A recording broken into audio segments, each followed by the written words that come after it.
Notes from the Underground by Fyodor Dostoevsky. Underground, Part 1. Author's Note. The author of the diary and the diary itself are of course imaginary. Nevertheless, it is clear that such persons as the writer of these notes not only may, but positively must exist in our society, when we consider the circumstances in the midst of which our society is formed. I have tried to expose to the view of the public more distinctly than is commonly done one of the characters of the recent past. He is one of the representatives of a generation still living. In this fragment, entitled Underground, this person introduces himself and his views, and, as it were, tries to explain the causes owing to which he has made his appearance and was bound to make his appearance in our midst. In the second fragment there are added the actual notes of this person concerning certain events in his life. 1. I am a sick man. I am a spiteful man. I am an unattractive man. I believe my liver is diseased.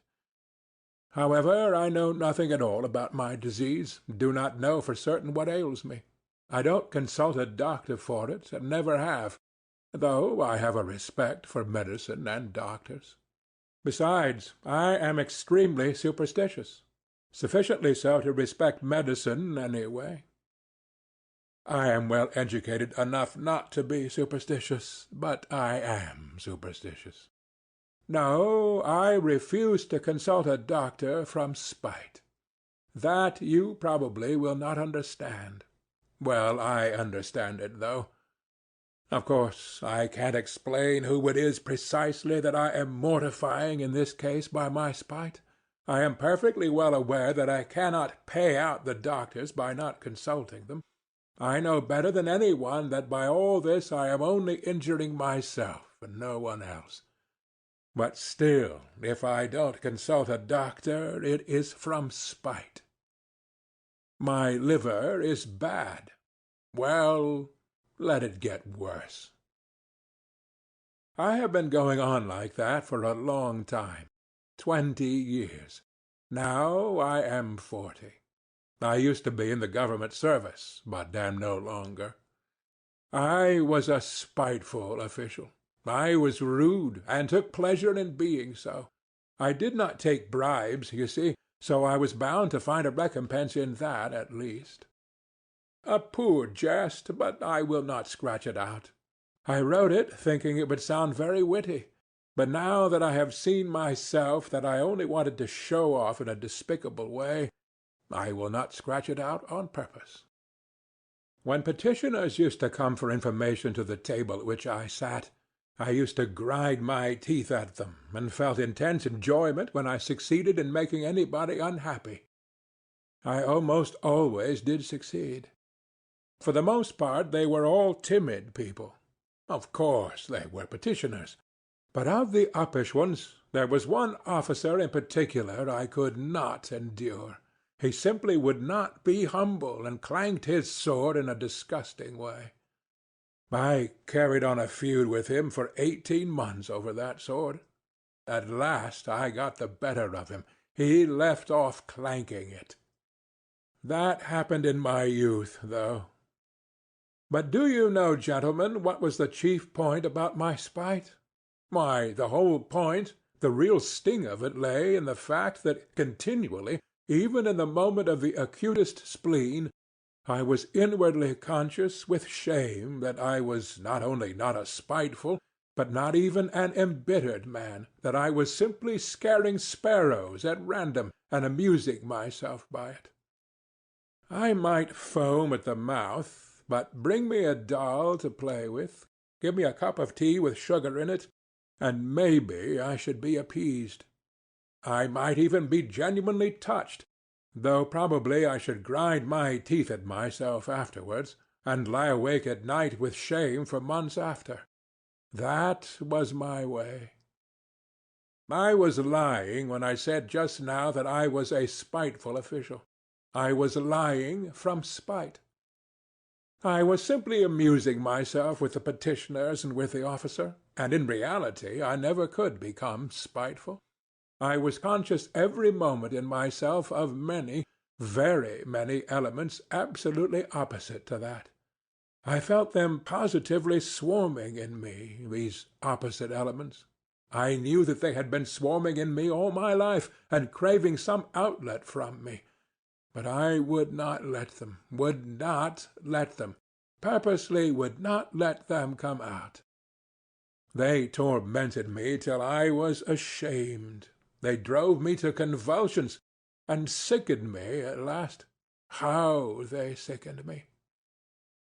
Now, are not you fancying, gentlemen, that I am expressing remorse for something now? That I am asking your forgiveness for something? I am sure you are fancying that. However, I assure you I do not care if you are. It was not only that I could not become spiteful. I did not know how to become anything, neither spiteful nor kind, neither a rascal nor an honest man, neither a hero nor an insect. Now I am living out my life in my corner, taunting myself with the spiteful and useless consolation that an intelligent man cannot become anything seriously, and it is only the fool who becomes anything. Yes, a man in the 19th century must and morally ought to be preeminently a characterless creature. A man of character, an active man, is preeminently a limited creature. That is my conviction of 40 years. I am 40 years old now, and you know 40 years is a whole lifetime. You know it is extreme old age.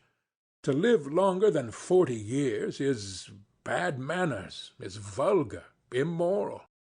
Who does live beyond 40? Answer that sincerely and honestly. I will tell you who do. Fools and worthless fellows. I tell all old men that to their face. All these venerable old men, all these silver-haired and reverend seniors. I tell the whole world that to its face. And I have a right to say so, for I shall go on living to 60 myself, to 70, to 80. Stay. Let me take breath. You imagine, no doubt, gentlemen, that I want to amuse you. You are mistaken in that, too. I am by no means such a mirthful person as you imagine, or as you may imagine. However, irritated by all this babble, and I feel that you are irritated, you think fit to ask me who I am. Then my answer is, I am a collegiate assessor.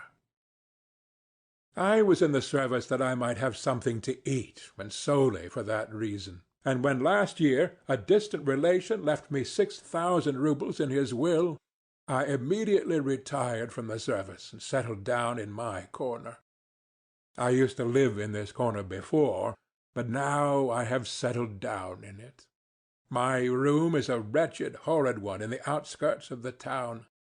My servant is an old country woman, ill-natured from stupidity, and moreover, there is always a nasty smell about her. I am told that the Petersburg climate is bad for me, and that with my small means it is very expensive to live in Petersburg. I know all that better than all these sage and experienced counselors and monitors. But I am remaining in Petersburg. I am not going away from Petersburg. I am not going away because... why, it is absolutely no matter whether I am going away or not going away. But what can a decent man speak of with most pleasure? Answer, of himself. Well, so I will talk about myself. 2. I want now to tell you, gentlemen, whether you care to hear it or not, why I could not even become an insect. I tell you solemnly that I have many times tried to become an insect, but I was not equal even to that. I swear, gentlemen, that to be too conscious is an illness, a real thoroughgoing illness. For man's everyday needs, it would have been quite enough to have the ordinary human consciousness, that is, half or a quarter of the amount which falls to the lot of a cultivated man of our unhappy 19th century, especially one who has the fatal ill luck to inhabit Petersburg, the most theoretical and intentional town on the whole terrestrial globe. There are intentional and unintentional towns. It would have been quite enough, for instance, to have the consciousness by which all so-called direct persons and men of action live. I bet you think I am writing all this from affectation, to be witty at the expense of men of action, and what is more, that from ill-bred affectation I am clanking a sword like my officer. But, gentlemen, whoever can pride himself on his diseases, and even swagger over them? Though, after all, every one does do that. People do pride themselves on their diseases, and I do, maybe, more than any one. We will not dispute it. My contention was absurd.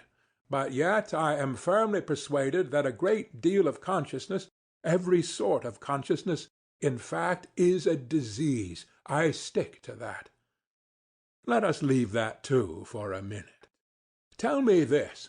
Why does it happen that at the very moments when I am most capable of feeling every refinement of all that is sublime and beautiful, as they used to say at one time, it would, as though of design, happen to me not only to feel, but to do such ugly things, such that, well, in short, actions that all perhaps commit, but which, as though purposely, occurred to me at the very time when I was most conscious that they ought not to be committed. The more conscious I was of goodness and of all that was sublime and beautiful, the more deeply I sank into my mire, and the more ready I was to sink in it altogether. But the chief point was that all this was, as it were, not accidental in me, but as though it were bound to be so. It was as though it were my most normal condition, and not in the least disease or depravity, so that at last all desire in me to struggle against this depravity passed. It ended by my almost believing, perhaps actually believing, that this was perhaps my normal condition. But at first, in the beginning, what agonies I endured in that struggle! I did not believe it was the same with other people, and all my life I hid this fact about myself as a secret. I was ashamed. Even now, perhaps, I am ashamed.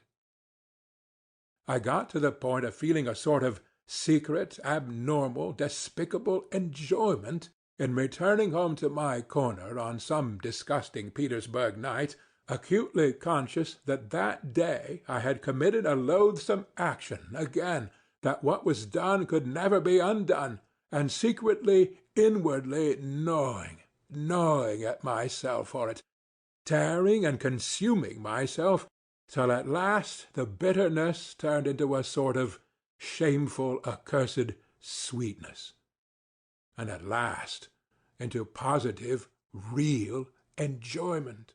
Yes, into enjoyment. Into enjoyment. I insist upon that.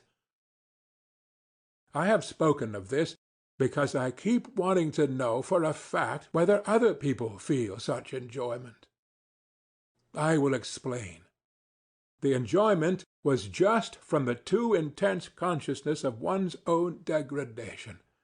It was from feeling oneself that one had reached the last barrier, that it was horrible, but that it could not be otherwise, that there was no escape for you, that you never could become a different man, that even if time and faith was still left to you to change into something different, you would most likely not wish to change, or if you did wish to, even then you would do nothing, because perhaps, in reality, there was nothing for you to change into.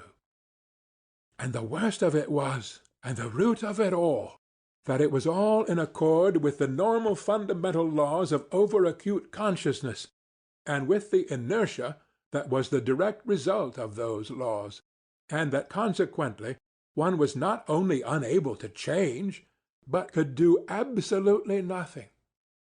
Thus it would follow, as the result of acute consciousness, that one is not to blame in being a scoundrel, as though that were any consolation to the scoundrel, once he has come to realize that he actually is a scoundrel.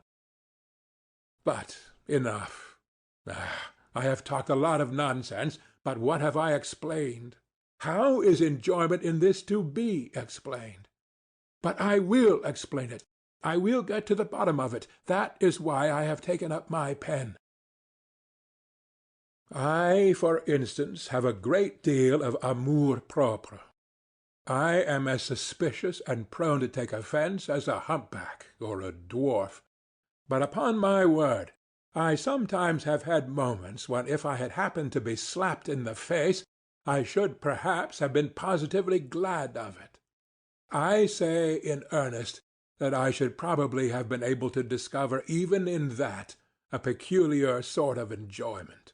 The enjoyment, of course, of despair, but in despair there are the most intense enjoyments, especially when one is very acutely conscious of the hopelessness of one's position.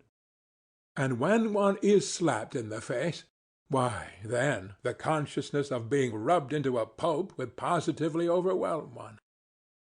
The worst of it is, look at it which way one will, it still turns out that I was always the most to blame in everything. And what is most humiliating of all, to blame for no fault of my own, but, so to say, through the laws of nature. In the first place, to blame because I am cleverer than any of the people surrounding me. I have always considered myself cleverer than any of the people surrounding me, and sometimes, would you believe it, have been positively ashamed of it. At any rate, I have all my life, as it were, turned my eyes away and never could look people straight in the face. To blame, finally, because even if I had had magnanimity, I should only have had more suffering from the sense of its uselessness. I should certainly have never been able to do anything from being magnanimous, neither to forgive, for my assailant would perhaps have slapped me from the laws of nature, and one cannot forgive the laws of nature, nor to forget, for even if it were owing to the laws of nature, it is insulting all the same. Finally, even if I had wanted to be anything but magnanimous, had desired, on the contrary, to revenge myself on my assailant, I could not have revenged myself on any one for anything, because I should certainly never have made up my mind to do anything, even if I had been able to. Why should I have not made up my mind? About that in particular I want to say a few words. 3. With people who know how to revenge themselves, and to stand up for themselves in general, how is it done? Why, when they are possessed, let us suppose, by the feeling of revenge, then for the time there is nothing else but that feeling left in their whole being. Such a gentleman simply dashes straight for his object like an infuriated bull with his horns down, and nothing but a wall will stop him. By the way, facing the wall, such gentlemen, that is, the direct persons and men of action, are genuinely nonplussed. For them a wall is not an evasion, as for us people who think, and consequently do nothing. It is not an excuse for turning aside, an excuse for which we are always very glad, though we scarcely believe it in ourselves as a rule. No, they are nonplussed in all sincerity. The wall has for them something tranquilizing, morally soothing, final, maybe even something mysterious. But of the wall later. Well, such a direct person I regard as the real normal man, as his tender mother Nature wished to see him when she graciously brought him into being on the earth. I envy such a man till I am green in the face. He is stupid, I am not disputing that. But perhaps the normal man should be stupid. How do you know? Perhaps it is very beautiful, in fact. And I am the more persuaded of that suspicion, if one can call it so, by the fact that if you take, for instance, the antithesis of the normal man, that is, the man of acute consciousness, who has come, of course, not out of the lap of nature, but out of a retort. This is almost mysticism, gentlemen, but I suspect this too.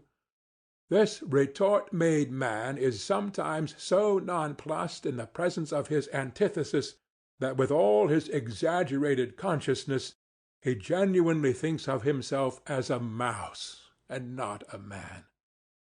It may be an acutely conscious mouse, yet it is a mouse, while the other is a man, and therefore, etc., etc. And the worst of it is, he himself, his very own self, looks on himself as a mouse. No one asks him to do so, and that is an important point.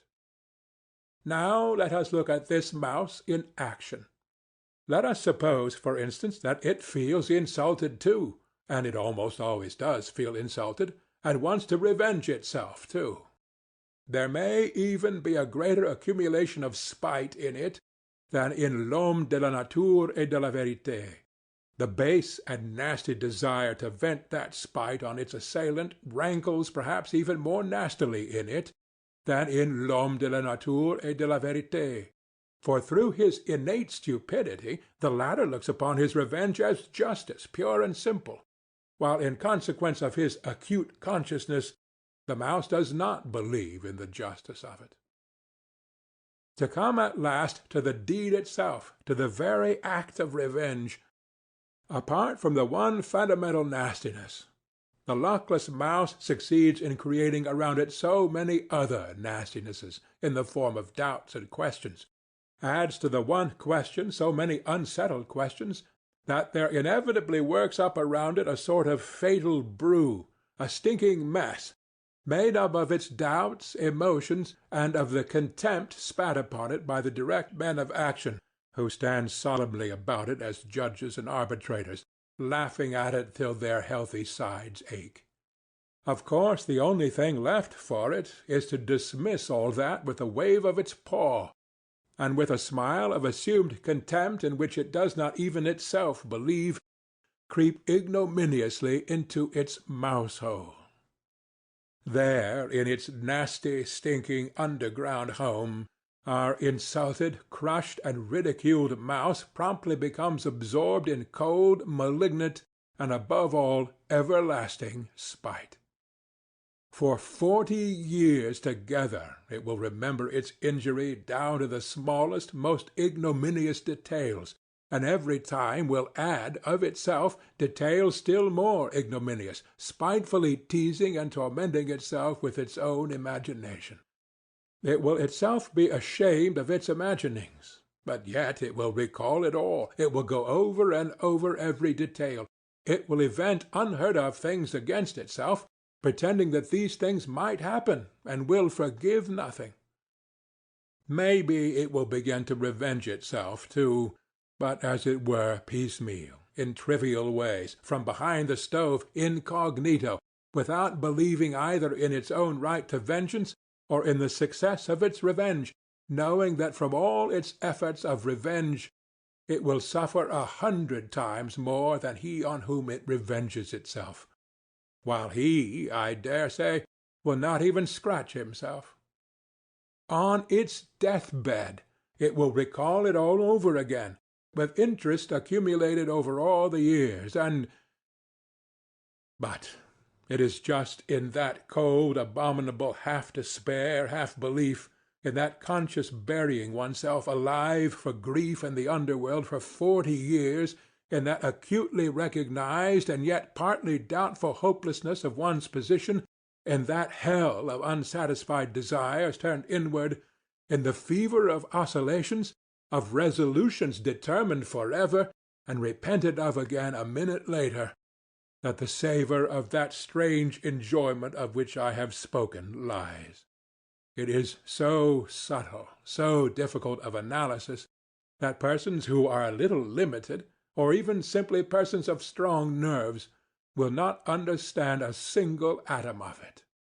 Possibly, you will add on your own account with a grin, people will not understand it either who have never received a slap in the face. And in that way you will politely hint to me that I too perhaps have had the experience of a slap in the face in my life, and so I speak as one who knows. I bet you are thinking that. But set your minds at rest, gentlemen. I have not received a slap in the face, though it is absolutely a matter of indifference to me what you may think about it. Possibly I even regret myself that I have given so few slaps in the face during my life. But enough. Not another word on that subject of such extreme interest to you. I will continue calmly concerning persons with strong nerves who do not understand a certain refinement of enjoyment. Though in certain circumstances these gentlemen bellow their loudest like bulls, though this, let us suppose, does them the greatest credit, yet, as I have said already, confronted with the impossible, they subside at once. The impossible means the stone wall. What stone wall? Why, of course, the laws of nature, the deductions of natural science, mathematics. As soon as they prove to you, for instance, that you are descended from a monkey, then it is no use scowling. Accept it for a fact. When they prove to you that in reality one drop of your own fat must be dearer to you than 100,000 of your fellow creatures, and that this conclusion is the final solution of all so-called virtues and duties, and all such prejudices and fancies, then you have just to accept it. There is no help for it. For twice two is a law of mathematics. Just try refuting it. Upon my word, they will shout at you, it is no use protesting. It is a case of twice two makes four. Nature does not ask your permission. She has nothing to do with your wishes, and whether you like her laws or dislike them, you are bound to accept her as she is, and consequently all her conclusions. A wall, you see, is a wall, and so on and so on. Merciful heavens! But what do I care for the laws of nature and arithmetic, when for some reason I dislike those laws and the fact that twice two makes four? Of course I cannot break through the wall by battering my head against it if I really have not the strength to knock it down, but I am not going to be reconciled to it simply because it is a stone wall and I have not the strength. As though such a stone wall really were a consolation, and really did contain some word of conciliation, simply because it is true as twice two makes four. Oh, absurdity of absurdities! How much better it is to understand it all, to recognize it all the impossibilities and the stone wall, not to be reconciled to one of these impossibilities and stone walls if it disgusts you to be reconciled to it. By the way of the most inevitable logical combinations, to reach the most revolting conclusions on the everlasting theme that even for the stone wall you are yourself somehow to blame, though again it is as clear as day you are not to blame in the least, and therefore grinding your teeth in silent impotence to sink into luxurious inertia, brooding on the fact that there is no one even for you to feel vindictive against, that you have not, and perhaps never will have, an object for your spite, that it is a sleight of hand, a bit of juggling, a card-sharper's trick, that is simply a mess, no knowing what and no knowing who, but in spite of all these uncertainties and jugglings, still there is an ache in you, and the more you do not know, the worse the ache. 4. Ha, ha, ha! You will be finding enjoyment in toothache next, you cry with a laugh. Well, even in toothache there is enjoyment, I answer. I had toothache for a whole month, and I know there is. In that case, of course, people are not spiteful in silence, but moan. If they are not candid moans, they are malignant moans. and the malignancy is the whole point. The enjoyment of the sufferer finds expression in those moans. If he did not feel enjoyment in them, he would not moan. It is a good example, gentlemen, and I will develop it. Those moans express, in the first place, all the aimlessness of your pain, which is so humiliating to your consciousness, the whole legal system of nature, on which you spit disdainfully, of course, but from which you suffer all the same, while she does not. They express the consciousness that you have no enemy to punish, but that you have pain. The consciousness that in spite of all possible Wagenheims you are in complete slavery to your teeth, that if someone wishes it, your teeth will leave off aching, and if he does not, they will go on aching another 3 months, and that finally, if you are still contumacious and still protest, all that is left you for your own gratification is to thrash yourself, or beat your wall with your fist as hard as you can, and absolutely nothing more. Well, these mortal insults, these jeers on the part of someone unknown, end at last in an enjoyment which sometimes reaches the highest degree of voluptuousness. I ask you, gentlemen, listen sometimes to the moans of an educated man of the 19th century suffering from toothache, on the 2nd or 3rd day of the attack, when he is beginning to moan, not as he moaned on the 1st day, that is, not simply because he has toothache, not just as any coarse peasant, but as a man affected by progress and European civilization, a man who is divorced from the soil and the national elements, as they express it nowadays. His moans become nasty, disgustingly malignant, and go on for whole days and nights. And of course he knows himself that he is doing himself no sort of good with his moans. He knows better than any one that he is only lacerating and harassing himself and others for nothing.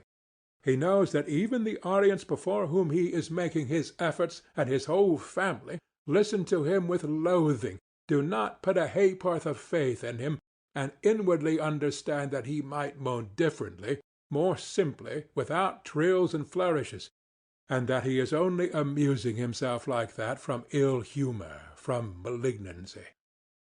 Well, in all these recognitions and disgraces it is that there lies a voluptuous pleasure, as though he would say, I am worrying you, I am lacerating your hearts, I am keeping every one in the house awake. Well, stay awake then. You too feel every minute that I have a toothache. I am not a hero to you now, as I tried to seem before, but simply a nasty person, an impostor. Well, so be it then. I am very glad that you see through me. It is nasty for you to hear my despicable moans. Well, let it be nasty. Here, I will let you have a nastier flourish in a minute. You do not understand even now, gentlemen. No, it seems our development and our consciousness must go further to understand all the intricacies of this pleasure. You laugh? Delighted. My jests, gentlemen, are of course in bad taste, jerky, involved, lacking self-confidence. But of course that is because I do not respect myself. Can a man of perception respect himself at all? 5. Come, can a man who attempts to find enjoyment in the very feeling of his own degradation possibly have a spark of respect for himself? I am not saying this now from any mawkish kind of remorse, and indeed I could never endure saying, "Forgive me, Papa, I won't do it again," not because I am incapable of saying that. On the contrary, perhaps just because I have been too capable of it, and in what a way, too! As though of design I used to get into trouble in cases when I was not to blame in any way. That was the nastiest part of it. At the same time I was genuinely touched and penitent. I used to shed tears, and of course deceived myself, though I was not acting in the least, and there was a sick feeling in my heart at the time. For that one could not blame even the laws of nature, though the laws of nature have continually all my life offended me more than anything. It is loathsome to remember it all, but it was loathsome even then. Of course, a minute or so later I would realize wrathfully that it was all a lie, a revolting lie, an affected lie. That is, all this penitence, this emotion, these vows of reform. You will ask, why did I worry myself with such antics? Answer, because it was very dull to sit with one's hands folded, and so one began cutting capers. That is really it. Observe yourselves more carefully, gentlemen, then you will understand that it is so. I invented adventures for myself and made up a life so as at least to live in some way. How many times it has happened to me, well, for instance, to take offence simply on purpose, for nothing, and one knows oneself, of course, that one is offended at nothing, and that one is putting it on, but yet one brings oneself at last to the point of being really offended. All my life I have had an impulse to play such pranks, so that in the end I could not control it in myself. Another time, twice in fact, I tried hard to be in love. I suffered too, gentlemen, I assure you. In the depth of my heart there was no faith in my suffering, only a faint stir of mockery. But yet I did suffer, and in the real orthodox way. I was jealous, beside myself. And it was all from ennui, gentlemen, all from ennui. Inertia overcame me. You know the direct, legitimate fruit of consciousness is inertia, that is, conscious sitting with the hands folded. I have referred to this already. I repeat with emphasis. All direct persons and men of action are active just because they are stupid and limited. How explain that? I will tell you. In consequence of their limitation, they take immediate and secondary causes for primary ones, and in that way persuade themselves more quickly and easily than other people do that they have found an infallible foundation for their activity, and their minds are at ease, and you know that is the chief thing. To begin to act, you know, you must first have your mind completely at ease, and no trace of doubt left in it. Why, how am I, for example, to set my mind at rest? Where are the primary causes on which I am to build? Where are my foundations? Where am I to get them from? I exercise myself in reflection, and consequently with me every primary cause at once draws after itself another still more primary, and so on to infinity. That is just the essence of every sort of consciousness and reflection. It must be a case of the laws of nature again. What is the result of it in the end? Why, just the same. Remember I spoke just now of vengeance. I am sure you did not take it in. I said that a man revenges himself because he sees justice in it. Therefore he has found a primary cause, that is, justice, and so he is at rest on all sides, and consequently he carries out his revenge calmly and successfully, being persuaded that he is doing a just and honest thing.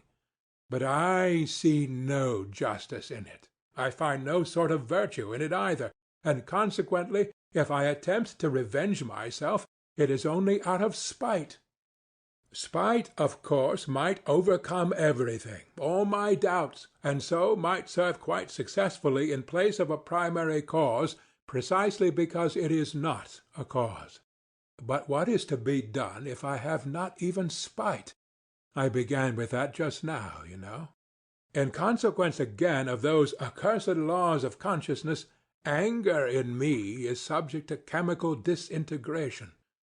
You look into it, the object flies off into thin air, your reasons evaporate, the criminal is not to be found, the wrong becomes not a wrong, but a phantom, something like the toothache, for which no one is to blame, and consequently there is only the same outlet left again.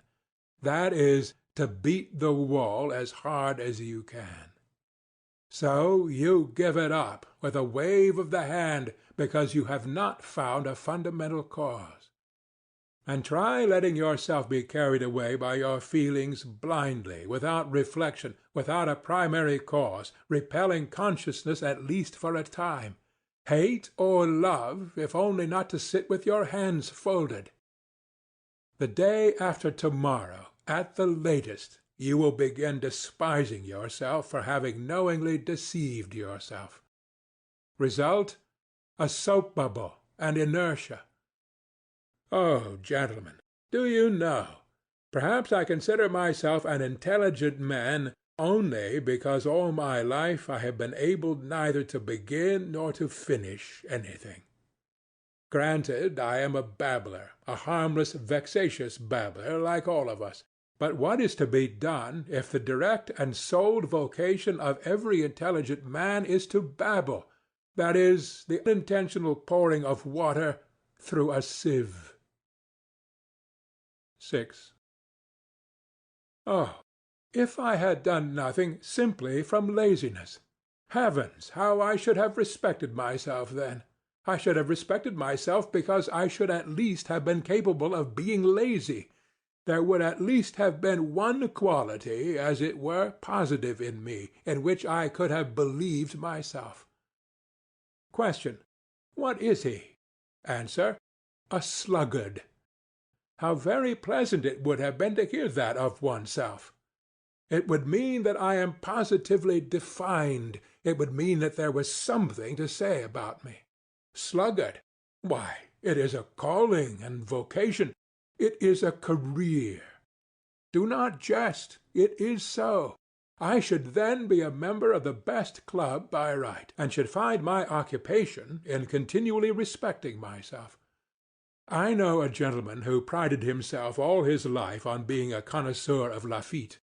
He considered this as his positive virtue, and never doubted himself. He died, not simply with a tranquil, but with a triumphant conscience, and he was quite right, too. Then I should have chosen a career for myself. I should have been a sluggard and a glutton, not a simple one, but, for instance, one with sympathies for everything sublime and beautiful. How do you like that? I have long had visions of it. That sublime and beautiful weighs heavily on my mind at 40. But that is at 40. Then it would have been different. I should have found for myself a form of activity in keeping with it, to be precise, drinking to the health of everything sublime and beautiful. I should have snatched at every opportunity to drop a tear into my glass, and then to drain it to all that is sublime and beautiful. I should then have turned everything into the sublime and the beautiful. In the nastiest unquestionable trash I should have sought out the sublime and the beautiful. I should have exuded tears like a wet sponge. An artist, for instance, paints a picture worthy of Gay. At once I drink to the health of the artist who painted the picture worthy of Gay, because I love all that is sublime and beautiful. An author has written As You Will. At once I drink to the health of anyone you will, because I love all that is sublime and beautiful. I should claim respect for doing so. I should persecute anyone who would not show me respect. I should live at ease. I should die with dignity. Why, it is charming, perfectly charming. And what a good round belly I should have grown! What a treble chin I should have established! What a ruby nose I should have colored for myself, so that every one would have said, looking at me, "Here is an asset. Here is something real and solid." And say what you like, it is very agreeable to hear such remarks about oneself in this negative age. End of Underground, Part 1.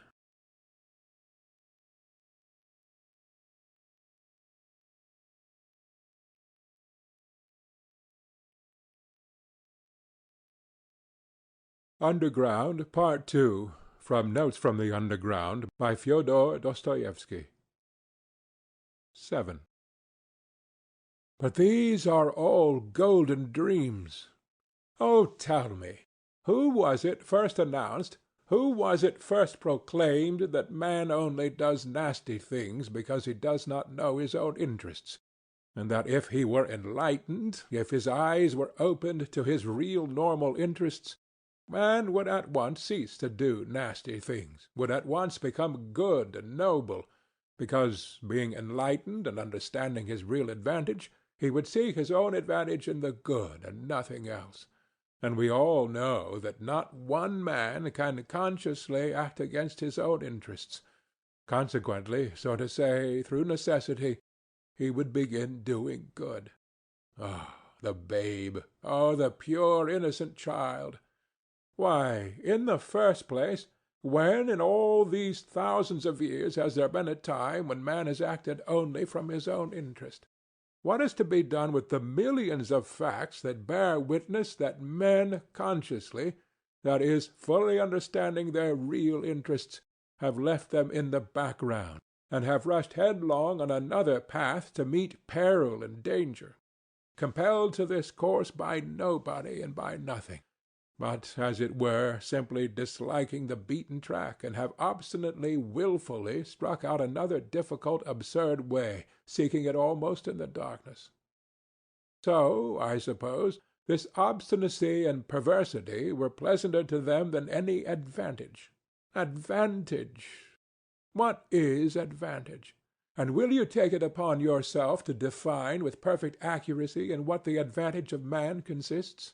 And what if it so happens that a man's advantage sometimes not only may, but even must, consist in his desiring in certain cases what is harmful to himself and not advantageous? And if so, if there can be such a case, the whole principle falls into dust. What do you think? Are there such cases? You laugh.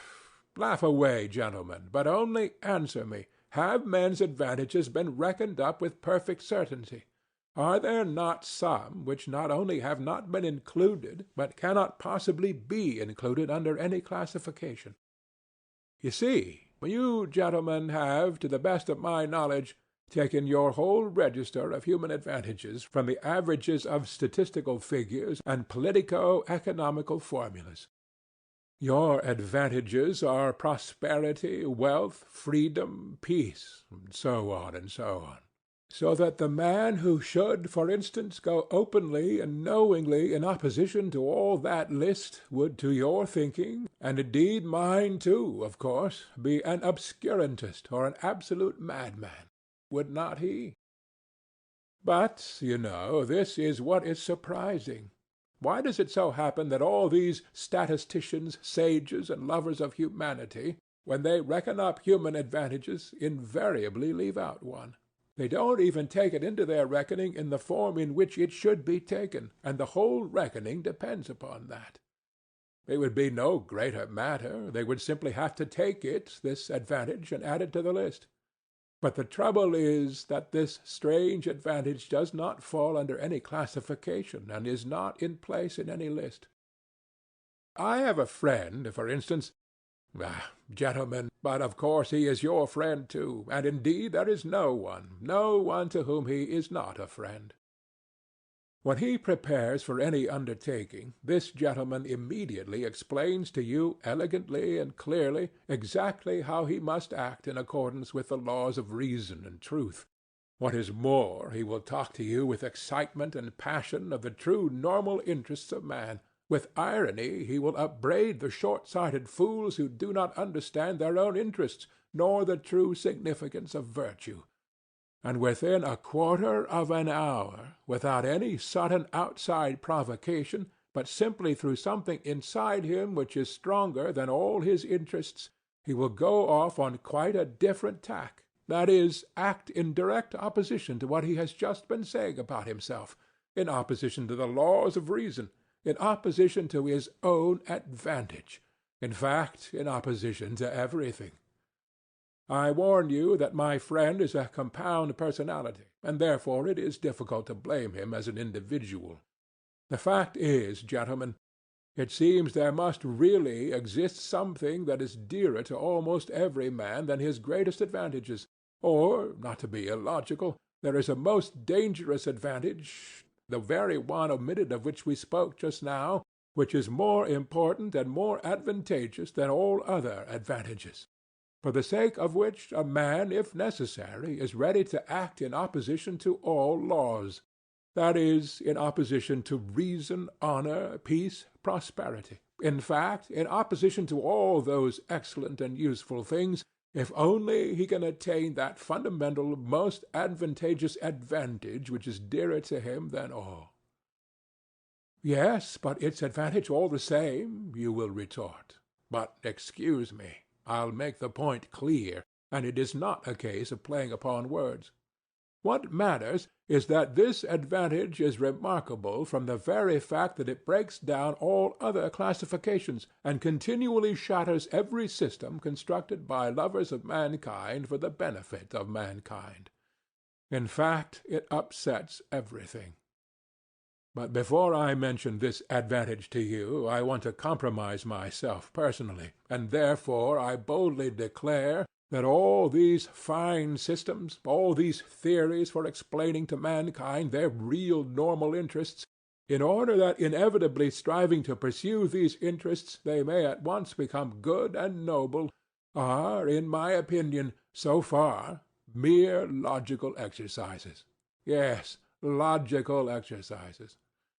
Why, to maintain this theory of the regeneration of mankind by means of the pursuit of his own advantage is to my mind almost the same thing as to affirm, for instance, following Buckle, that through civilization mankind becomes softer and consequently less bloodthirsty and less fitted for warfare. Logically, it does seem to follow from his arguments. But man has such a predilection for systems and abstract deductions that he is ready to distort the truth intentionally. He is ready to deny the evidence of his senses only to justify his logic.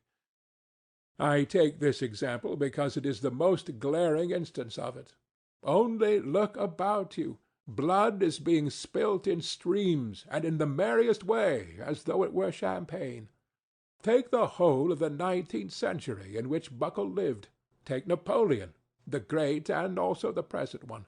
Take North America, the eternal Union. Take the farce of Schleswig-Holstein. And what is it that civilization softens in us? The only gain of civilization for mankind is the greater capacity for variety of sensations, and absolutely nothing more. And through the development of this many-sidedness, man may come to finding enjoyment in bloodshed. In fact, this has already happened to him. Have you noticed that it is the most civilized gentlemen who have been the subtlest slaughterers, to whom the Attilas and Stenka-Razins could not hold a candle? And if they are not so conspicuous as the Attilas and the Stenka-Razins, it is simply because they are so often met with, are so ordinary, and have become so familiar to us. In any case, civilization has made mankind, if not more bloodthirsty, at least more vilely and more loathsomely bloodthirsty. In old days he saw justice in bloodshed, and with his conscience at peace exterminated those he thought proper. Now we do think bloodshed abominable, and yet we engage in this abomination, and with more energy than ever. Which is worse? Decide that for yourselves. They say that Cleopatra, excuse an instance from Roman history, was fond of sticking gold pins into her slave girls' breasts, and derived gratification from their screams and writhings. You will say that that was in the comparatively barbarous times. That these are barbarous times too, because, also, comparatively speaking, pins are stuck in even now. That though man has now learned to see more clearly than in barbarous ages, he is still far from having learnt to act as reason and science would dictate. But yet you are fully convinced that he will be sure to learn when he gets rid of certain old bad habits, and when common sense and science have completely re-educated human nature and turned it in a normal direction. You are confident that then man will cease from intentional error, and will, so to say, be compelled not to want to set his will against his normal interests. That is not all. Then, you say, science itself will teach man, though to my mind it's a superfluous luxury, that he never has really had any caprice or will of his own, and that he himself is something of the nature of a piano key or the stop of an organ, and that there are, besides, things called the laws of nature, so that everything he does is not done by his willing it, but is done of itself by the laws of nature. Consequently, we have only to discover these laws of nature, and man will no longer have to answer for his actions, and life will become exceedingly easy for him. All human actions will then, of course, be tabulated according to these laws, mathematically, like tables of logarithms, up to 108,000, and entered in an index. Or, better still, there would be published certain edifying works of the nature of encyclopedic lexicons, in which everything will be so clearly calculated and explained that there will be no more incidents or adventures in the world. Then, this is all what you say, new economic relations will be established, all ready-made and worked out with mathematical exactitude, so that every possible question will vanish in the twinkling of an eye, simply because every possible answer to it will be provided. Then the palace of crystal will be built. Then, in fact, those will be halcyon days. Of course, there is no guaranteeing, this is my comment, that it will not be, for instance, frightfully dull then. For what will one have to do when everything will be calculated and tabulated? But on the other hand, everything will be extraordinarily rational. Of course, boredom may lead you to anything. It is boredom sets one sticking golden pins into people. But all that would not matter. What is bad, this is my comment again, is that I dare say people will be thankful for the gold pins then. Man is stupid, you know, phenomenally stupid. Or rather, he is not at all stupid, but he is so ungrateful that you could not find another like him in all creation. I, for instance, would not be in the least surprised if all of a sudden, apropos of nothing, in the midst of general prosperity, a gentleman with an ignoble, or rather with a reactionary and ironical countenance, were to arise and, putting his arms akimbo, say to us all, "I say, gentlemen, hadn't we better kick over the whole show and scatter rationalism to the winds, simply to send these logarithms to the devil and to enable us to live once more at our own sweet, foolish will?" That, again, would not matter. But what is annoying is that he would be sure to find followers. Such is the nature of man, and all that for the most foolish reason, which, one would think, was hardly worth mentioning. That is, that man everywhere and at all times, whoever he may be, has preferred to act as he chose, and not in the least as his reason and advantage dictated. And one may choose what is contrary to one's own interests, and sometimes one positively ought. That is my idea. One's own free, unfettered choice, one's own caprice, however wild it may be, one's own fancy worked up at times to frenzy, is that very most advantageous advantage which we have overlooked, which comes under no classification, and against which all systems and theories are continually being shattered to atoms. And how do these wiseacres know that man wants a normal, a virtuous choice?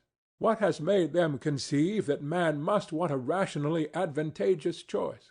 What man wants is simply independent choice, whatever that independence may cost and wherever it may lead. And choice, of course, the devil only knows what choice. 8. Ha, ha, ha! But you know there is no such thing as choice in reality, say what you like, you will interpose with a chuckle. Science has succeeded in so far analyzing man that we know already that choice and what is called freedom of will is nothing else than— Stay, gentlemen, I meant to begin with that myself, I confess. I was rather frightened. I was just going to say that the devil only knows what choice depends on, and that perhaps that was a very good thing, but I remembered the teaching of science, and pulled myself up. and here you have begun upon it. Indeed, if there really is some day discovered a formula for all our desires and caprices, that is, an explanation of what they depend on, by what laws they arise, how they develop, what they are aiming at in one case and in another, and so on, that is a real mathematical formula, then, most likely, man will at once cease to feel desire. Indeed, he will be certain to. For who would want to choose by rule? Besides, he will at once be transformed from a human being into an organ stop or something of the sort. For what is a man without desires, without free will, and without choice, if not a stop in an organ? What do you think? Let us reckon the chances. Can such a thing happen or not? You decide. Our choice is usually mistaken from a false view of our advantage. We sometimes choose absolute nonsense because in our foolishness we see in that nonsense the easiest means for attaining a supposed advantage. But when all that is explained and worked out on paper, which is perfectly possible, for it is contemptible and senseless to suppose that some laws of nature man will never understand, then certainly so-called desires will no longer exist. For if a desire should come into conflict with reason, we shall then reason and not desire, because it will be impossible retaining our reason to be senseless in our desires, and in that way knowingly act against reason and desire to injure ourselves. And as all choice and reasoning can be really calculated, because there will some day be discovered the laws of our so-called free will, so, joking apart, there may one day be something like a table constructed of them, so that we really shall choose in accordance with it. If, for instance, some day they calculate and prove to me that I made a long nose at some one, because I could not help making a long nose at him, and that I had to do it in that particular way, what freedom is left to me, especially if I am a learned man and have taken my degree somewhere? Then I should be able to calculate my whole life for 30 years beforehand. In short, if this could be arranged, there would be nothing left for us to do. Anyway, we should have to understand that. And, in fact, we ought unwearyingly to repeat to ourselves that at such and such a time and such circumstances nature does not ask our leave, that we have got to take her as she is, and not fashion her to suit our fancy. And if we really aspire to formulas and tables of rules, and, well, even to the chemical retort, there's no help for it. We must accept the retort too, or else it will be accepted without our consent. Yes, but here I come to a stop. Gentlemen, you must excuse me for being over-philosophical. It's the result of 40 years underground. Allow me to indulge my fancy. You see, gentlemen, reason is an excellent thing. There's no disputing that. But reason is nothing but reason, and satisfies only the rational side of man's nature, while will is a manifestation of the whole life, that is, of the whole human life, including reason and all the impulses. And although our life, in this manifestation of it, is often worthless, yet it is life, and not simply extracting square roots. Here I, for instance, quite naturally want to live, in order to satisfy all my capacities for life, and not simply my capacity for reasoning, that is, not simply 1/20th of my capacity for life. What does reason know? Reason only knows what it has succeeded in learning. Some things, perhaps, it will never learn. That is a poor comfort. But why not say so frankly? And human nature acts as a whole, with everything that is in it, consciously or unconsciously, and even if it goes wrong, it lives. I suspect, gentlemen, that you are looking at me with compassion. You tell me again that an enlightened and developed man, such, in short, as the future man will be, cannot consciously desire anything disadvantage to himself, that can be proved mathematically.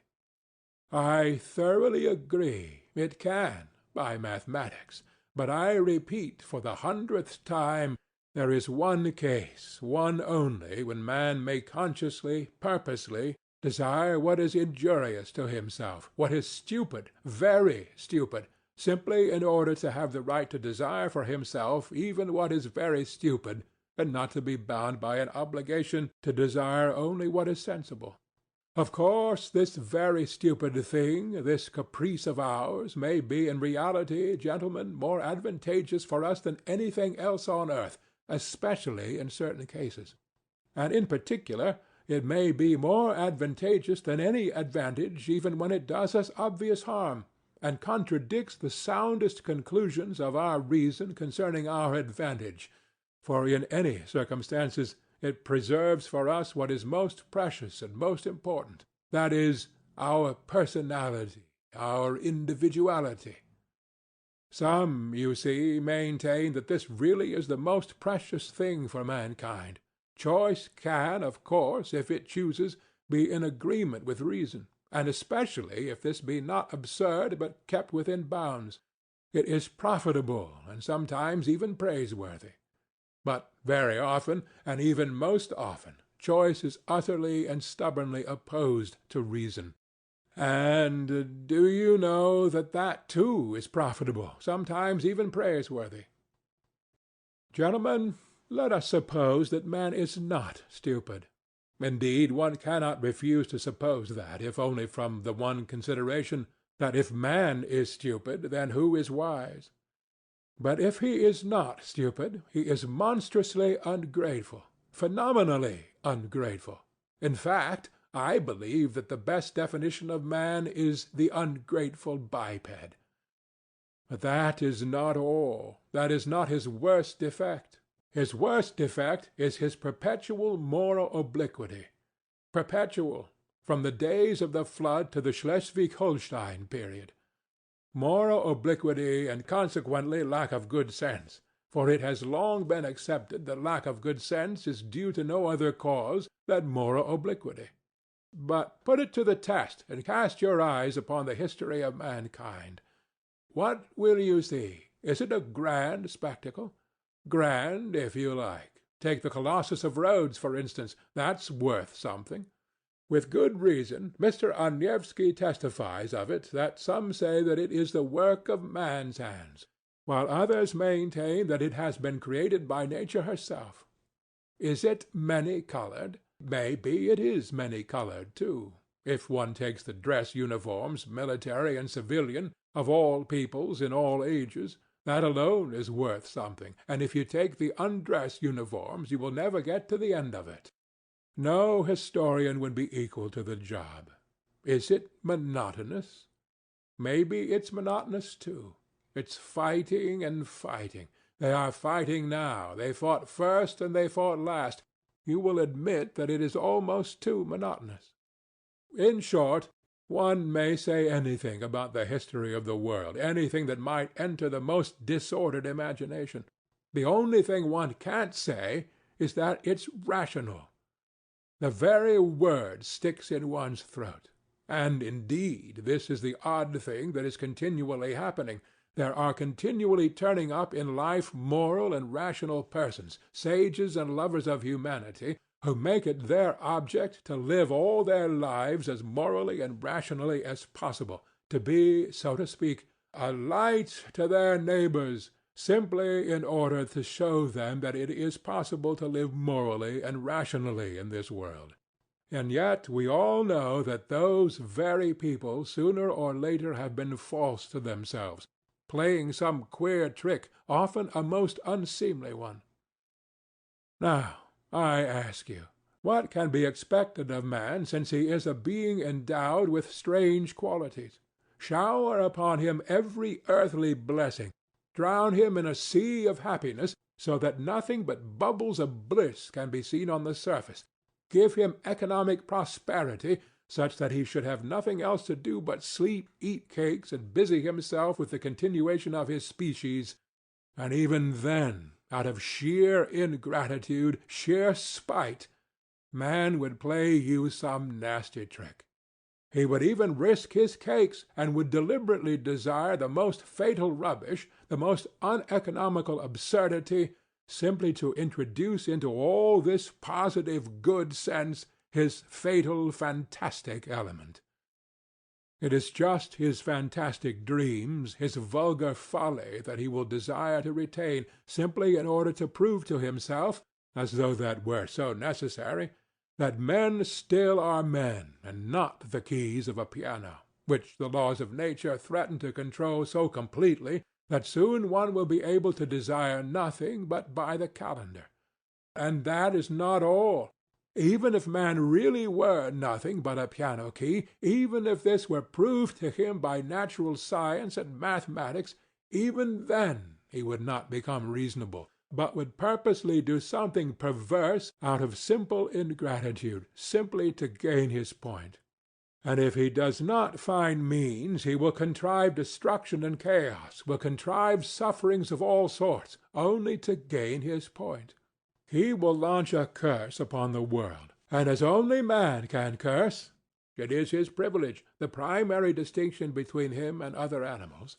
May be by his curse alone he will attain his object, that is, convince himself that he is a man and not a piano key. If you say that all this, too, can be calculated and tabulated, chaos and darkness and curses, so that the mere possibility of calculating it all beforehand would stop it all, and reason would reassert itself, then man would purposely go mad in order to be rid of reason and gain his point. I believe in it, I answer for it, for the whole work of man really seems to consist in nothing but proving to himself every minute that he is a man and not a piano key.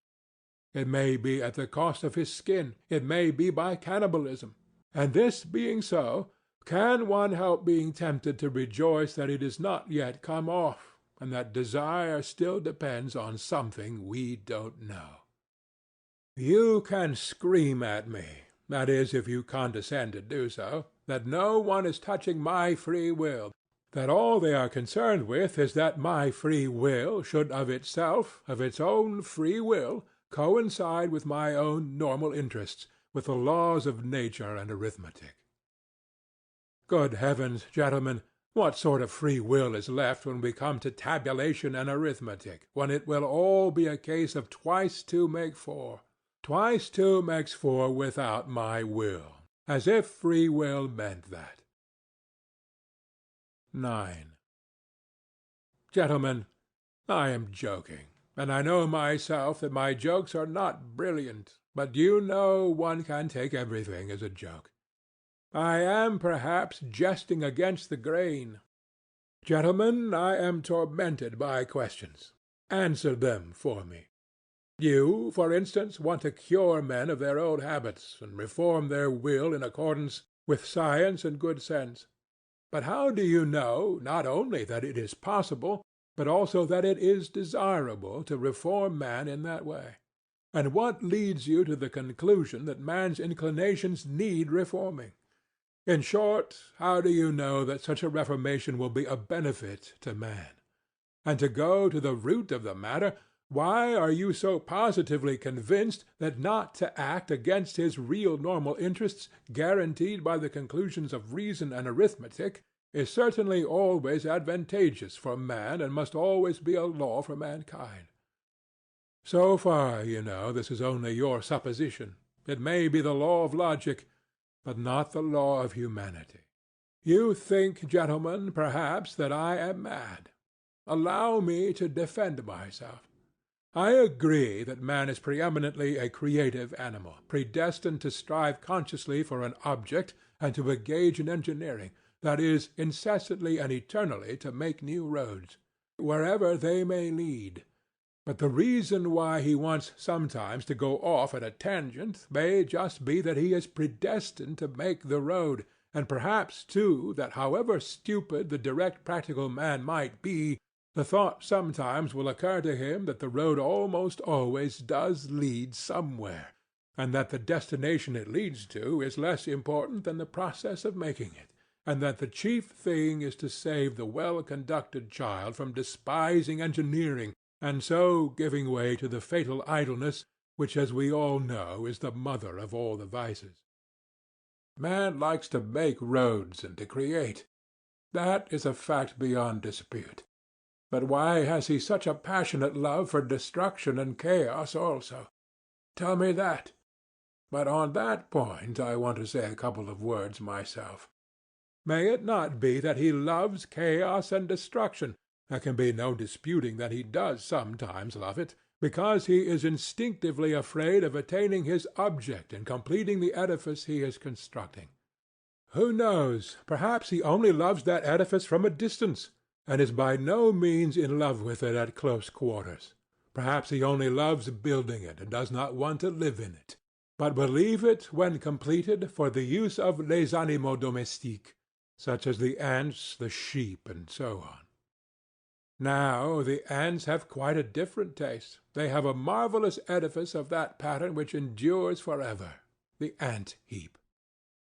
With the ant-heap the respectable race of ants began, and with the ant-heap they will probably end, which does the greatest credit to their perseverance and good sense. But man is a frivolous and incongruous creature, and perhaps, like a chess-player, loves the process of the game, not the end of it. And who knows? There is no saying with certainty. Perhaps the only goal on earth to which mankind is striving lies in this incessant process of attaining. In other words, in life itself, and not in the thing to be attained, which must always be expressed as a formula, as positive as twice two makes four. And such positiveness is not life, gentlemen, but is the beginning of death. Anyway, man has always been afraid of this mathematical certainty, and I am afraid of it now. Granted that man does nothing but seek that mathematical certainty, he traverses oceans, sacrifices his life in the quest, but to succeed, really to find it, dreads, I assure you.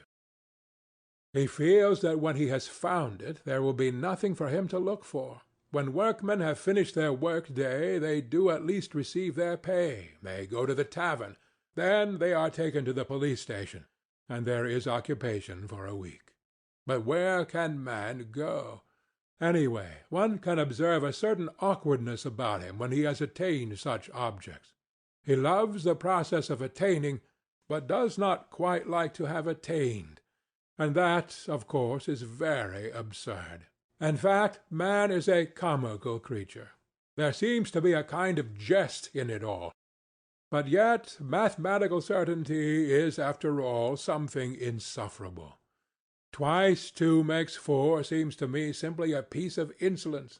Twice two makes four is a pert coxcomb who stands with arms akimbo, barring your path and spitting. I admit that twice two makes four is an excellent thing. But if we are to give everything its due, twice two makes five is sometimes a very charming thing too. And why are you so firmly, so triumphantly convinced that only the normal and the positive, in other words, only what is conducive to welfare, is for the advantage of man? Is not reason in error as regards advantage? Does not man perhaps love something besides well-being? Perhaps he is just as fond of suffering. Perhaps suffering is just a greater benefit to him as well-being. Man is sometimes extraordinarily, passionately in love with suffering, and that is a fact. There is no need to appeal to universal history to prove that. Only ask yourself, if you are a man and have lived at all. As far as my personal opinion is concerned, to care only for well-being seems to me positively ill-bred. Whether it's good or bad, it is sometimes very pleasant, too, to smash things. I hold no brief for suffering, nor for well-being either. I am standing for my caprice, and for its being guaranteed to me when necessary. Suffering should be out of place in vaudevilles, for instance. I know that. In the Palace of Crystal it is unthinkable. Suffering means doubt, negation, and what would be the good of a palace of crystal if there could be any doubt about it? And yet I think man will never renounce real suffering, that is, destruction and chaos. Why, suffering is the sole origin of consciousness. Though I did lay it down at the beginning that consciousness is the greatest misfortune for man, Yet I know man prizes it, and would not give it up for any satisfaction. Consciousness, for instance, is infinitely superior to twice two makes four. Once you have mathematical certainty, there is nothing left to do or to understand. There will be nothing left but to bottle up your five senses and plunge into contemplation. While if you stick to consciousness, even though the same result is attained, you can at least flog yourself at times, and that will, at any rate, liven you up. Reactionary as it is, corporal punishment is better than nothing. 10. You believe in a palace of crystal that could never be destroyed, a palace at which one will not be able to put out one's tongue or make a long nose on the sly. And perhaps that is just why I am afraid of this edifice, that it is of crystal and can never be destroyed, and that one cannot put one's tongue out at it even on the sly. You see, if it were not a palace, but a hen-house, I might creep into it to avoid getting wet. And yet I would not call the hen-house a palace out of gratitude to it for keeping me dry. You laugh and say that in such circumstances a hen-house is as good as a mansion. Yes, I answer, if one had to live simply to keep out of the rain. But what is to be done if I have taken it into my head that that is not the only object in life, and that if one must live, one had better live in a mansion? That is my choice, my desire. You will only eradicate it when you have changed my preference. Well, do change it. Allure me with something else. Give me another ideal. But meanwhile I will not take a hen-house for a mansion.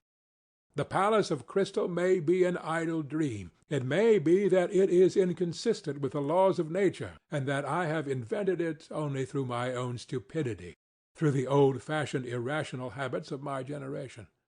But what does it matter to me that it is inconsistent? That makes no difference, since it exists in my desires, or rather exists as long as my desires exist.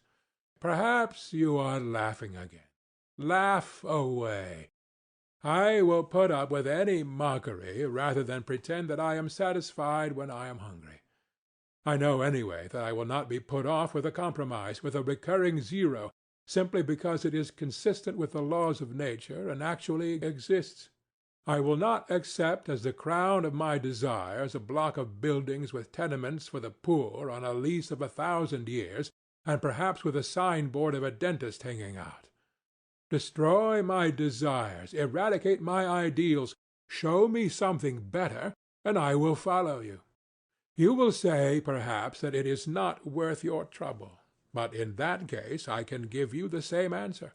We are discussing things seriously, but if you won't deign to give me your attention, I will drop your acquaintance. I can retreat into my underground hole. But while I am alive and have desires, I would rather my hand were withered off than bring one brick to such a building. Don't remind me that I have just rejected the palace of crystal for the sole reason that one cannot put out one's tongue at it. I did not say because I am so fond of putting my tongue out. Perhaps the thing I resented was that of all your edifices there has not been one at which one could not put out one's tongue. On the contrary, I would let my tongue be cut off out of gratitude if things could be so arranged that I should lose all desire to put it out. It is not my fault that things cannot be so arranged, and that one must be satisfied with model flats. Then why am I made with such desires? Can I have been constructed simply in order to come to the conclusion that all my construction is a cheat? Can this be my whole purpose? I do not believe it. But do you know what? I am convinced that we underground folk ought to be kept on a curb. Though we may sit 40 years underground without speaking, when we do come out into the light of day and break out, we talk and talk and talk. 11. The long and short of it is, gentlemen, that it is better to do nothing, better conscious inertia, and so hurrah for underground. Though I have said that I envy the normal man to the last drop of my bile, Yet I shall not care to be in his place, such as he is now, though I shall not cease envying him. No, no. Anyway, the underground life is more advantageous. There, at any rate, one can— Oh, but even now I am lying. I am lying because I know myself that it is not underground that is better, but something different, quite different, for which I am thirsting, but which I cannot find. Damn underground. I will tell you another thing that would be better, and that is, if I myself believed in anything of what I have just written, I swear to you, gentlemen, there is not one thing, not one word of what I have written that I really believe. That is, I believe it, perhaps, but at the same time I feel and suspect that I am lying like a cobbler. Then why have you written all this, you will say to me. I ought to put you underground for 40 years without anything to do, and then come to you in your cellar to find out what stage you have reached. How can a man be left with nothing to do for 40 years? Isn't that shameful? Isn't that humiliating? You will say, perhaps, wagging your heads contemptuously.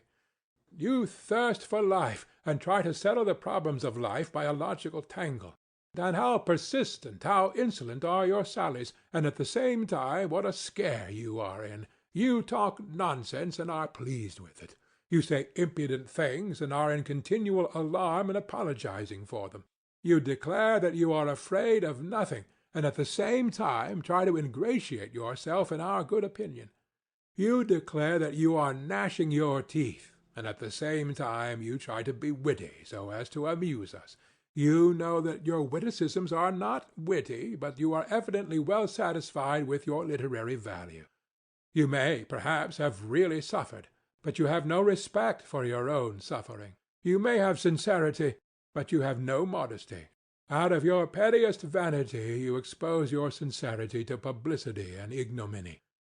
You doubtlessly mean to say something, but hide your last word through fear, because you have not the resolution to utter it, and only have a cowardly impudence. You boast of consciousness, but you are not sure of your ground, for though your mind works, yet your heart is darkened and corrupt, and you cannot have a full, genuine consciousness without a pure heart. And how intrusive you are, how you insist and grimace. Lies, lies, lies. Of course, I have myself made up all the things you say. That, too, is from underground. I have been for 40 years listening to you through a crack under the floor. I have invented them myself. There was nothing else I could invent. It is no wonder that I have learnt it by heart, and it has taken a literary form. But can you really be so credulous as to think that I will print all this and give it to you to read too? And another problem. Why do I call you gentlemen? Why do I address you as though you really were my readers? Such confessions as I intend to make are never printed, nor given to other people to read. Anyway, I am not strong-minded enough for that, and I don't see why I should be. But, you see, a fancy has occurred to me, and I want to realize it at all costs. Let me explain. Every man has reminiscences which he would not tell to every one, but only to his friends. He has other matters in his mind which he would not reveal even to his friends, but only to himself, and that in secret. But there are other things which a man is afraid to tell even to himself, and every decent man has a number of such things stored away in his mind. The more decent he is, the greater the number of such things in his mind. Anyway, I have only lately determined to remember some of my early adventures. Till now I have always avoided them, even with a certain uneasiness. Now, when I am not only recalling them, but have actually decided to write an account of them, I want to try the experiment whether one can, even with oneself, be perfectly open and not take fright at the whole truth. I will observe, in parentheses, that Heine says that a true autobiography is almost an impossibility, and that man is bound to lie about himself.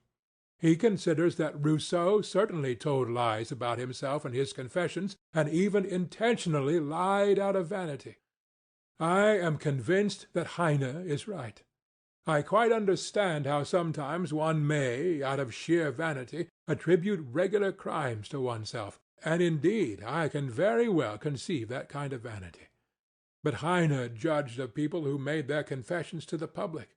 I write only for myself, and I wish to declare once and for all that if I write as though I were addressing readers, that is simply because it is easier for me to write in that form. It is a form, an empty form. I shall never have readers. I have made this plain already. I don't wish to be hampered by any restrictions in the compilation of my notes. I shall not attempt any system or method. I will jot things down as I remember them.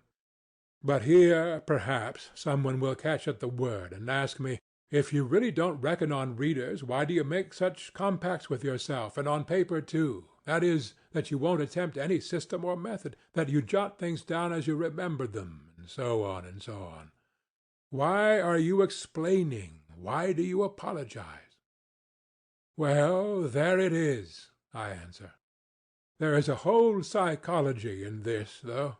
Perhaps it is simply that I am a coward, and perhaps that I purposely imagine an audience before me in order that I may be more dignified while I write. There are perhaps thousands of reasons. Again, what is the object precisely in writing? If it is not to be for the benefit of the public, why should I not simply recall these incidents in my own mind without putting them on paper? Quite so, but yet it is more imposing on paper. There is something more impressive in it. I shall be better able to criticize myself and improve my style. Besides, I shall perhaps obtain actual relief from writing. Today, for instance, I am particularly oppressed by one memory of a distant past.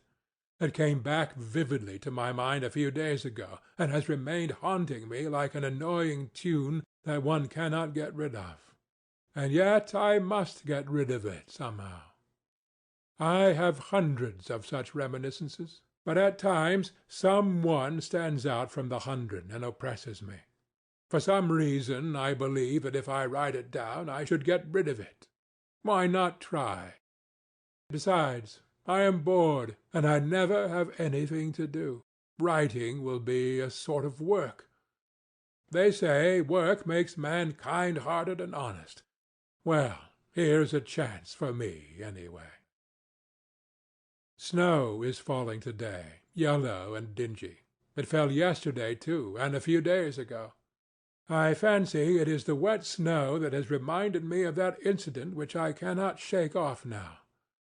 And so let it be a story apropos of the falling snow. End of Underground, Part 2.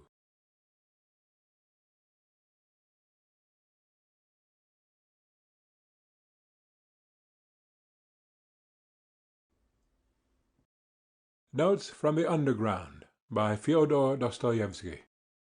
Apropos of the wet snow, Part 1. Apropos of the wet snow.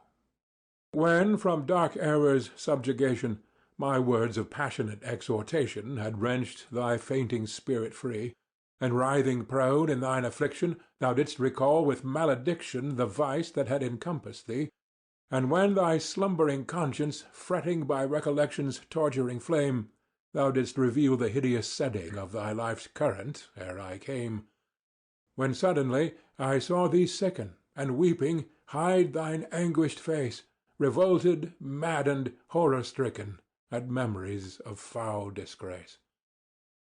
Nekrasov. 1. At that time I was only 24. My life was even then gloomy, ill-regulated, and as solitary as that of a savage. I made friends with no one, and positively avoided talking, and buried myself more and more in my hole. At work in the office I never looked at anyone, and was perfectly well aware that my companions looked upon me, not only as a queer fellow, but even looked upon me, I always fancied this, with a sort of loathing. I sometimes wondered why it was that nobody except me fancied that he was looked upon with aversion. One of the clerks had a most repulsive, pock-marked face, which looked positively villainous. I believe I should not have dared to look at any one with such an unsightly countenance. Another one had such a very dirty old uniform that there was an unpleasant odour in his proximity. Yet not one of these gentlemen showed the slightest self-consciousness, either about their clothes, or their countenance, or their character in any way. Neither of them ever imagined that they were looked at with repulsion. If they had imagined it, they would not have minded, so long as their superiors did not look at them in that way. It is clear to me now that, owing to my unbounded vanity and to the high standard I set for myself, I often looked at myself with furious discontent, which verged on loathing. And so I inwardly attributed the same feeling to every one. I hated my face, for instance. I thought it disgusting, and even suspected that there was something base in my expression, and so every day when I turned up at the office I tried to behave as independently as possible and to assume a lofty expression, so that I might not be suspected of being abject. My face may be ugly, I thought, but let it be lofty, expressive, and above all, extremely intelligent. But I was positively and painfully certain that it was impossible for my countenance ever to express those qualities. And what was worst of all, I thought it actually stupid-looking, and I would have been quite satisfied if I could have looked intelligent. In fact, I would even have put up with looking base if, at the same time, my face could have been thought strikingly intelligent. Of course I hated my fellow-clerks, one and all, and I despised them all, yet at the same time I was, as it were, afraid of them. In fact, it happened at times that I thought more highly of them than of myself. It somehow happened quite suddenly that I alternated between despising them and thinking them superior to myself. A cultivated and decent man cannot be vain without setting a fearfully high standard for himself, and without despising and almost hating himself at certain moments. Whether I despised them or thought them superior, I dropped my eyes almost every time I met any one. I even made experiments whether I could face so-and-so's looking at me, and I was always the first to drop my eyes. This worried me to distraction. I had a sickly dread, too, of being ridiculous, and so had a slavish passion for the conventional in everything external. I loved to fall into the common rut, and had a whole-hearted terror of any kind of eccentricity in myself. But how could I live up to it? I was morbidly sensitive, as a man of our age should be. They were all stupid, and as like one another as so many sheep. Perhaps I was the only one in the office who fancied that I was a coward and a slave, and I fancied it just because I was more highly developed. But it was not only that I fancied it. It really was so. I was a coward and a slave, and I say this without the slightest embarrassment. Every decent man of our age must be a coward and a slave. That is his normal condition. Of that I am firmly persuaded. He is made and constructed to that very end, and not only at the present time, owing to some casual circumstances, but always, at all times, a decent man is bound to be a coward and a slave. It is the law of nature for all decent people all over the earth. If any one of them happens to be valiant about something, he need not be comforted nor carried away by that. He would show the white feather just the same before something else. That is how it invariably and inevitably ends. Only donkeys and mules are valiant, and they only till they are pushed up to the wall. It is not worth while to pay attention to them, for they really are of no consequence. Another circumstance, too, worried me in those days, that there was no one like me, and I was unlike any one else. I am alone, and they are every one, I thought, and pondered. From that it is evident that I was still a youngster. The very opposite sometimes happened. It was loathsome sometimes to go to the office. Things reached such a point that I often came home ill. But all at once, apropos of nothing, there would come a phase of scepticism and indifference Everything happened in phases to me, and I would laugh myself at my intolerance and fastidiousness. I would reproach myself with being romantic. At one time I was unwilling to speak to any one, while at other times I would not only talk, but go to the length of contemplating making friends with them. All my fastidiousness would suddenly, for no rhyme or reason, vanish. Who knows? Perhaps I never really had it, and it had simply been affected and got out of books. I have not decided that question even now.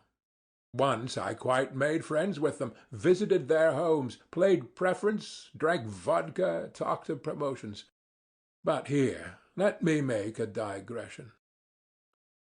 We Russians, speaking generally, have never had those foolish transcendental romantics, German, and still more French, on whom nothing produces any effect. If there were an earthquake, if all France perished at the barricades, they would still be the same. They would not even have the decency to affect a change, but would still go on singing their transcendental songs to the hour of their death, because they are fools. We in Russia have no fools. That is well known. That is what distinguishes us from foreign lands. Consequently, these transcendental natures are not found amongst us in their pure form. The idea that they are is due to our realistic journalists and critics of that day, always on the lookout for Konstanoglos and Uncle Pyotr Ivanitchs, and foolishly accepting them as our ideal. They have slandered our romantics, taking them for the same transcendental sort as in Germany or France. On the contrary, the characteristics of our romantics are absolutely and directly opposed to the transcendental European type, and no European standard can be applied to them. Allow me to make use of this word romantic, an old-fashioned and much-respected word which has done good service and is familiar to all. The characteristics of our romantic are to understand everything, to see everything, and to see it often incomparably more clearly than our most realistic minds see it. To refuse to accept any one or anything, but at the same time not to despise anything. To give way, to yield from policy, never to lose sight of a useful practical object, such as rent-free quarters at the government expense, pensions, decorations, to keep their eye on that object through all the enthusiasms and volumes of lyrical poems, and at the same time to preserve the sublime and the beautiful inviolates within them at the hour of their death, and to preserve themselves also, incidentally, like some precious jewel wrapped in cotton wool, if only for the benefit of the sublime and the beautiful. Our romantic is a man of great breadth, and the greatest rogue of all our rogues, I assure you. I can assure you from experience, indeed. Of course, that is, if he is intelligent. But what am I saying? The romantic is always intelligent, and I only meant to observe that although we have had foolish romantics, they don't count, and they were only so because in the flower of their youth they degenerated into Germans, and to preserve their precious jewel more comfortably, settled somewhere out there, by preference in Weimar or the Black Forest. I, for instance, genuinely despise my official work, and did not openly abuse it simply because I was in it myself and got a salary for it. Anyway, take note, I did not openly abuse it. Our romantic would rather go out of his mind, a thing, however, which very rarely happens, than to take open abuse, unless he had some other career in view, and he is never kicked out. At most, they would take him to the lunatic asylum as the King of Spain, if he should go very mad. But it is only the thin, fair people who go out of their minds in Russia. Innumerable romantics attain later in life in considerable rank in the service. Their many-sidedness is remarkable, and what a faculty they have for the most contradictory sensations! I was comforted by this thought even in those days, and I am of the same opinion now. That is why there are so many broad natures among us who never lose their ideal even in the depths of degradation, and though they never stir a finger for their ideal, though they are arrant thieves and knaves, yet they tearfully cherish their first ideal and are extraordinarily honest at heart. Yes, it is only among us that the most incorrigible rogue can be absolutely and loftily honest at heart without in the least ceasing to be a rogue. I repeat, our romantics frequently become such accomplished rascals, I use the term rascals affectionately, suddenly display such a sense of reality and practical knowledge, that their bewildered superiors and the public generally can only ejaculate in amazement. Their many-sidedness is really amazing, and goodness knows what it may develop into later on, and what the future has in store for us. It is not a poor material. I do not say this from any foolish or boastful patriotism, but I feel sure that you are again imagining that I am joking. Or perhaps it's just the contrary, and you are convinced that I really think so. Anyway, gentlemen, I shall welcome both views as an honor and a special favor. And do forgive my digression. I did not, of course, maintain friendly relations with my comrades, and soon was at loggerheads with them, and in my youth and inexperience I even gave up bowing to them, as though I had cut off all relations. That, however, only happened to me once. As a rule, I was always alone. In the first place, I spent most of my time at home, reading. I tried to stifle all that was continually seething within me by means of external impressions, and the only external means I had was reading. Reading, of course, was a great help, exciting me, giving me pleasure and pain. But at times it bored me fearfully. One longed for movement in spite of everything, and I plunged all at once into dark, underground, loathsome vice of the pettiest kind. My wretched passions were acute, smarting from my continual sickly irritability. I had hysterical impulses, with tears and convulsions. I had no resource except reading. That is, there was nothing in my surroundings which I could respect and which attracted me. I was overwhelmed with depression, too. I had an hysterical craving for incongruity and for contrast, and so I took to vice. I have not said all this to justify myself, but no, I am lying. I did want to justify myself. I make that little observation for my own benefit, gentlemen. I don't want to lie. I vowed to myself I would not. And so, furtively, timidly, in solitude, at night, I indulged in filthy vice, with a feeling of shame which never deserted me, even at the most loathsome moments, and which at some moments nearly made me curse. Already, even then, I had my underground world in my soul. I was fearfully afraid of being seen, of being met, of being recognized. I visited various obscure haunts. One night, as I was passing a tavern, I saw through a lighted window some gentlemen fighting with billiard cues, and I saw one of them thrown out of the window. At other times I should have felt very much disgusted, but I was in such a mood at the time that I actually envied the gentleman thrown out of the window, and I envied him so much that I even went into the tavern and into the billiard-room. Perhaps, I thought, I'll have a fight too, and they'll throw me out of the window.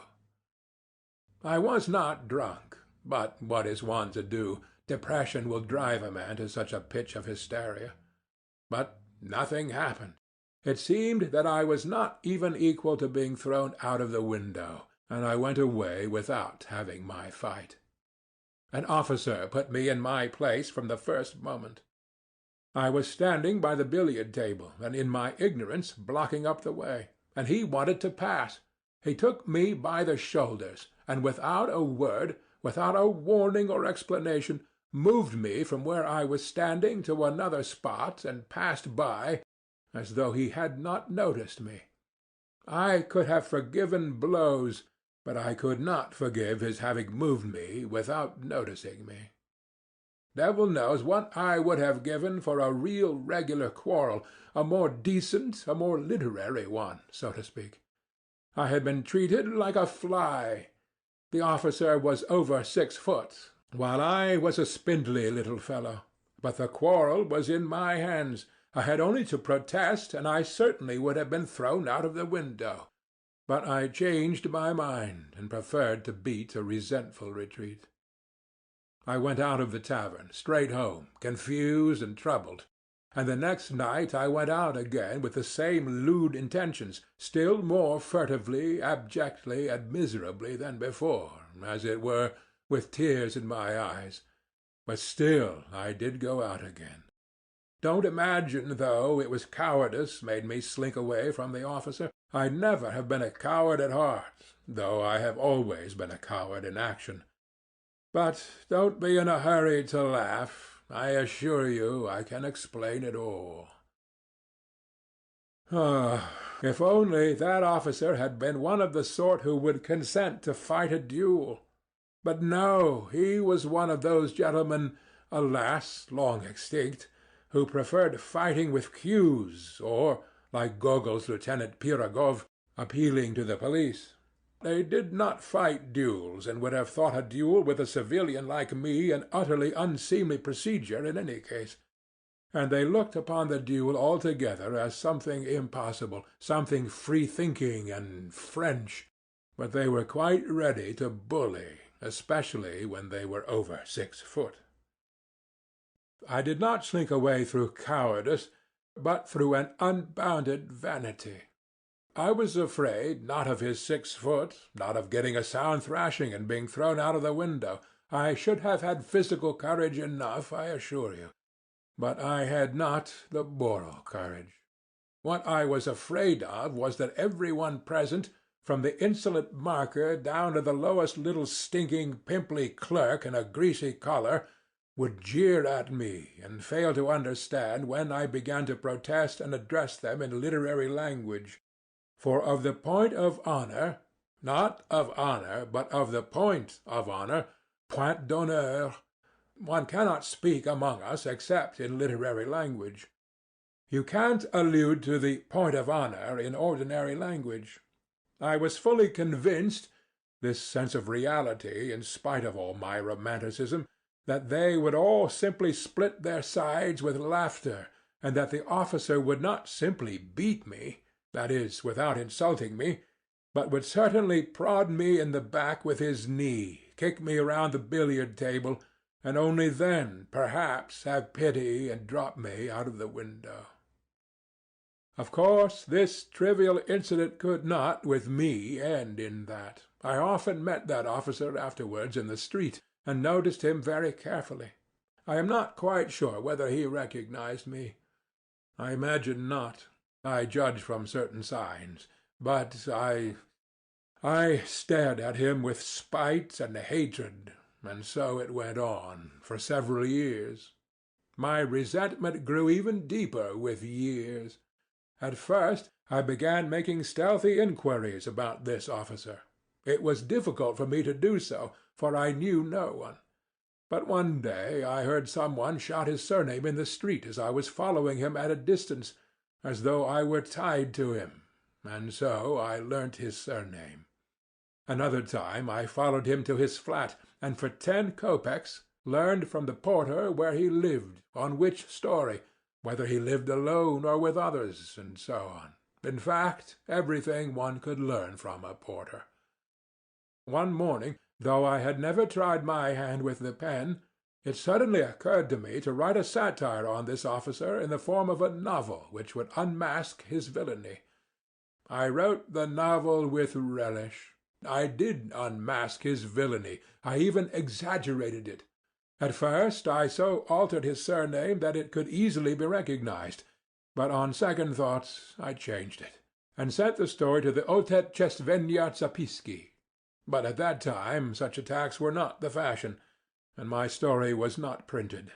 That was a great vexation to me.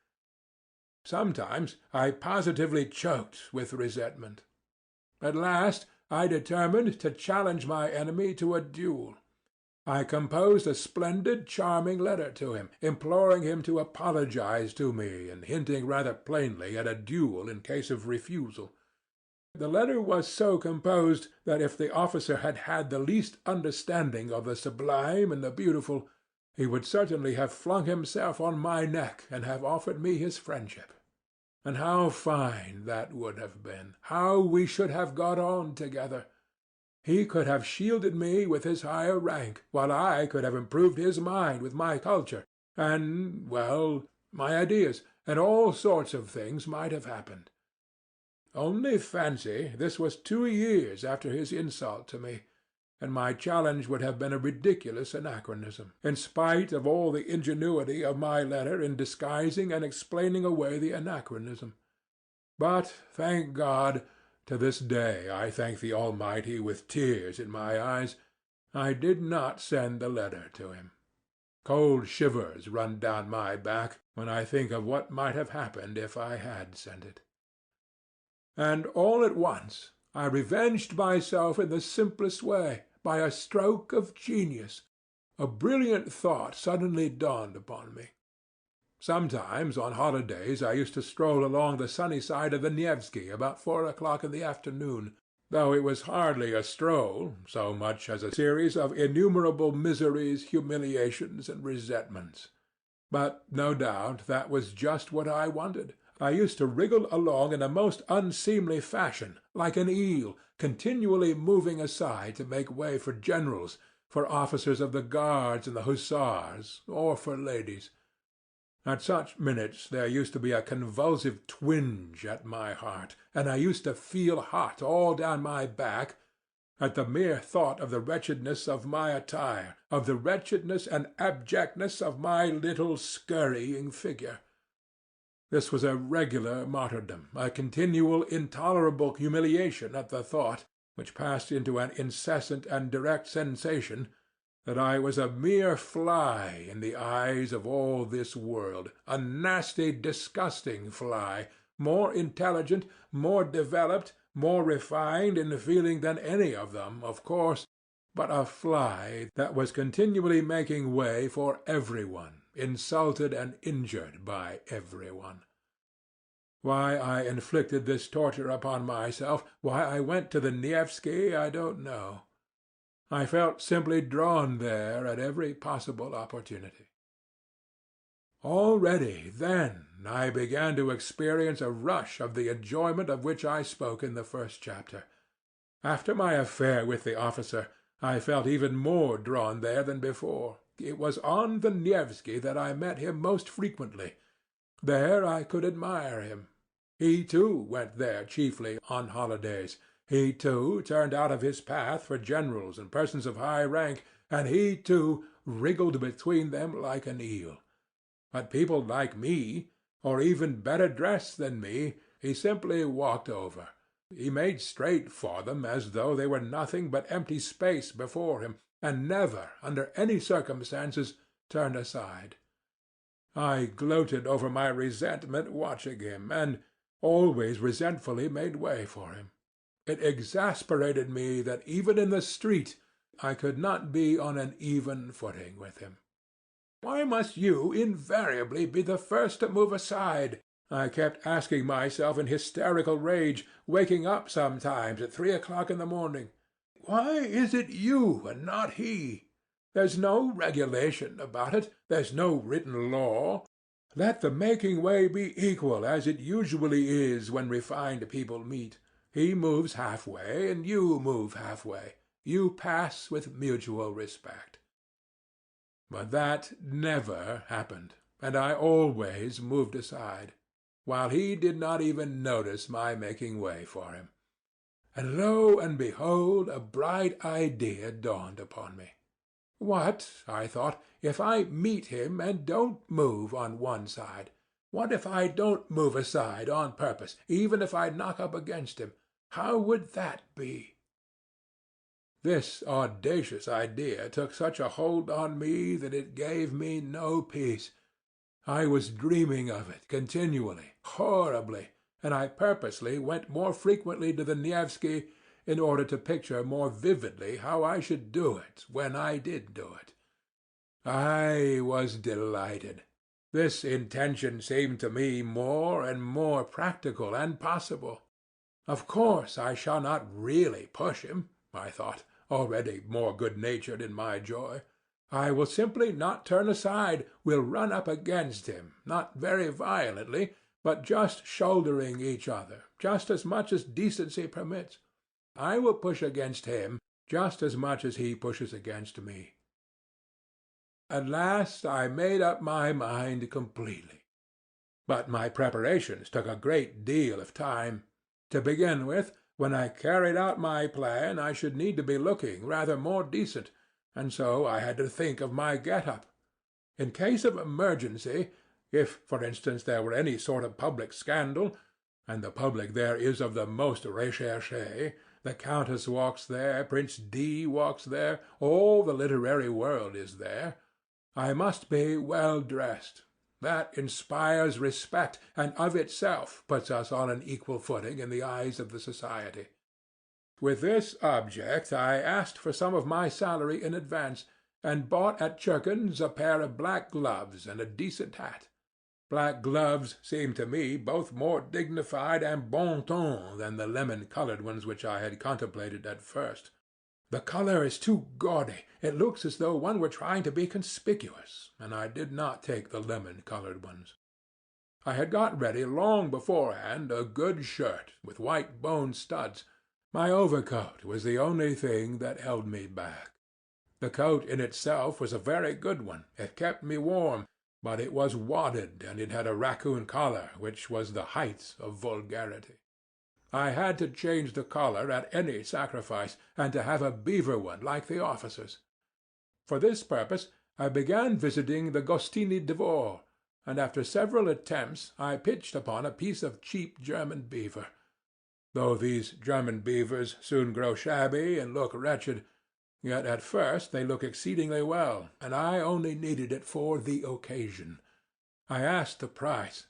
Even so, it was too expensive. After thinking it over thoroughly, I decided to sell my raccoon collar. The rest of the money, a considerable sum for me, I decided to borrow from Anton Antonitch Syetotchkin, my immediate supervisor, an unassuming person, though grave and judicious. He never lent money to anyone, but I had, on entering the service, been specially recommended to him by an important personage who had got me my berth. I was horribly worried. To borrow from Anton Antonitch seemed to me monstrous and shameful. I did not sleep for 2 or 3 nights. Indeed, I did not sleep well at that time. I was in a fever. I had a vague sinking at my heart, or else a sudden throbbing. Anton Antonitch was surprised at first, then he frowned, then he reflected, and did, after all, lend me the money, receiving from me a written authorization to take from my salary a fortnight later the sum that he had lent me. In this way everything was at last ready. The handsome beaver replaced the mean-looking raccoon, and I began by degrees to get to work. It would never have done to act off-hand, at random. The plan had to be carried out skilfully, by degrees. But I must confess that after many efforts I began to despair. We simply could not run into each other. I made every preparation. I was quite determined. It seemed as though we should run into one another directly, and before I knew what I was doing, I had stepped aside for him again, and he had passed without noticing me. I even prayed, as I approached him, that God would grant me determination. One time I had made up my mind thoroughly, but it ended in my stumbling and falling at his feet, because at the very last instant, when I was 6 inches from him, my courage failed me. He very calmly stepped over me, while I flew on one side like a ball. That night I was ill again, feverish and delirious. And suddenly it ended most happily. The night before I had made up my mind not to carry out my fatal plan, and to abandon it all, and with that object I went to the Nevsky for the last time, just to see how I would abandon it all. Suddenly, 3 paces from my enemy, I unexpectedly made up my mind. I closed my eyes, and we ran full tilt, shoulder to shoulder, against one another. I did not budge an inch, and passed him on a perfectly equal footing. He did not even look round, and pretended not to notice it. But he was only pretending. I am convinced of that. I am convinced of that to this day. Of course, I got the worst of it. He was stronger, but that was not the point. The point was that I had attained my object. I had kept up my dignity. I had not yielded a step, and had put myself publicly on an equal social footing with him. I returned home feeling that I was fully avenged for everything. I was delighted, and I was triumphant, and sang Italian arias. Of course, I will not describe to you what happened to me 3 days later. If you have read my first chapter, you can guess for yourself. The officer was afterwards transferred. I have not seen him now for 14 years. What is the dear fellow doing now? Whom is he walking over? 2. But the period of my dissipation would end, and I always felt very sick afterwards. It was followed by remorse. I tried to drive it away. I felt too sick. By degrees, however, I grew used to that too. I grew used to everything, or rather, I voluntarily resigned myself to enduring it. But I had a means of escape that reconciled everything. That was to find refuge in the sublime and the beautiful, in dreams, of course.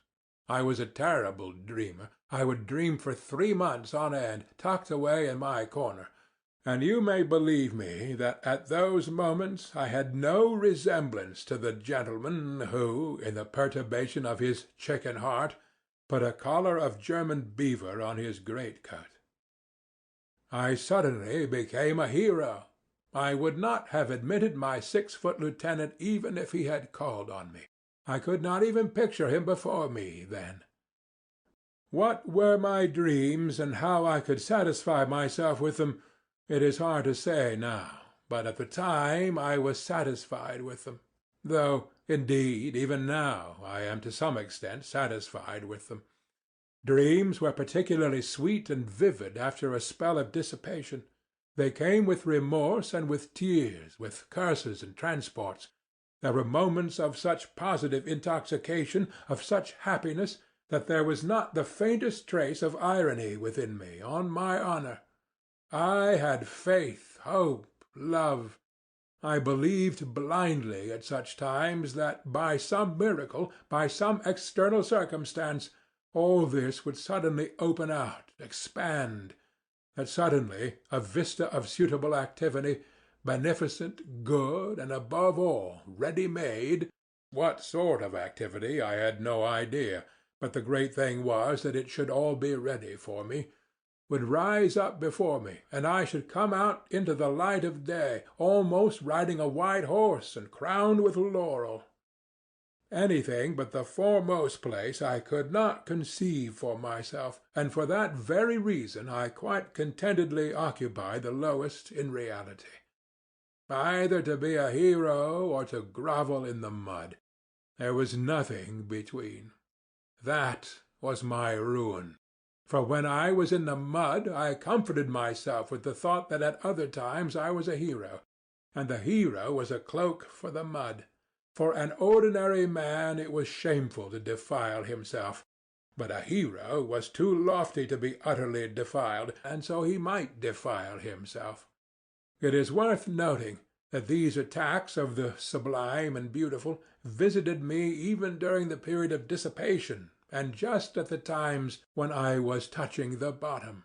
They came in separate spurts, as though reminding me of themselves, but did not banish the dissipation by their appearance.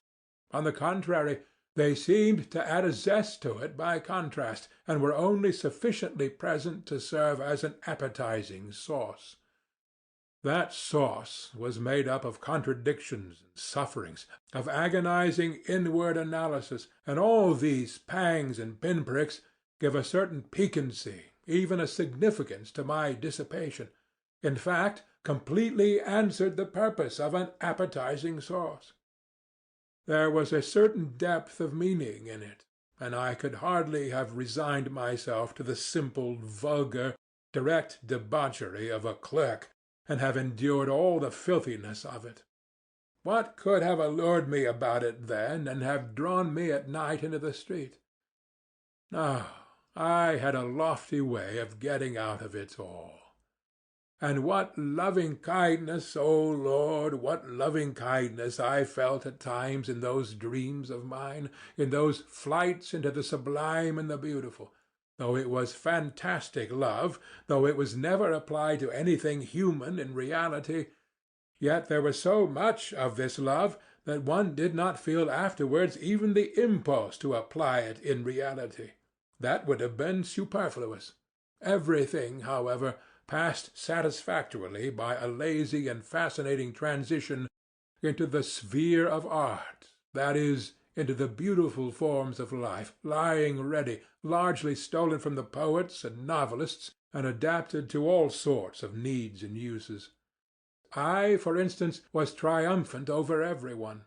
Every one, of course, was in dust and ashes, and was forced spontaneously to recognize my superiority, and I forgave them all. I was a poet and a grand gentleman. I fell in love. I came in for countless millions and immediately devoted them to humanity, and at the same time I confessed before all the people my shameful deeds, which, of course, were not merely shameful, but had in them much that was sublime and beautiful, something in the Manfred style. Every one would kiss me and weep. What idiots they would be if they did not, while I should go barefoot and hungry, preaching new ideas and fighting a victorious Austerlitz against the obscurantists.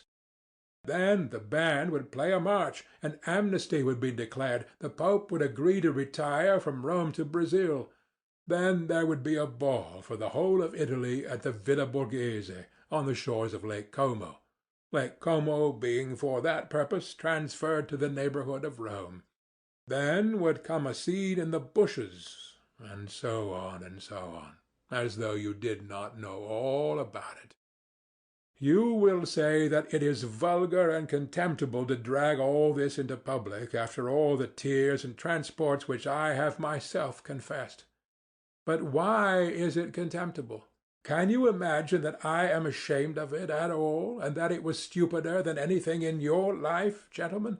And I can assure you that some of these fancies were by no means badly composed. It did not all happen on the shores of Lake Como, and yet you are right, it really is vulgar and contemptible, and most contemptible of all is that now I am attempting to justify myself to you. And even more contemptible than that is my making this remark now. But that's enough, or there will be no end to it. Each step will be more contemptible than the last. I could never stand more than 3 months of dreaming at a time without feeling an irresistible desire to plunge into society. To plunge into society meant to visit my superior at the office, Anton Antonitch Syetotchkin. He was the only permanent acquaintance I have had in my life, and I wonder at the fact myself now. But I only went to see him when that phase came over me, and when my dreams had reached such a point of bliss that it became essential at once to embrace my fellows and all mankind, and for that purpose I needed at least one human being actually existing. I had to call on Anton Antonitch, however, on Tuesday, his at-home day, so I had always to time my passionate desire to embrace humanity so that it might fall on a Tuesday. This Anton Antonitch lived on the fourth story in a house in 5 corners, in 4 low-pitched rooms, one smaller than the other, of a particularly frugal and sallow appearance. He had 2 daughters and their aunt, who used to pour out the tea. Of the daughters, one was 13 and another 14. They both had snub noses, and I was awfully shy of them because they were always whispering and giggling together. The master of the house usually sat in his study on a leather couch in front of the table with some grey-headed gentleman, usually a colleague from our office or some other department. I never saw more than 2 or 3 visitors there, always the same. They talked about the excise duty, about business in the Senate, about salaries, about promotions, about His Excellency and the best means of pleasing him, and so on. I had the patience to sit like a fool beside these people for 4 hours at a stretch, listening to them without knowing what to say to them or venturing to say a word. I became stupefied. Several times I felt myself perspiring. I was overcome by a sort of paralysis. But this was pleasant and good for me. On returning home, I deferred for a time my desire to embrace all mankind. I had, however, one other acquaintance of a sort, Simonov, who was an old schoolfellow. I had a number of schoolfellows, indeed, in Petersburg, but I did not associate with them, and had even given up nodding to them in the street. I believe I had transferred into the department I was in simply to avoid their company, and to cut off all connection with my hateful childhood. Curses on that school, and all those terrible years of penal servitude! In short, I parted from my schoolfellows as soon as I got out into the world. There were 2 or 3 left to whom I nodded in the street. One of them was Simonov, who had in no way been distinguished at school, was of a quiet and equable disposition, but I discovered in him a certain independence of character, and even honesty. I don't even suppose that he was particularly stupid. I had at one time spent some rather soulful moments with him, but these had not lasted long, and had somehow been suddenly clouded over. He was evidently uncomfortable at these reminiscences, and was, I fancy, always afraid that I might take up the same tone again. I suspected that he had an aversion for me, but still I went on going to see him, not being quite certain of it. And so, on occasion, unable to endure my solitude, and knowing that, as it was Thursday, Anton Antonitch's door would be closed, I thought of Simonov. Climbing up to his 4th story, I was thinking that the man disliked me, and that it was a mistake to go and see him. But as it always happened that such reflections impelled me, as though purposely to put myself into a false position, I went in. It was almost a year since I had last seen Simonov. End of Part 1.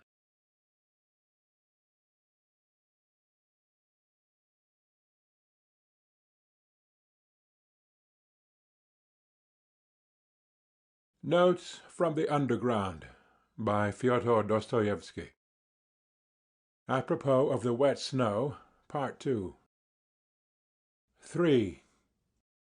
I found 2 of my old schoolfellows with him. They seemed to be discussing an important matter. All of them took scarcely any notice of my entrance, which was strange, for I had not met them for years. Evidently they looked upon me as something on the level of a common fly. I had not been treated like that even at school, though they all hated me. I knew, of course, that they must despise me now for my lack of success in the service, and for my having let myself sink so low, going about badly dressed and so on, which seemed to them a sign of my incapacity and insignificance. But I had not expected such contempt. Simonov was positively surprised at my turning up. Even in old days he had always seemed surprised at my coming. All this disconcerted me. I sat down, feeling rather miserable, and began listening to what they were saying. They were engaged in warm and earnest conversation about a farewell dinner which they wanted to arrange for the next day to a comrade of theirs called Tverkov, an officer in the army who was going away to a distant province. This Tverkov had been all the time at school with me too. I had begun to hate him, particularly in the upper forms. In the lower forms he had simply been a pretty, playful boy whom everybody liked. I had hated him, however, even in the lower forms, just because he was a pretty and playful boy. He was always bad at his lessons, and got worse and worse as he went on. However, he left with a good certificate, as he had powerful interests. During his last year at school he came in for an estate of 200 serfs, and as almost all of us were poor, he took up a swaggering tone among us. He was vulgar in the extreme, but at the same time he was a good-natured fellow, even in his swaggering. In spite of superficial, fantastic, and sham notions of honor and dignity, all but very few of us positively grovelled before Tverkov, and the more so the more he swaggered. And it was not from any interested motive that they grovelled, but simply because he had been favoured by the gifts of nature. Moreover, it was, as it were, an accepted idea among us that Tverkov was a specialist in regard to tact and the social graces. This last fact particularly infuriated me. I hated the abrupt, self-confident tone of his voice, his admiration of his own witticisms, which were often frightfully stupid, though he was bold in his language. I hated his handsome but stupid face, for which I would, however, have gladly exchanged my intelligent one, and the free and easy military manners in fashion in the 40s. I hated the way in which he used to talk of his future conquests of women.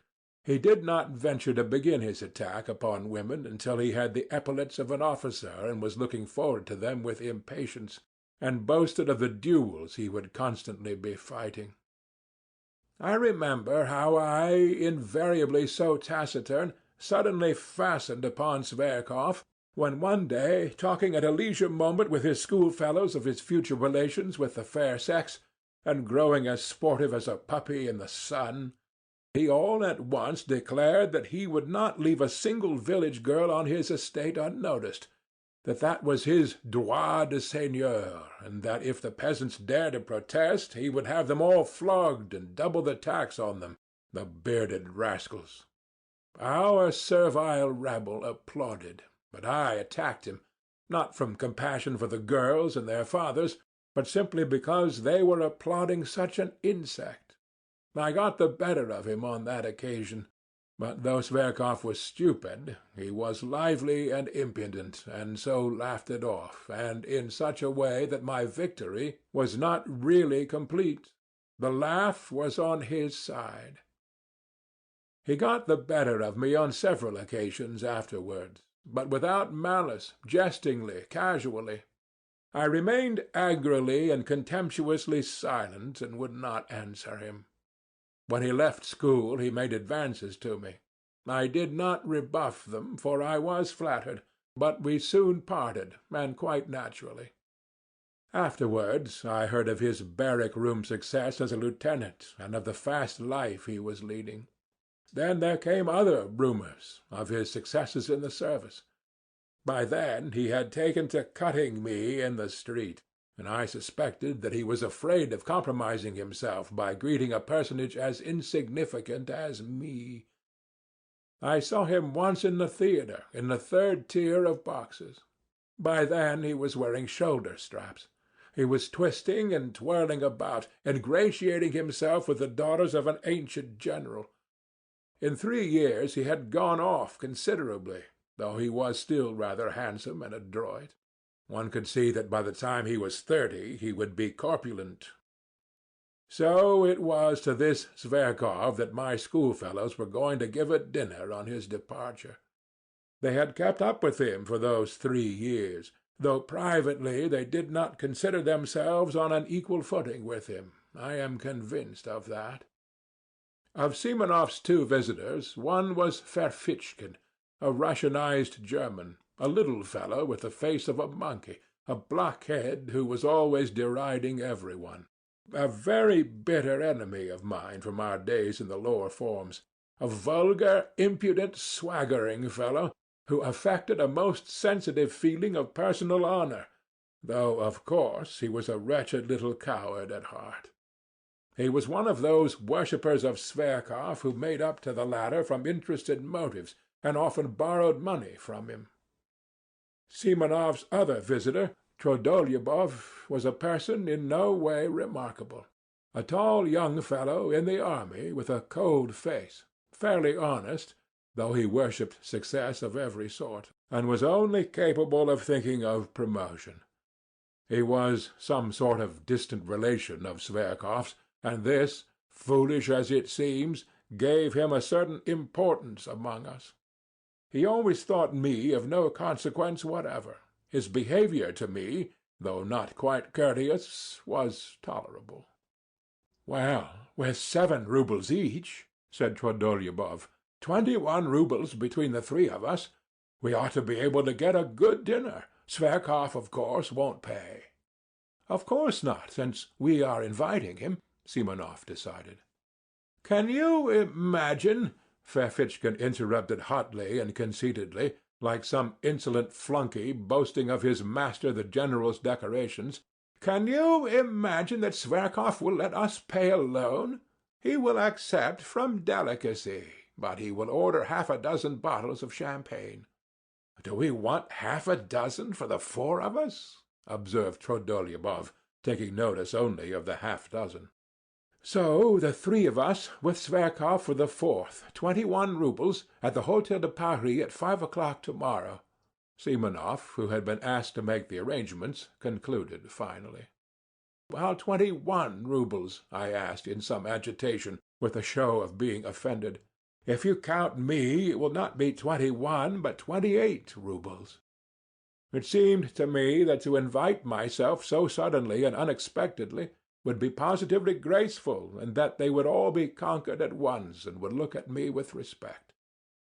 Do you want to join, too?" Simonov observed, with no appearance of pleasure, seeming to avoid looking at me. He knew me through and through. It infuriated me that he knew me so thoroughly. "Why not? I'm an old schoolfellow of his, too, I believe, and I must own I feel hurt that you have left me out," I said, boiling over again. "And where were we to find you?" Ferfitchkin put in roughly. "You never were on good terms with Zverkov," Trudolyubov added, frowning. But I had already clutched at the idea and would not give it up. "It seems to me that no one has a right to form an opinion upon that," I retorted in a shaking voice, as though something tremulous had happened. "Perhaps that is just my reason for wishing it now, that I have not always been on good terms with him." "Oh, there's no making you out with these refinements," Trudolyubov jeered. "We'll put your name down," Simonov decided, addressing me. "Tomorrow at 5 o'clock at the Hôtel de Paris." "What about the money?" Ferfitchkin began in an undertone, indicating me to Simonov, but he broke off, for even Simonov was embarrassed. "That will do," said Trudolyubov, getting up. "If he wants to come so much, let him." "But it's a private thing, between us friends," Ferfitchkin said crossly, as he too picked up his hat. "It's not an official gathering. We do not want at all, perhaps." They went away. Ferfitchkin did not greet me in any way as he went out. Trudolyubov barely nodded.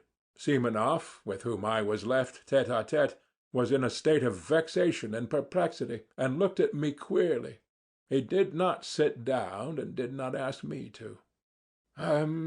Yes. Tomorrow, then. Will you pay your subscription now? I just ask so as to know," he muttered in embarrassment. I flushed crimson. As I did so, I remembered that I had owed Simonov 15 roubles for ages, which I had indeed never forgotten, though I had not paid it. You will understand, Simonov, that I could have no idea when I came here. I am very much vexed that I have forgotten. All right. That doesn't matter. You can pay tomorrow after the dinner. I simply wanted to know. Please don't." He broke off and began pacing the room still more vexed. As he walked, he began to stamp with his heels.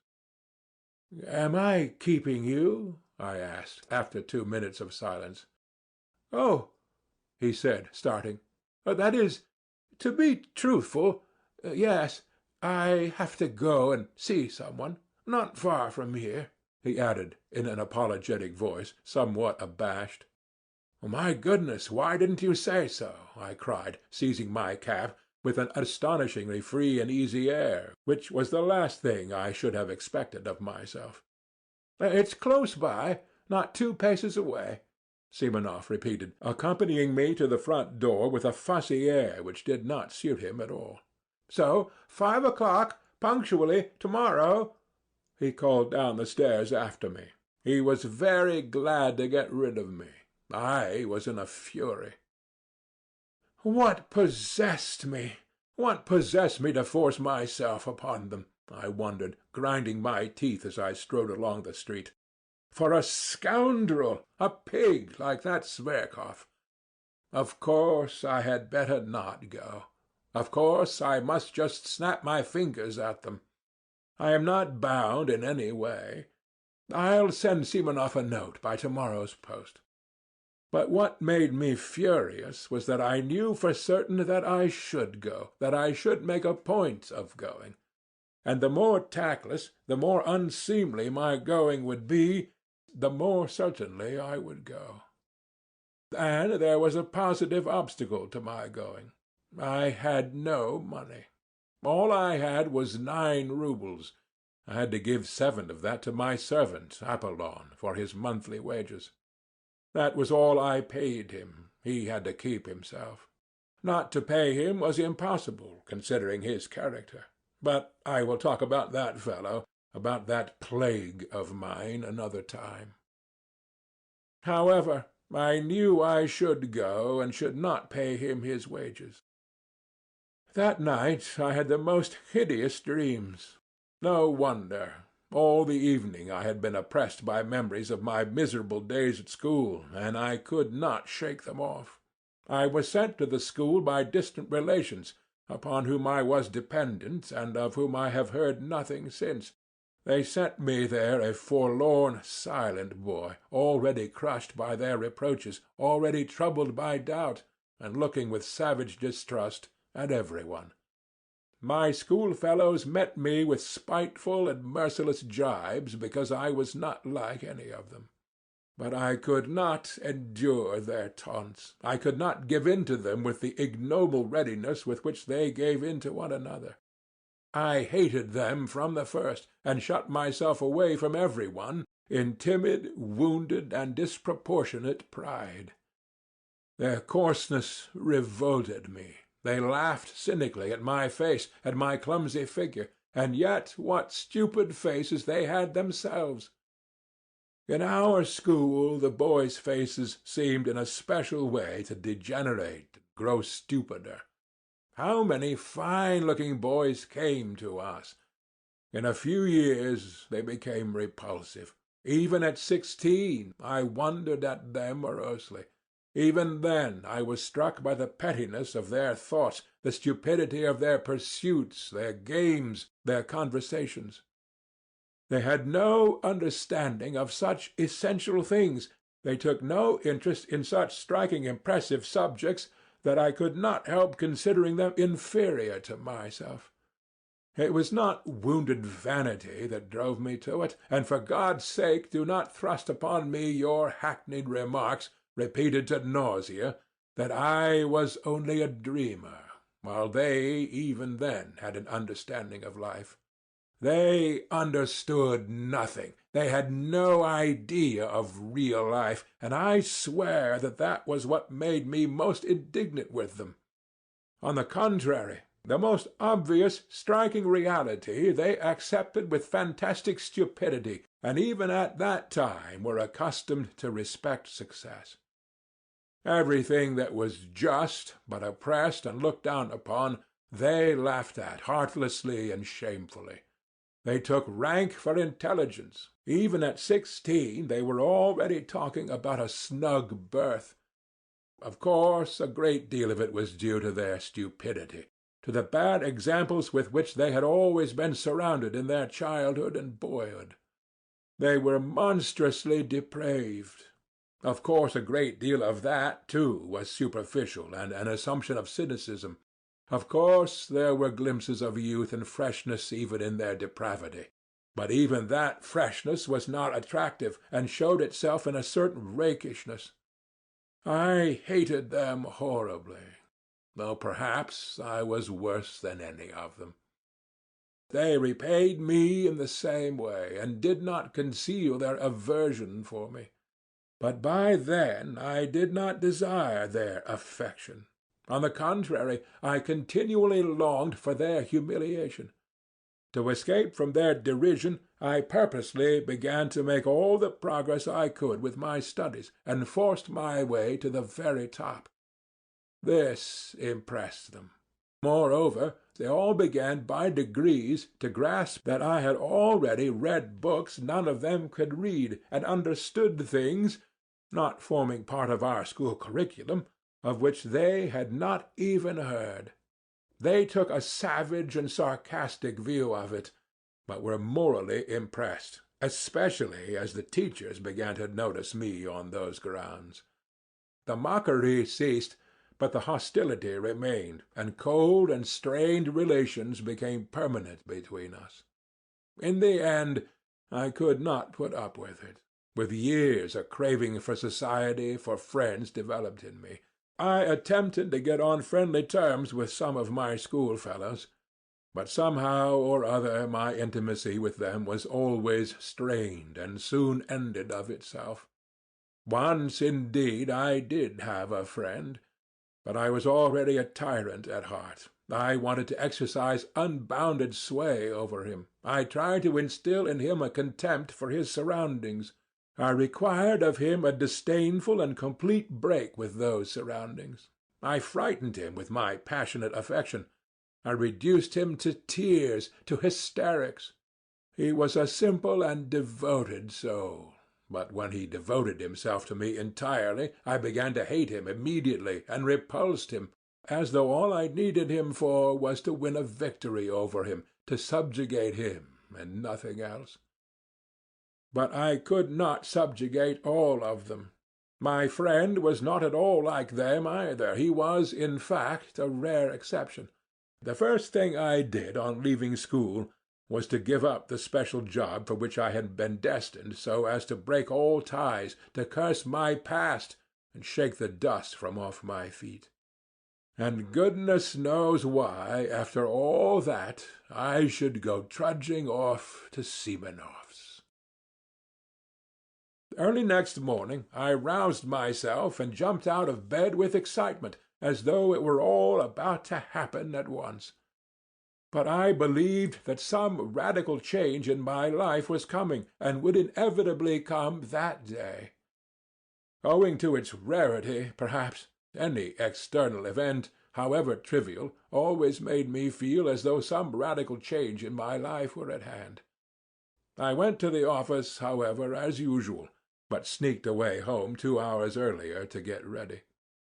The great thing, I thought, is not to be the first to arrive, or they will think I am overjoyed at coming. But there are thousands of such great points to consider, and they all agitated and overwhelmed me. I polished my boots a second time with my own hands. Nothing in the world would have induced Apollon to clean them twice a day, as he considered that it was more than his duties required of him. I stole the brushes to clean them from the passage, being careful he should not detect it, for fear of his contempt. Then I minutely examined my clothes, and thought that everything looked old, worn, and threadbare. I had let myself get too slovenly. My uniform, perhaps, was tidy, but I could not go out to dinner in my uniform. The worst of it was that on the knee of my trousers was a big yellow stain. I had a foreboding that that stain would deprive me of 9/10 of my personal dignity. I knew, too, that it was very poor to think so. But this is no time for thinking. Now I am in for the real thing, I thought, and my heart sank. I knew, too, perfectly well even then, that I was monstrously exaggerating the facts. But how could I help it? I could not control myself, and was already shaking with fever. With despair I pictured to myself how coldly and disdainfully that scoundrel Zverkov would meet me, with what dull-witted, invincible contempt the blockhead Trudolyubov would look at me, with what impudent rudeness the insect Ferfitchkin would snigger at me in order to curry favor with Zverkov, how completely Simonov would take it all in, and how he would despise me for the abjectness of my vanity and lack of spirit, and worst of all, how paltry, unliterary, commonplace it would all be. Of course, the best thing would be not to go at all, but that was most impossible of all. If I feel impelled to do anything, I seem to be pitchforked into it. I should have jeered at myself ever afterwards. So you funked it! You funked it! You funked the real thing! On the contrary, I passionately longed to show all that rabble that I was by no means such a spiritless creature as I seemed to myself. What is more, even in the acutest paroxysm of this cowardly fever, I dreamed of getting the upper hand, of dominating them, carrying them away, making them like me, if only for my elevation of thought and unmistakable wit. They would abandon Zverkov. He would sit on one side, silent and ashamed, while I should crush him. Then, perhaps, we would be reconciled and drink to our everlasting friendship. But what was most bitter and humiliating for me was that I knew, even then, knew fully and for certain, that I needed nothing of all this, really, that I did not really want to crush, to subdue, to attract them, that I did not care a straw, really, for the result, even if I did achieve it. Oh, how I prayed for the day to pass quickly! In unutterable anguish I went to the window, opened the movable pane, and looked out into the troubled darkness of the thickly falling wet snow. At last my wretched little clock hissed out 5. I seized my hat, and trying not to look at Apollon, who had been all day expecting his month's wages, but in his foolishness was unwilling to be the first to speak about it, I slipped between him and the door, and, jumping into a high-class sledge, on which I spent my last half-rouble, I drove up in grand style to the Hôtel de Paris. 4. I had been certain the day before that I should be the first to arrive. But it was not a question of being the first to arrive. Not only were they not there, but I had difficulty in finding our room. The table was not laid even. What did it mean? After a good many questions, I elicited from the waiters that the dinner had been ordered not for 5, but for 6 o'clock. This was confirmed at the buffet, too. I felt really ashamed to go on questioning them. It was only 25 minutes past 5. If they had changed the dinner hour, they ought at least to have let me know. That is what the post is for, and not to have put me in an absurd position in my own eyes, and even before the waiters. I sat down. The servant began laying the table. I felt even more humiliated when he was present.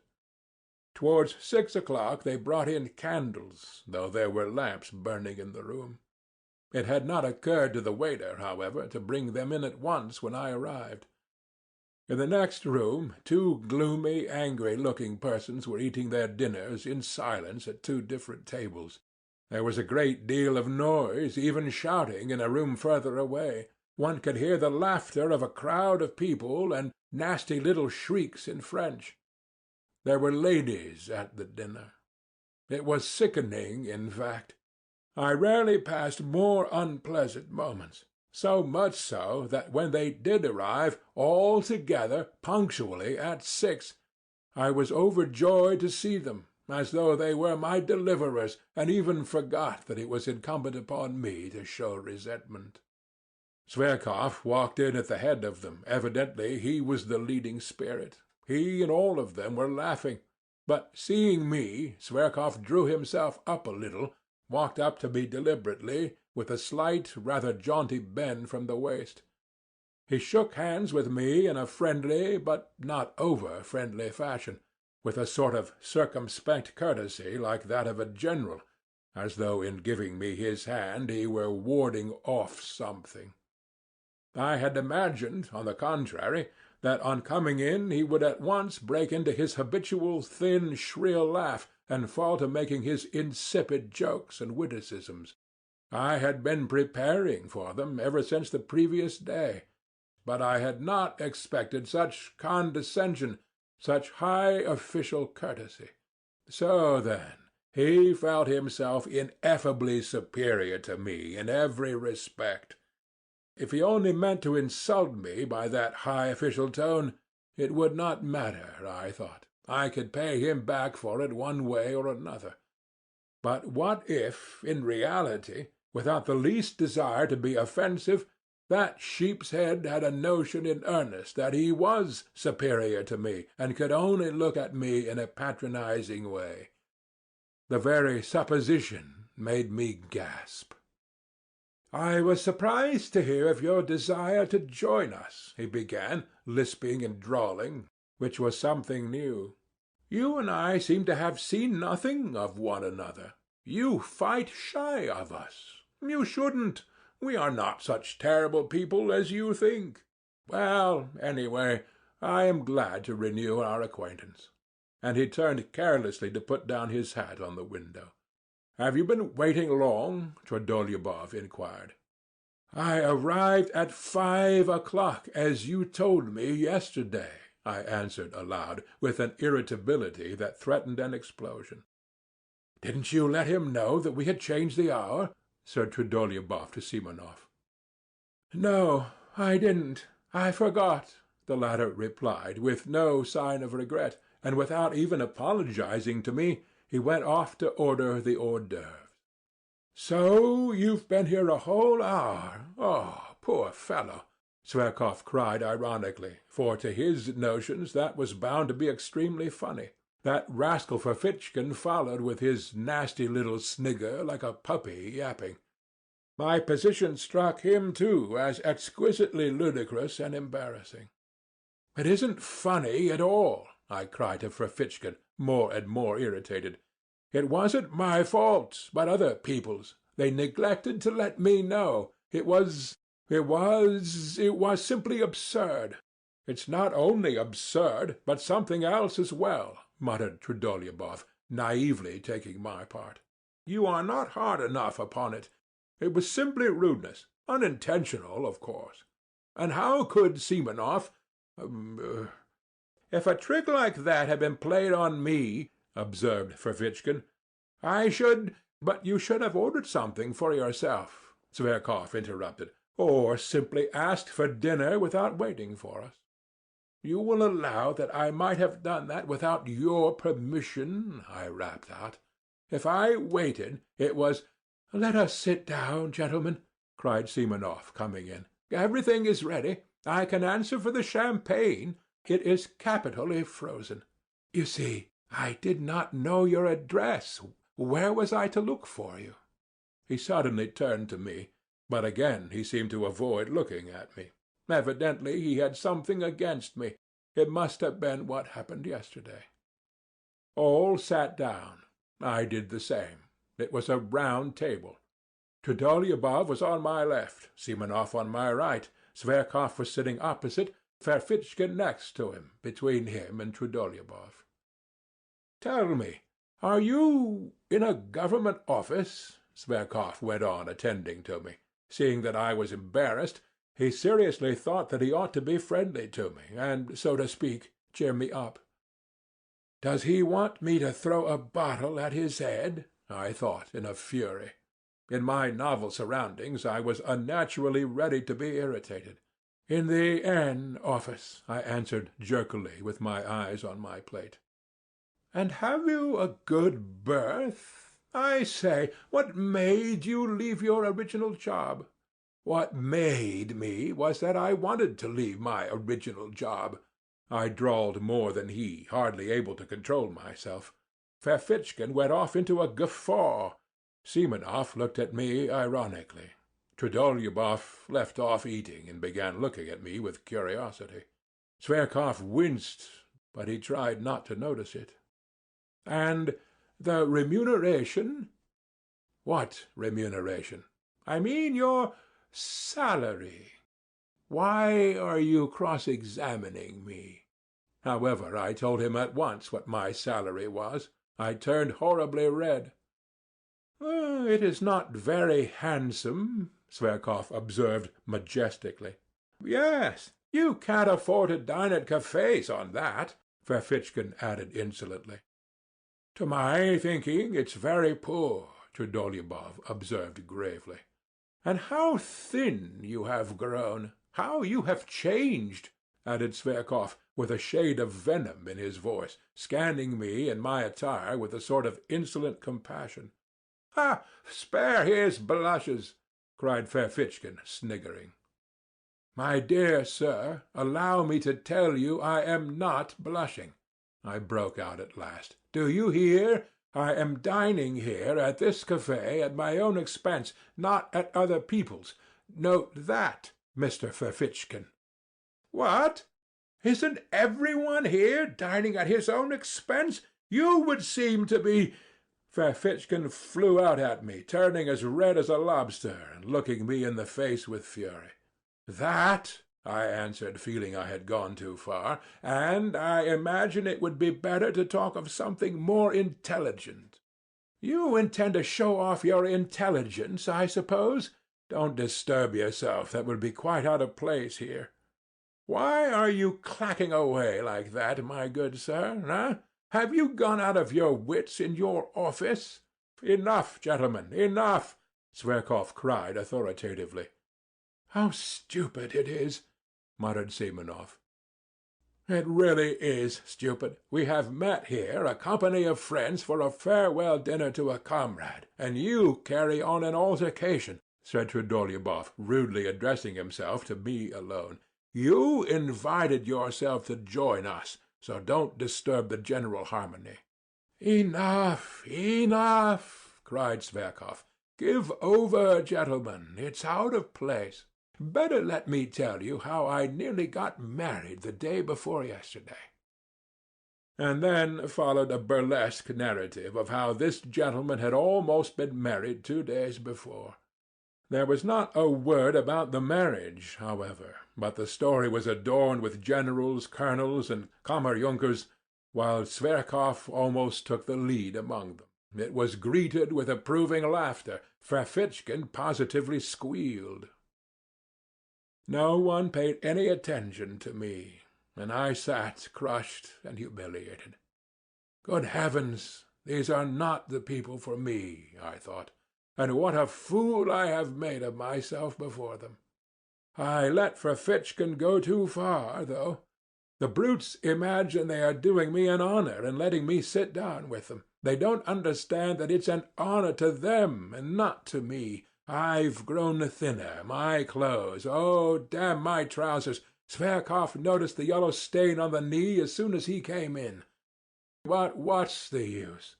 I must get up at once, this very minute, take my hat and simply go without a word, with contempt, and tomorrow I can send a challenge. The scoundrels, as though I cared about the 7 roubles. They may think— Damn it, I don't care about the 7 roubles. I'll go this minute. Of course I remained. I drank sherry and Lafitte by the glassful in my discomfiture. Being unaccustomed to it, I was quickly affected. My annoyance increased as the wine went to my head. I longed all at once to insult them all in a most flagrant manner and then go away, to seize the moment and show what I could do, so that they would say, "He's clever, though he is absurd, and, in fact, damn them all." I scanned them all insolently with my drowsy eyes, but they seemed to have forgotten me altogether. They were noisy, vociferous, cheerful. Zverkov was talking all the time. I began listening. Zverkov was talking of some exuberant lady whom he had at last led on to declaring her love. Of course he was lying like a horse, and how he had been helped in this affair by an intimate friend of his, a Prince Kolya, an officer in the hussars, who had 3,000 serfs. And yet this Kolya, who has 3,000 serfs, has not put in an appearance here to-night to see you off, I cut in suddenly. For 1 minute every one was silent. "You are drunk already," Trudolyubov deigned to notice me at last, glancing contemptuously in my direction. Zverkov, without a word, examined me as though I were an insect. I dropped my eyes. Simonov made haste to fill up the glasses with champagne. Trudolyubov raised his glass, as did every one else but me. "Your health, and good luck on the journey," he cried to Zverkov. "To old times, to our future. Hurrah!" They all tossed off their glasses and crowded round Zverkov to kiss him. I did not move, my full glass still untouched before me. "Why, aren't you going to drink it?" roared Trudolyubov, losing patience and turning menacingly to me. "I want to make a speech separately on my own account, and then I'll drink it, Mr. Trudolyubov." "Spiteful brute!"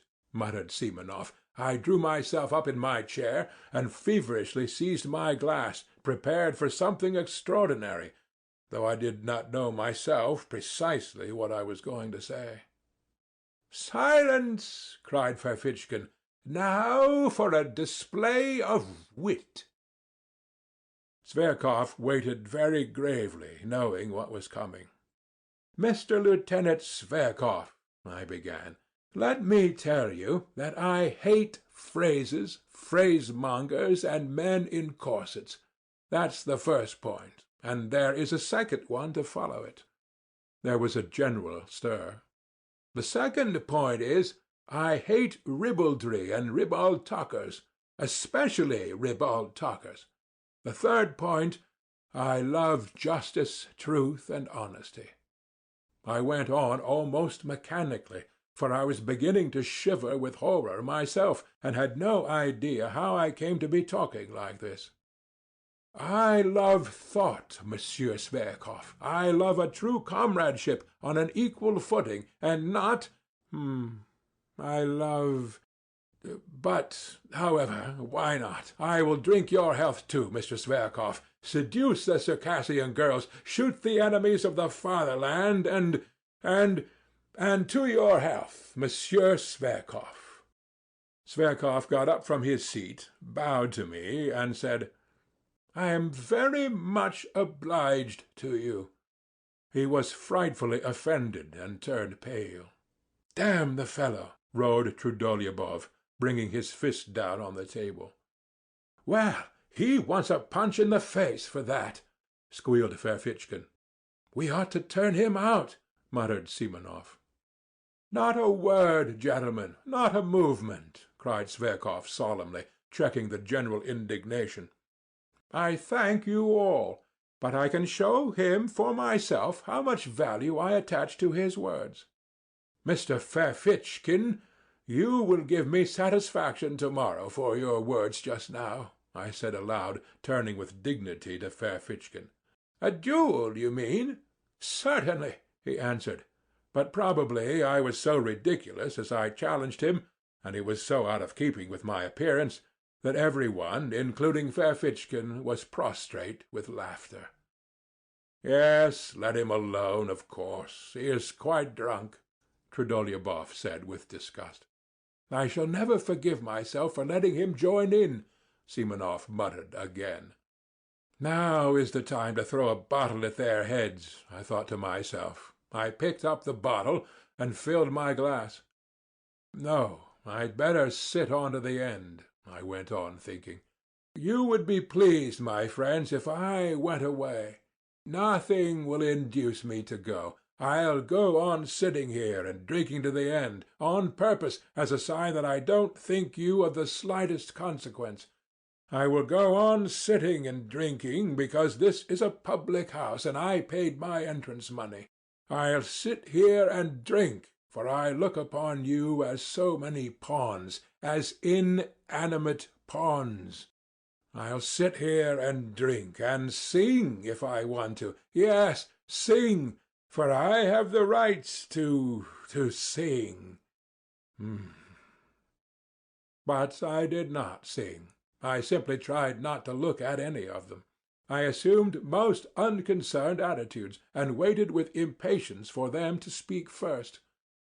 But alas, they did not address me, and oh, how I wished at that moment to be reconciled to them. It struck 8, at last 9. They moved from the table to the sofa. Zverkov stretched himself on a lounge and put one foot on a round table. Wine was brought there. He did, as a fact, order 3 bottles on his own account. I, of course, was not invited to join them. They all sat round him on the sofa. They listened to him, almost with reverence. It was evident they were fond of him.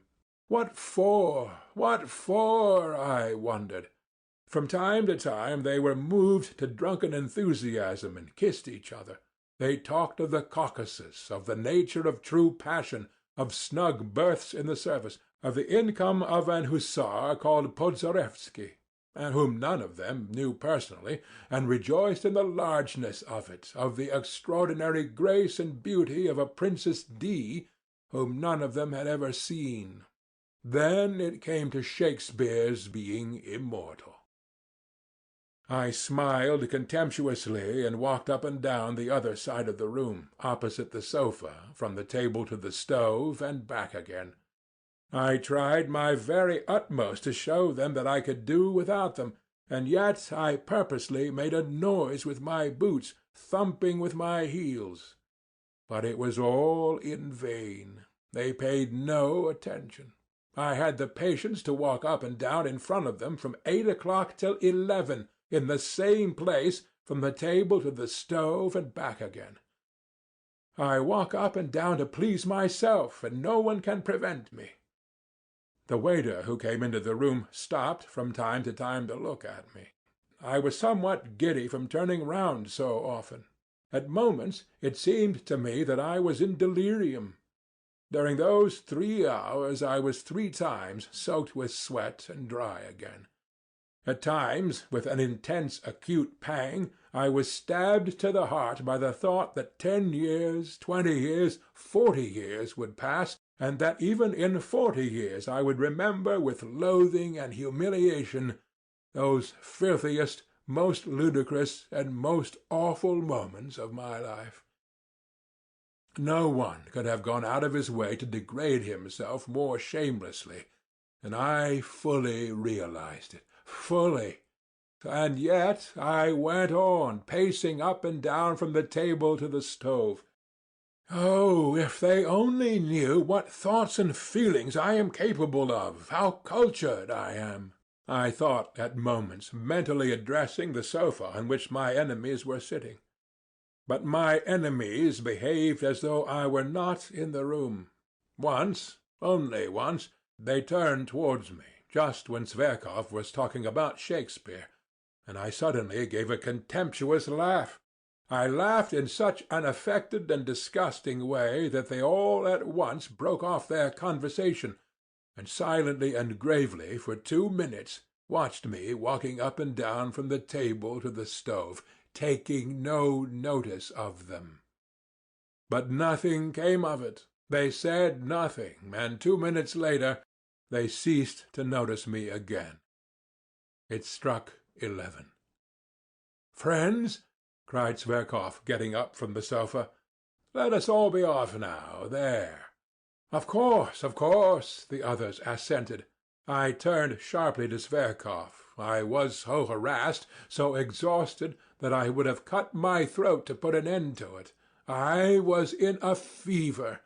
My hair, soaked with perspiration, stuck to my forehead and temples. Zverkov, I beg your pardon, I said abruptly and resolutely. Ferfitchkin, yours too, and everyone's. I have insulted you all. Aha! A duel is not in your line, old man, Ferfitchkin hissed venomously. It sent a sharp pang to my heart. No, it's not the duel I am afraid of, Ferfitchkin. I am ready to fight you tomorrow, after we are reconciled. I insist upon it, in fact, and you cannot refuse. I want to show you that I am not afraid of a duel. You shall fire first, and I shall fire into the air. He is comforting himself, said Simonov. He's simply raving, said Trudolyubov. But let us pass. Why are you barring our way? What do you want? Zverkov answered disdainfully. They were all flushed, their eyes were bright, they had been drinking heavily. I ask for your friendship, Zverkov. I insulted you, but insulted? You insulted me? Understand, sir, that you never, under any circumstances, could possibly insult me.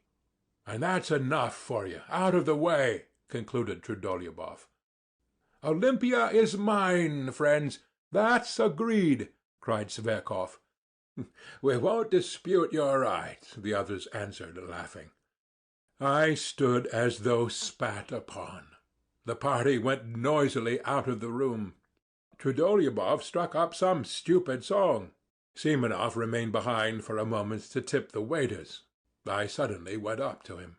Simonov, give me 6 roubles, I said with desperate resolution. He looked at me in extreme amazement, with vacant eyes. He too was drunk. You don't mean you are coming with us? Yes. I've no money, he snapped out, and with a scornful laugh he went out of the room. I clutched at his overcoat. It was a nightmare. Simonov, I saw you had money. Why do you refuse me? Am I a scoundrel? Beware of refusing me. If you knew why I am asking. My whole future, my whole plans depend upon it. Simonov pulled out the money and almost flung it at me. Take it, if you have no sense of shame, he pronounced pitilessly, and ran to overtake them. I was left for a moment alone. Disorder, the remains of dinner, a broken wine-glass on the floor, spilt wine, cigarette ends, fumes of drink and delirium in my brain, an agonizing misery in my heart, and finally the waiter, who had seen and heard all, and was looking inquisitively into my face. I am going there, I cried. Either they shall all go down on their knees to beg for my friendship, or I will give Zverkov a slap in the face. 5. So this is it. This is it at last. Contact with real life, I muttered as I ran headlong downstairs. This is very different from the Pope's leaving Rome and going to Brazil, very different from the ball on Lake Como. You are a scoundrel, a thought flashed through my mind, if you laugh at this now. No matter, I cried, answering myself. Now everything is lost. There was no trace to be seen of them, but that made no difference. I knew where they had gone. At the steps was standing a solitary night sledge-driver in a rough peasant coat, powdered over with the still falling, wet, and, as it were, warm snow. It was hot and steamy. The little shaggy piebald horse was also covered with snow and coughing. I remember that very well. I made a rush for the roughly made sledge. but as soon as I raised my foot to get into it, the recollection of how Simonov had just given me 6 roubles seemed to double me up, and I tumbled into the sledge like a sack. "No, I must do a great deal to make up for all that," I cried. "But I will make up for it, or perish on the spot this very night. Start!" We set off. There was a perfect whirl in my head. They won't go down on their knees to beg for my friendship. That is a mirage, cheap mirage, revolting, romantic, and fantastical. That's another ball on Lake Como. And so I am bound to slap Sverkov's face. It is my duty to. And so it is settled. I am flying to give him a slap in the face. Hurry up! The driver tugged at the reins. As soon as I go in, I'll give it to him. Ought I, before giving him the slap, to say a few words by way of preface? No. I'll simply go in and give it him. They will all be sitting in the drawing-room, and he with Olympia on the sofa. That damned Olympia! She laughed at my looks on one occasion and refused me. I'll pull Olympia's hair and pull Sverkov's ears. No, better one ear, and pull him by it round the room. Maybe they will all begin beating me and will kick me out. That's most likely indeed. No matter. Anyway, I shall first slap him. The initiative will be mine, and by the laws of honor that is everything. He will be branded, and cannot wipe off the slap by any blows, by nothing but a duel. He will be forced to fight. And let him beat me now. Let them, the ungrateful wretches. Trudolyubov will beat me hardest. He is so strong. Ferfitchkin will be sure to catch hold sideways and tug at my hair. But no matter. No matter. That's what I am going for. The blockheads will be forced at last to see the tragedy of it all. When they drag me to the door, I shall call out to them that in reality they are not worth my little finger. "Get on, driver, get on!" I cried to the driver. He started and flicked his whip, I shouted so savagely. We shall fight at daybreak. That's a settled thing. I've done with the office. Ferfitchkin made a joke about it just now. But where can I get pistols? Nonsense. I'll get my salary in advance and buy them. And powder and bullets? Well, that's the second's business. And how can it all be done by daybreak? And where am I to get a second? I have no friends. Nonsense, I cried, lashing myself up more and more. It's of no consequence. The first person I meet in the street is bound to be my second, just as he would be bound to pull a drowning man out of water. The most eccentric things may happen. Even if I were to ask the director himself to be my second tomorrow, he would be bound to consent, if only from a feeling of chivalry, and to keep the secret. Anton Antonitch. The fact is that at that very minute the disgusting absurdity of my plan and the other side of the question was clearer and more vivid to my imagination than it could be to any one on earth. But "Get on, driver! Get on, you rascal! Get on!" "Ah, sir," said the son of toil. Cold shivers suddenly ran down me.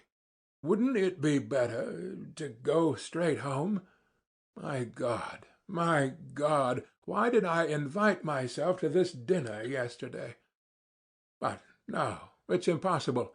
And my walking up and down for 3 hours from the table to the stove? No. They and no one else must pay for my walking up and down. They must wipe out this dishonor. Drive on. And what if they give me into custody? They won't dare. They'll be afraid of the scandal. And what if Sverkov is so contemptuous that he refuses to fight a duel? He is sure to.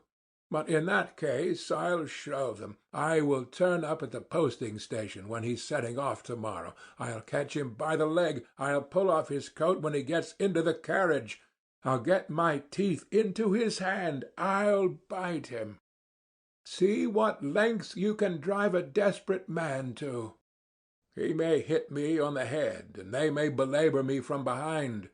I will shout to the assembled multitude, 'Look at this young puppy who is driving off to captivate the Circassian girls after letting me spit in his face.' Of course, after that, everything will be over. The office will have vanished off the face of the earth. I shall be arrested. I shall be tried. I shall be dismissed from the service, thrown in prison, sent to Siberia.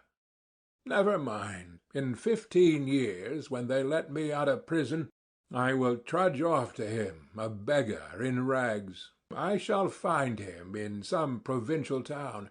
He will be married and happy. He will have a grown-up daughter. I shall say to him, 'Look, monster, at my hollow cheeks and my rags. I've lost everything, my career, my happiness, art, science, the woman I loved, and all through you. Here are pistols.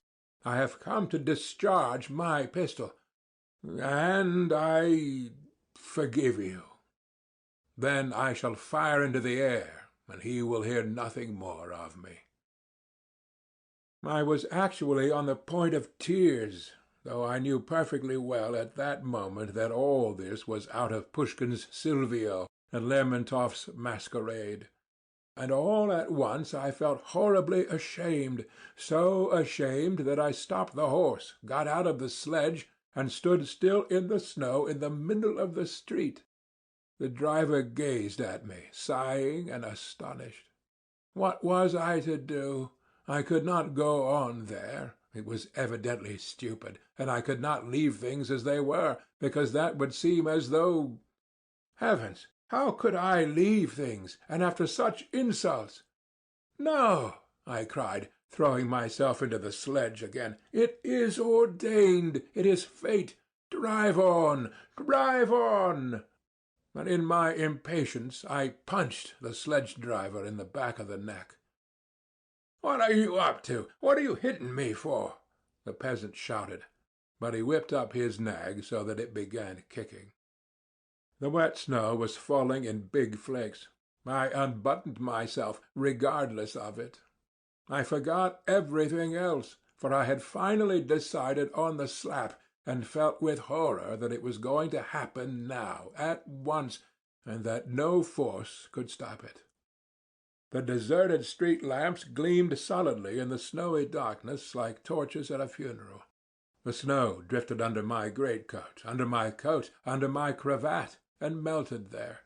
I did not wrap myself up. All was lost anyway.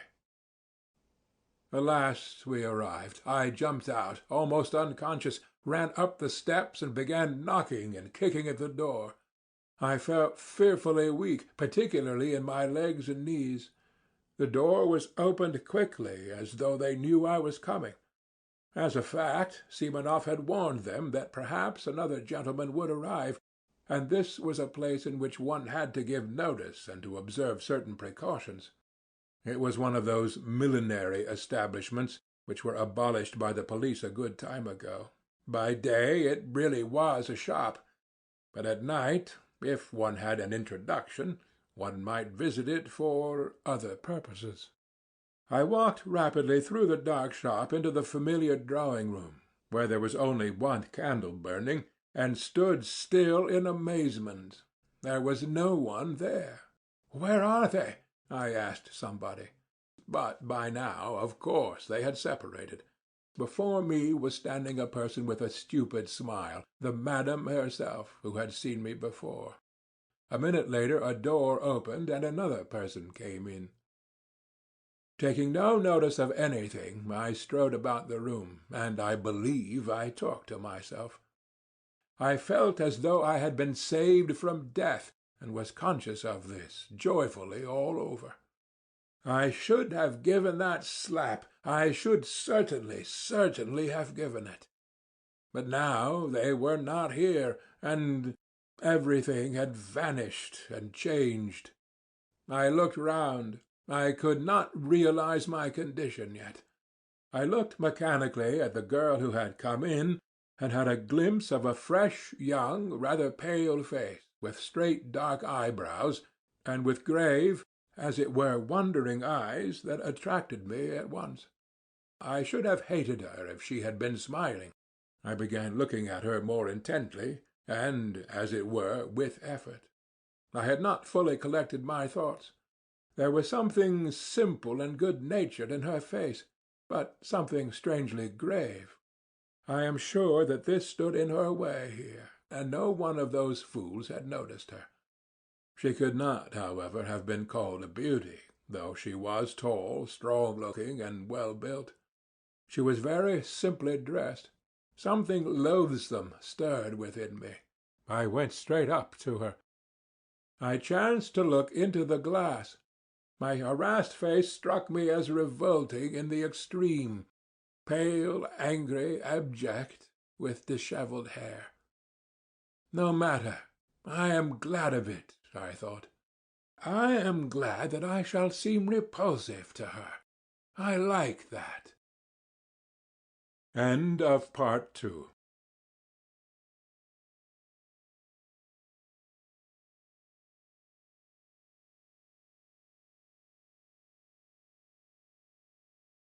Notes from the Underground by Fyodor Dostoevsky. Apropos of the wet snow. Part 3. Somewhere behind a screen a clock began wheezing, as though oppressed by something, as though someone were strangling it. After an unnaturally prolonged wheezing there followed a shrill, nasty, and, as it were, unexpectedly rapid chime, as though someone were suddenly jumping forward. It struck 2. I woke up, though I had indeed not been asleep, but lying half-conscious. It was almost completely dark in the narrow, cramped, low-pitched room, cumbered up with an enormous wardrobe and piles of cardboard boxes and all sorts of frippery and litter. The candle end that had been burning on the table was going out, and gave a faint flicker from time to time. In a few minutes there would be complete darkness. I was not long in coming to myself. Everything came back to my mind at once without an effort, as though it had been in ambush to pounce upon me again. And indeed, even while I was unconscious, a point seemed continually to remain in my memory unforgotten, and round it my dreams moved drearily. But, strange to say, everything that had happened to me in that day seemed to me now, on waking, to be in the far, far away past, as though I had long, long ago lived all that down. My head was full of fumes. Something seemed to be hovering over me, rousing me, exciting me, and making me restless. Misery and spite seemed surging up in me again and seeking an outlet. Suddenly I saw beside me 2 wide-open eyes scrutinizing me curiously and persistently. The look in those eyes was coldly detached, sullen, as it were utterly remote. It weighed upon me. A grim idea came into my brain and passed all over my body as a horrible sensation, such as one feels when one goes into a damp and mouldy cellar. There was something unnatural in those 2 eyes, beginning to look at me only now. I recalled, too, that during those 2 hours I had not said a single word to this creature, and had, in fact, considered it utterly superfluous. In fact, the silence had for some reason gratified me. Now I suddenly realized vividly the hideous idea, revolting as a spider, of vice, which without love grossly and shamelessly begins with that in which true love finds its consummation. For a long time we gazed at each other like that, but she did not drop her eyes before mine, and her expression did not change, so that at last I felt uncomfortable. "What is your name?" I asked abruptly, to put an end to it. "Liza," she answered, almost in a whisper, but somehow far more graciously, and she turned her eyes away. I was silent. "What weather! The snow! It's disgusting," I said, almost to myself, putting my arm under my head despondently and gazing at the ceiling. She made no answer. This was horrible. "Have you always lived in Petersburg?" I asked a minute later, almost angrily, turning my head slightly towards her. "No. Where do you come from?" "From Riga," she answered reluctantly. "Are you a German?" "No, Russian." "Have you been here long?" "Where?" "In this house." "A fortnight."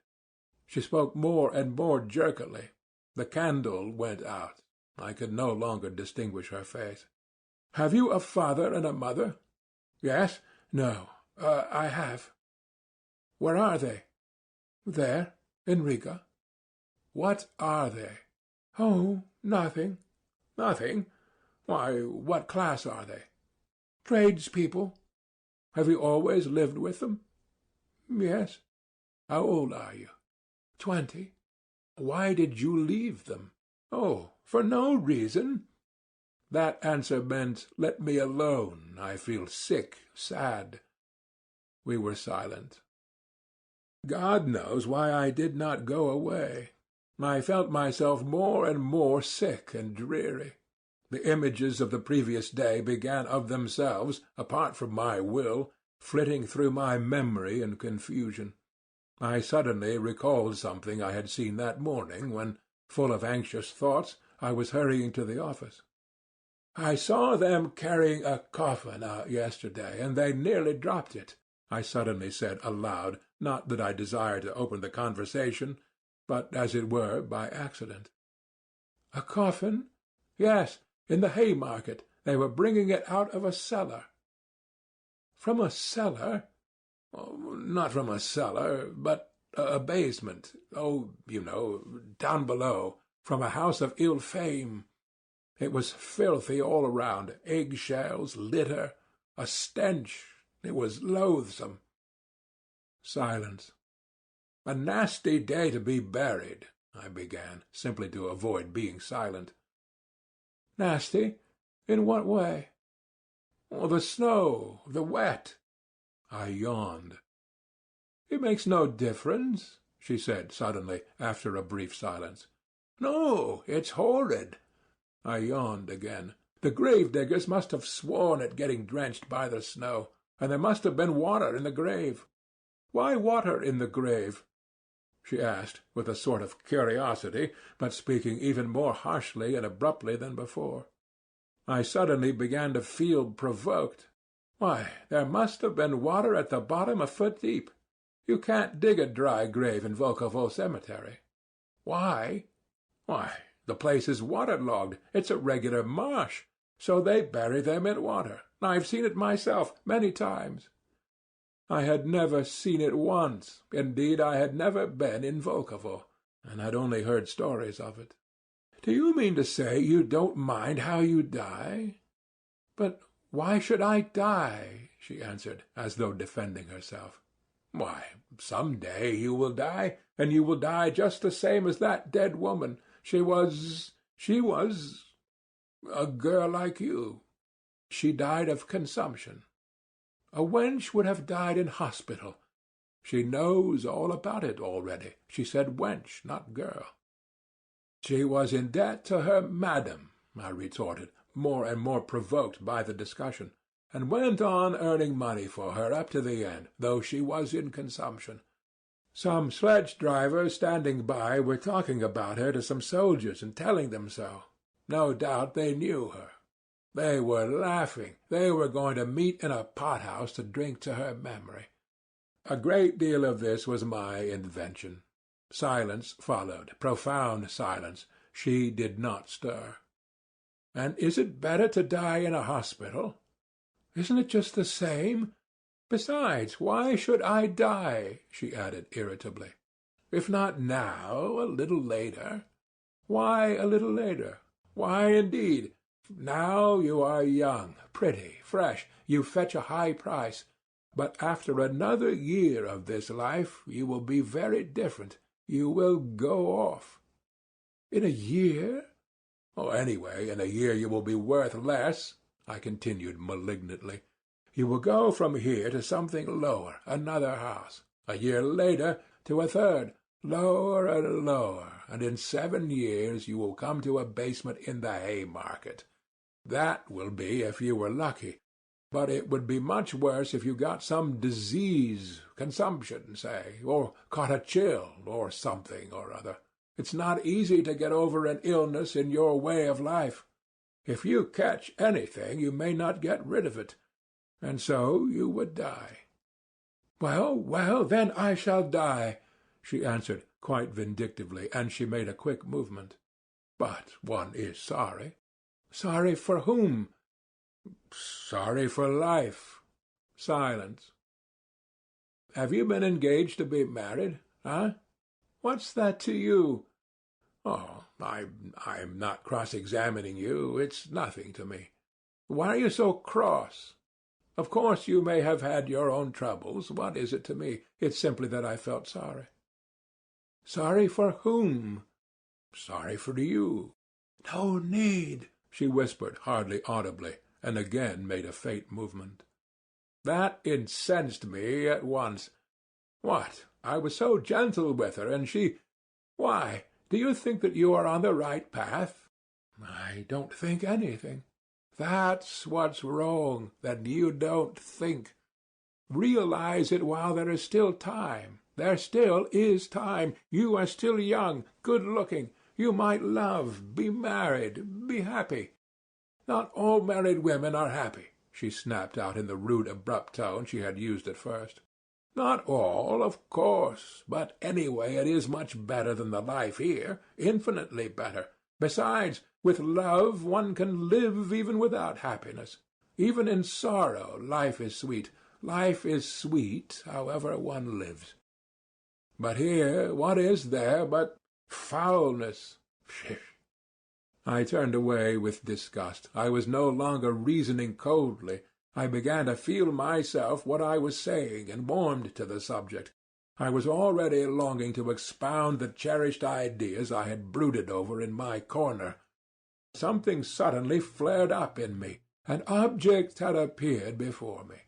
Never mind my being here. I am not an example for you. I am, perhaps, worse than you are.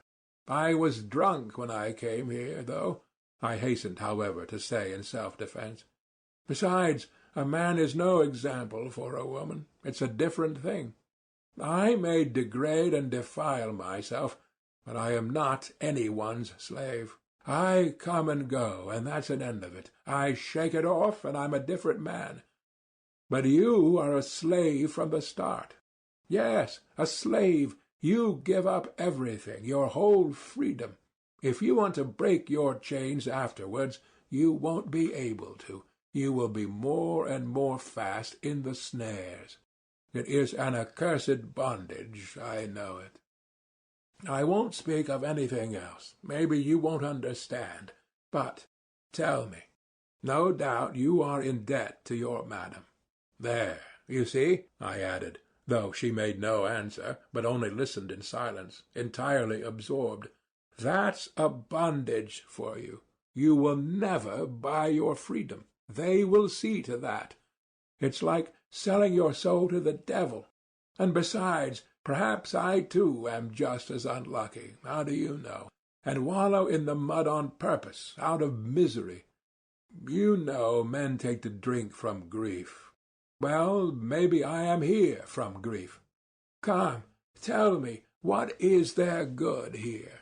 Here you and I came together just now, and did not say one word to one another all the time, and it was only afterwards you began staring at me like a wild creature, and I at you.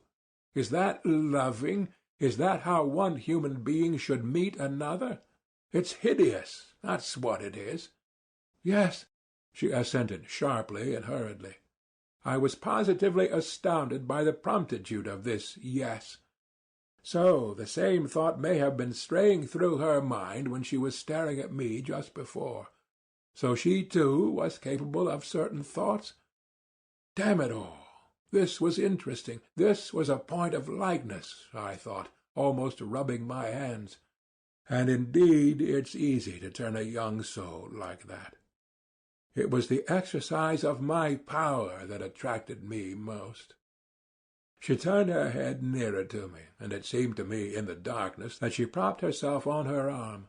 Perhaps she was scrutinizing me. How I regretted that I could not see her eyes. I heard her deep breathing. "Why have you come here?" I asked her, with a note of authority already in my voice. "Oh, I don't know. But how nice it would be to be living in your father's house. It's warm and free. You have a home of your own. Oh, but what if it's worse than this?" I must take the right tone, flashed through my mind. I may not get far with sentimentality. But it was only a momentary thought. I swear she really did interest me. Besides, I was exhausted and moody, and cunning so easily goes hand in hand with feeling. "Who denies it?" I hastened to answer. "Anything may happen. I am convinced that someone has wronged you, and that you are more sinned against than sinning. Of course, I know nothing of your story, but it's not likely a girl like you has come here of her own inclination." "A girl like me?" she whispered, hardly audibly, but I heard it. Damn it all, I was flattering her. That was horrid. But perhaps it was a good thing. She was silent. "See, Liza, I will tell you about myself. If I had had a home from childhood, I shouldn't be what I am now. I often think that. However bad it may be at home, anyway, they are your father and mother, and not enemies, strangers. Once a year at least they'll show their love of you. Anyway, you are at home. I grew up without a home, and perhaps that's why I've turned so unfeeling." I waited again. Perhaps she doesn't understand, I thought, and indeed it is absurd. It's moralizing. If I were a father and had a daughter, I believe I should love my daughter more than my sons, really. I began indirectly, as though talking of something else to distract her attention. I must confess I blushed. "Why so?" she asked. Ah, so she was listening. "I don't know, Liza. I knew a father who was a stern, austere man, but used to go down on his knees to his daughter, used to kiss her hands, her feet. He couldn't make enough of her, really. When she danced at parties, he used to stand for 5 hours at a stretch, gazing at her. He was mad over her. I understand that. She would fall asleep tired at night, and he would wake to kiss her in her sleep and make the sign of the cross over her. He would go about in a dirty old coat. He was stingy to every one else, but would spend his last penny for her, giving her expensive presents, and it was his greatest delight when she was pleased with what he gave her. Fathers always love their daughters more than their mothers do. Some girls live happily at home, and I believe I should never let my daughters marry. What next? She said with a faint smile. I should be jealous, I really should. To think that she would kiss anyone else, that she would love a stranger more than her father. It's painful to imagine it. Of course, that's all nonsense. Of course, every father would be reasonable at last. But I believe before I should let her marry I should worry myself to death. I should find fault with all her suitors. But I should end by letting her marry whom she herself loved. The one whom the daughter loves always seems the worst to the father, you know. That is always so. So many family troubles come from that. Some are glad to sell their daughters rather than marrying them honorably. Ah, so that was it. Such a thing, Liza, happens in those accursed families in which there is neither love nor God, I retorted warmly, and where there is no love, there is no sense either. There are such families, it's true, but I'm not speaking of them. You must have seen wickedness in your own family if you talk like that. Truly, you must have been unlucky. That sort of thing mostly comes about through poverty. And is it any better with the gentry, even among the poor, honest people who live happily? Yes, perhaps. Another thing, Liza. Man is fond of reckoning up his troubles, but does not count his joys. If he counted them up as he ought, he would see that every lot has enough happiness provided for it. And what if all goes well with the family, if the blessing of God is upon it, if the husband is a good one, loves you, cherishes you, never leaves you? There is happiness in such a family. Even sometimes there is happiness in the midst of sorrow, and indeed sorrow is everywhere. If you marry, you will find out for yourself. But think of the first years of married life with one you love. What happiness there sometimes is in it. And indeed it's the ordinary thing. In those early days even quarrels with one's husband end happily. Some women get up quarrels with their husbands just because they love them. Indeed, I knew a woman like that. She seemed to say that because she loved him, she would torment him and make him feel it.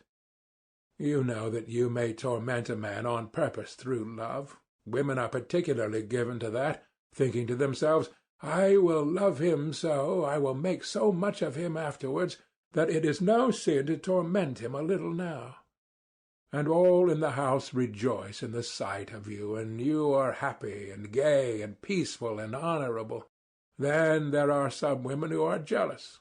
If he went off anywhere, I knew one such woman, she couldn't restrain herself, but would jump up at night and run off on the sly to find out where he was, whether he was with some other woman.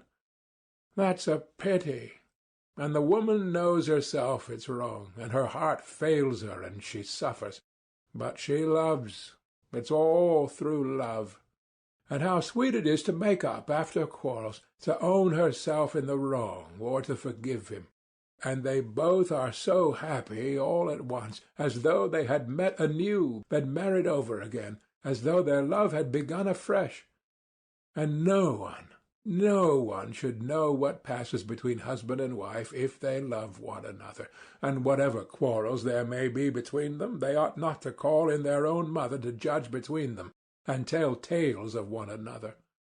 They are their own judges. Love is a holy mystery, and ought to be hidden from all other eyes, whatever happens. That makes it holier and better. They respect one another more, and much is built on respect. And if once there has been love, if they have been married for love, why should love pass away? Surely one can keep it. It is rare that one cannot keep love. If the husband is kind and straightforward, why should not love last? The first phase of married love will pass, it is true, but then there will come a love that is better still. Then there will be the union of souls. They will have everything in common. There will be no secrets between them. And once they have children, the most difficult times will seem to them happy, so long as there is love and courage. Even toil will be a joy. You may deny yourself bread for your children, and even that will be a joy. They will love you for it afterwards. So you are laying by for your future. As the children grow up, you feel that you are an example, a support for them, that even after you die, your children will always keep your thoughts and feelings, because they have received them from you. They will take on your semblance and likeness. So, you see, this is a great duty. How can it fail to draw the father and mother nearer? People say it's a trial to have children. Who says that? It is heavenly happiness. Are you fond of little children, Liza? I am awfully fond of them. You know, a little rosy baby boy at your bosom, and what husband's heart is not touched, seeing his wife nursing his child? A plump little rosy baby, sprawling and snuggling, chubby little hands and feet, clean tiny little nails, so tiny that it makes one laugh to look at them, eyes that look as if they understand everything, and while it sucks, it clutches at your bosom with its little hand. It plays.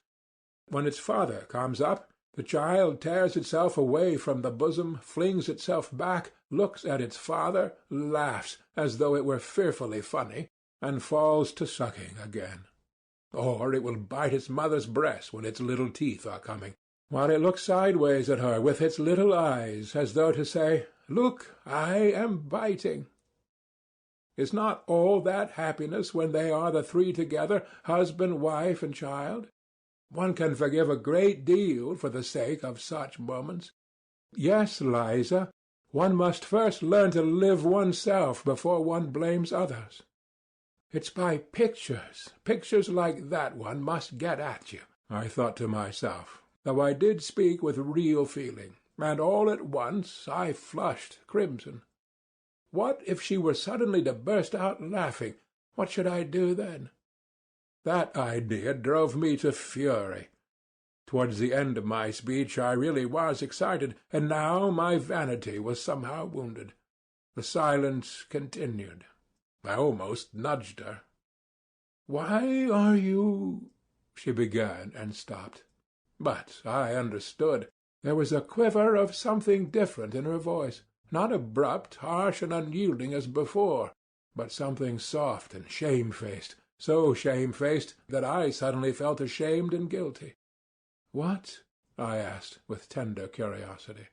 "Why, you—" "What?"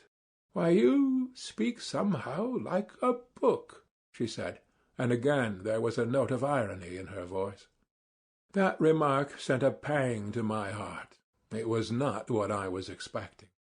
I did not understand that she was hiding her feelings under irony, that this is usually the last refuge of modest and chaste-souled people, when the privacy of their soul is coarsely and intrusively invaded, and that their pride makes them refuse to surrender to the last moment, and shrink from giving expression to their feelings before you.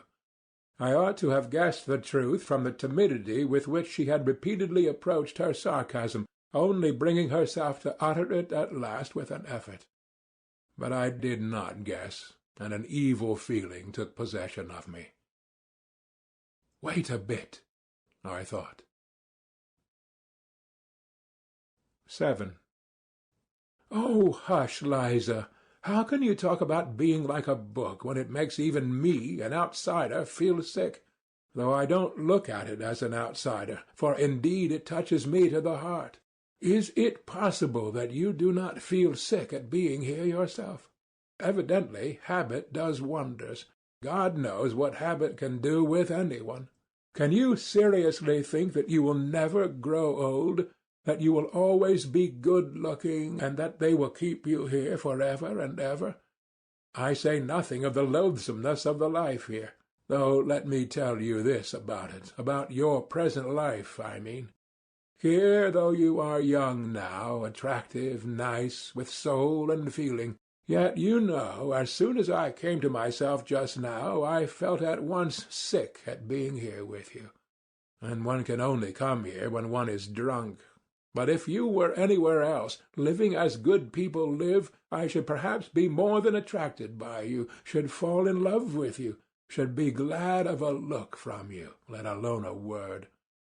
I should hang about your door, should go down on my knees to you, should look upon you as my betrothed, and think it an honor to be allowed to. I should not dare to have an impure thought about you. But here, you see, I know that I have only to whistle, and you have to come with me whether you like it or not. I don't consult your wishes, but you mine. The lowest laborer hires himself as a workman, but he doesn't make a slave of himself altogether. Besides, he knows that he will be free again presently. But when are you free? Only think what you are giving up here. What is it you are making a slave of? It is your soul together with your body. You are selling your soul, which you have no right to dispose of. You give your love to be outraged by every drunkard. Love.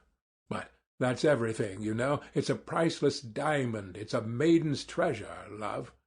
Why, a man should be ready to give his soul, to face death to gain that love. But how much is your love worth now? You are sold, all of you, body and soul, and there is no need to strive for love when you can have everything without love. And you know there is no greater insult to a girl than that. Do you understand? To be sure, I have heard that they comfort you, poor fools, that they let you have lovers of your own here. But you know that's simply a farce. That's simply a sham. It's just laughing at you, and you are taken in by it. Why, do you suppose he really loves you, that lover of yours? I don't believe it. How can he love you when he knows you may be called away from him any minute? He would be a low fellow if he did. Will he have a grain of respect for you? What have you in common with him? He laughs at you and rubs you. That is all his love amounts to. You are lucky if he does not beat you. Very likely he does beat you, too. Ask him, if you have got one, whether he will marry you. He will laugh in your face if he doesn't spit in it or give you a blow, though maybe he is not worth a bad halfpenny himself. And for what have you ruined your life, if you come to think of it? For the coffee they give you to drink and the plentiful meals? But with what object are they feeding you up? An honest girl couldn't swallow the food, for she would know what she was being fed for. You are in debt here, and of course you will always be in debt, and you will go on in debt to the end, till the visitors here begin to scorn you. And that will soon happen. Don't rely upon your youth. All that flies by express train here, do you know? You will be kicked out. And not simply kicked out. Long before that she'll begin nagging at you, scolding you, abusing you, as though you had not sacrificed your health for her, had not thrown away your youth and your soul for her benefit, but as though you had ruined her, beggared her, robbed her. And don't expect anyone to take your part. The others, your companions, will attack you too, win her favor, for all are in slavery here, and have lost all conscience and pity here long ago. They have become utterly vile, and nothing on earth is viler, more loathsome, and more insulting than their abuse. And you are laying down everything here, unconditionally, youth and health and beauty and hope. And at 22 you will look like a woman of 35, and you will be lucky if you're not diseased. Pray to God for that. No doubt you are thinking now that you have a gay time and no work to do. Yet there is no work harder or more dreadful in the world, or ever has been. One would think that the heart alone would be worn out with tears, and you won't dare to say a word, not half a word, when they drive you away from here.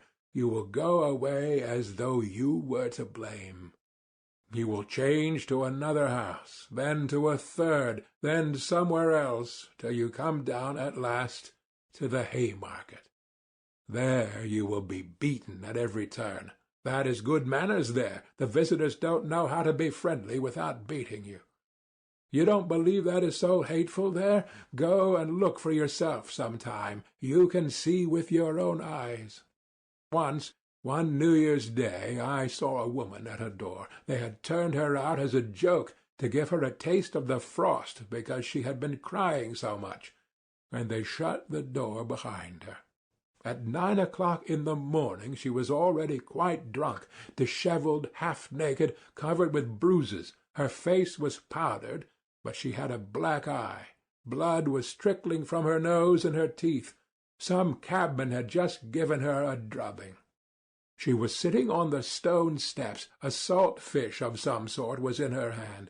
She was crying, wailing something about her luck, and beating with the fish on the steps, and cabmen and drunken soldiers were crowding in the doorway, taunting her.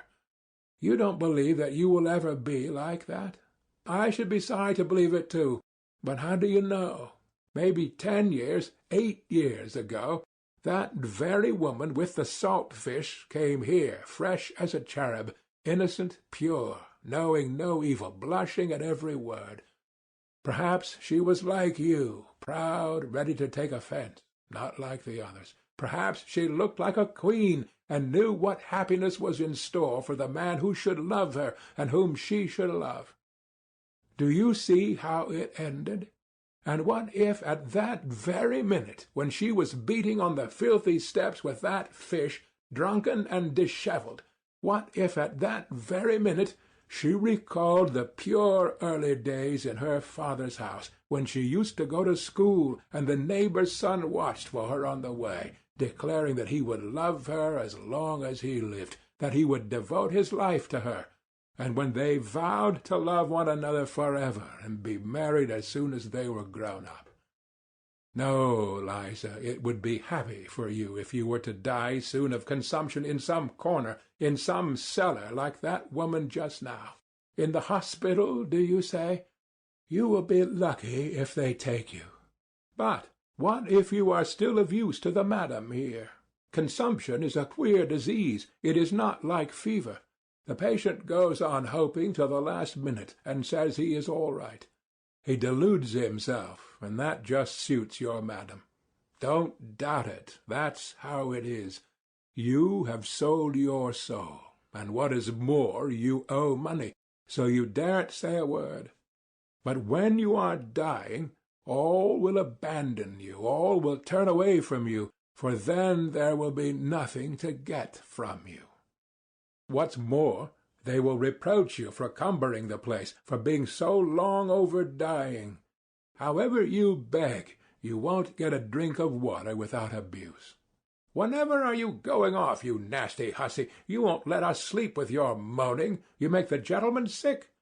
That's true. I have heard such things said myself. They will thrust you dying into the filthiest corner in the cellar, in the damp and darkness.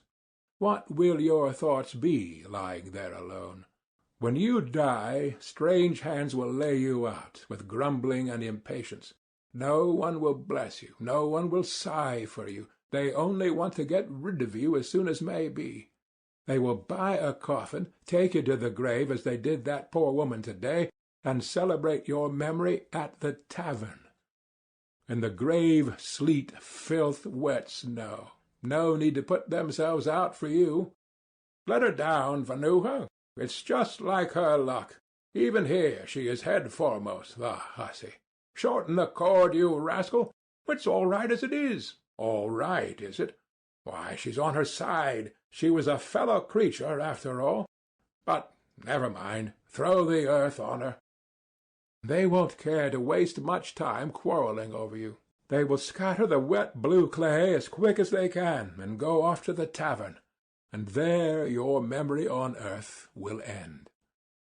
Other women have children to go to their graves, fathers, husbands, while for you neither tear nor sigh nor remembrance. No one in the whole world will ever come to you. Your name will vanish from the face of the earth, as though you had never existed, never been born at all.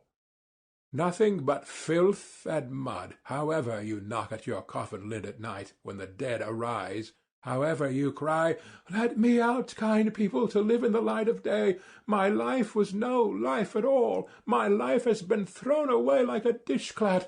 It was drunk away in the tavern at the Haymarket. Let me out, kind people, to live in the world again." And I worked myself up to such a pitch that I began to have a lump in my throat myself, and all at once I stopped, sat up in dismay, and bending over apprehensively, began to listen with a beating heart. I had reason to be troubled. I had felt for some time that I was turning her soul upside down and rending her heart, and the more I was convinced of it, the more eagerly I desired to gain my object as quickly and as effectually as possible. It was the exercise of my skill that carried me away, yet it was not merely sport. I knew I was speaking stiffly, artificially, even bookishly, in fact. I could not speak except like a book, but that did not trouble me. I knew, I felt, that I should be understood, and that this very bookishness might be an assistance. But now, having attained my effect, I was suddenly panic-stricken. Never before had I witnessed such despair. She was lying on her face, thrusting her face into the pillow and clutching it with both hands. Her heart was being torn. Her youthful body was shuddering all over as though in convulsions. Suppressed sobs rent her bosom, and suddenly burst out in weeping and wailing. Then she pressed closer into the pillow, She did not want any one here, not a living soul, to know of her anguish and her tears. She bit the pillow, bit her hand till it bled. I saw that afterwards. Or, thrusting her fingers into her dishevelled hair, seemed rigid with the effort of restraint, holding her breath and clenching her teeth. I began saying something, begging her to calm herself, but felt that I did not dare. And all at once, in a sort of cold shiver, almost in terror, began fumbling in the dark, trying hurriedly to get dressed to go. It was dark. Though I tried my best, I could not finish dressing quickly. Suddenly I felt a box of matches and a candlestick with a whole candle in it. As soon as the room was lighted up, Liza sprang up, sat up in bed, and with a contorted face, with a half-insane smile, looked at me almost senselessly. I sat down beside her and took her hands. She came to herself, made an impulsive movement towards me, would have caught hold of me, but did not dare, and slowly bowed her head before me. "Liza, my dear, I was wrong. Forgive me, my dear," I began, but she squeezed my hand in her fingers so tightly that I felt I was saying the wrong thing and stopped. "This is my address, Liza. Come to me." "I will come," she answered resolutely, her head still bowed. "But now I am going. Good-bye, till we meet again." I got up. She too stood up, and suddenly, flushed all over, gave a shudder, snatched up a shawl that was lying on a chair, and muffled herself in it to her chin. As she did this, she gave another sickly smile, blushed, and looked at me strangely. I felt wretched. I was in haste to get away, to disappear. "Wait a minute," she said suddenly, in the passage just at the doorway, stopping me with her hand on my overcoat. She put down the candle in hot haste and ran off. Evidently she had thought of something, or wanted to show me something. As she ran away, she flushed, her eyes shone, and there was a smile on her lips. What was the meaning of it? Against my will, I waited. She came back a minute later with an expression that seemed to ask forgiveness for something. In fact, it was not the same face, not the same look as the evening before, sullen, mistrustful, and obstinate. Her eyes now were imploring, soft, and at the same time trustful, caressing, timid. The expression with which children look at people they are very fond of whom they are asking a favor. Her eyes were a light hazel. They were lovely eyes, full of life, and capable of expressing love as well as sullen hatred. Making no explanation, as though I, as a sort of higher being, must understand everything without explanations, she held out a piece of paper to me. Her whole face was positively beaming at that instant with naive, almost childish triumph. I unfolded it. It was a letter to her from a medical student, or someone of that sort. A very high-flown and flowery, but extremely respectful love letter. I don't recall the words now, but I remember well that through the high-flown phrases there was apparent a genuine feeling which cannot be feigned. When I had finished reading it, I met her glowing, questioning, and childishly impatient eyes fixed upon me. She fastened her eyes upon my face, and waited impatiently for what I should say. In a few words, hurriedly, but with a sort of joy and pride, she explained to me that she had been to a dance somewhere in a private house, a family of very nice people, who knew nothing, absolutely nothing, for she had only come here so lately, and it had all happened, and she hadn't made up her mind to stay, and was certainly going away as soon as she had paid her debt. And at that party there had been the student who had danced with her all the evening. He had talked to her, and it turned out that he had known her in old days at Riga when he was a child. They had played together, but a very long time ago, and he knew her parents. But about this he knew nothing, nothing whatever, and had no suspicion. And the day after the dance, 3 days ago, he had sent her that letter through the friend with whom she had gone to the party. And, well, that was all. She dropped her shining eyes with a sort of bashfulness as she finished. The poor girl was keeping that student's letter as a precious treasure, and had run to fetch it, her only treasure, because she did not want me to go away without knowing that she too was honestly and genuinely loved, that she too was addressed respectfully. No doubt that letter was destined to lie in her box and lead to nothing.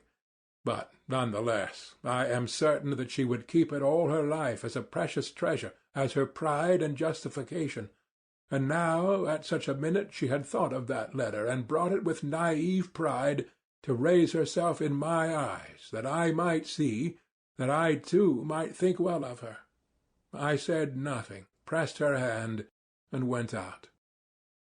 I so longed to get away. I walked all the way home, in spite of the fact that the melting snow was still falling in heavy flakes.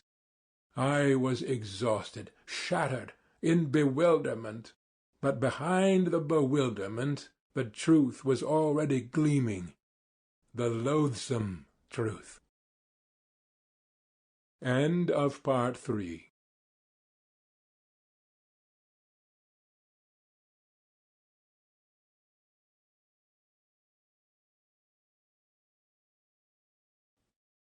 Notes from the Underground by Fyodor Dostoevsky. Apropos to wet snow. Part 4. 8. It was some time, however, before I consented to recognize that truth.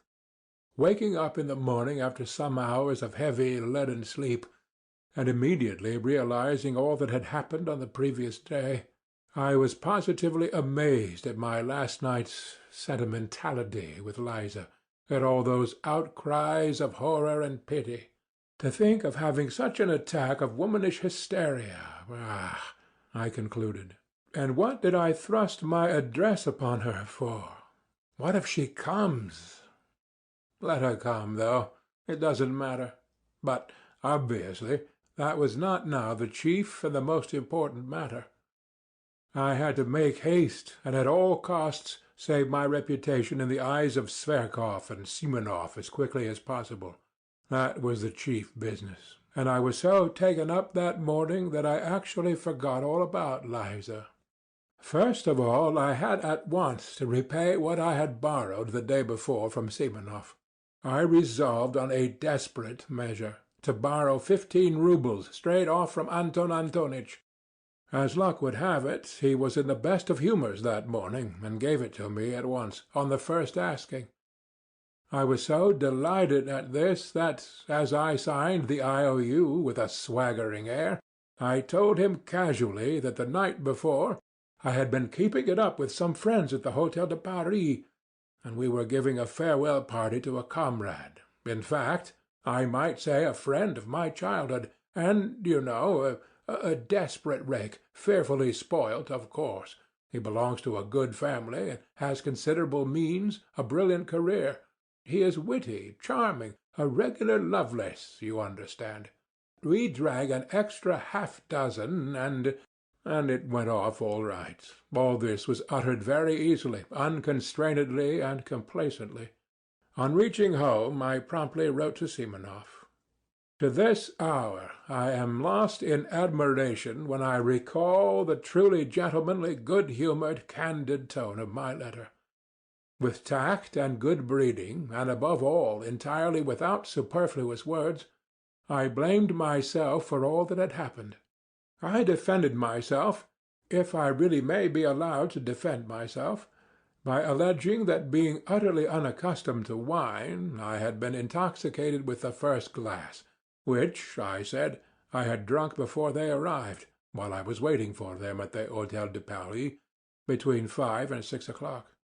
I begged Simonov's pardon especially. I asked him to convey my explanations to all the others, especially to Zverkov, whom, I seemed to remember as though in a dream, I had insulted. I added that I would have called upon all of them myself, but my head ached, and besides, I had not the face to. I was particularly pleased with a certain lightness, almost carelessness, strictly within the bounds of politeness, however, which was apparent in my style, and better than any possible arguments, gave them at once to understand that I took rather an independent view of all that unpleasantness last night, that I was by no means so utterly crushed as you, my friends, probably imagine, but on the contrary looked upon it as a gentleman serenely respecting himself should look upon it. On a young hero's past no censure is cast. There is actually an aristocratic playfulness about it, I thought admiringly, as I read over the letter, and it's all because I am an intellectual and cultivated man. Another man in my place would not have known how to extricate himself, but here I have got out of it, and am as jolly as ever again, and all because I am a cultivated and educated man of our day.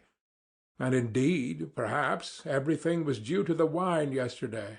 No, it was not the wine. I did not drink anything at all between 5 and 6 when I was waiting for them. I had lied to Simonov. I had lied shamelessly, and indeed I wasn't ashamed now. Hang it all, though, the great thing was that I was rid of it. I put 6 roubles in the letter, sealed it up, and asked Apollon to take it to Simonov.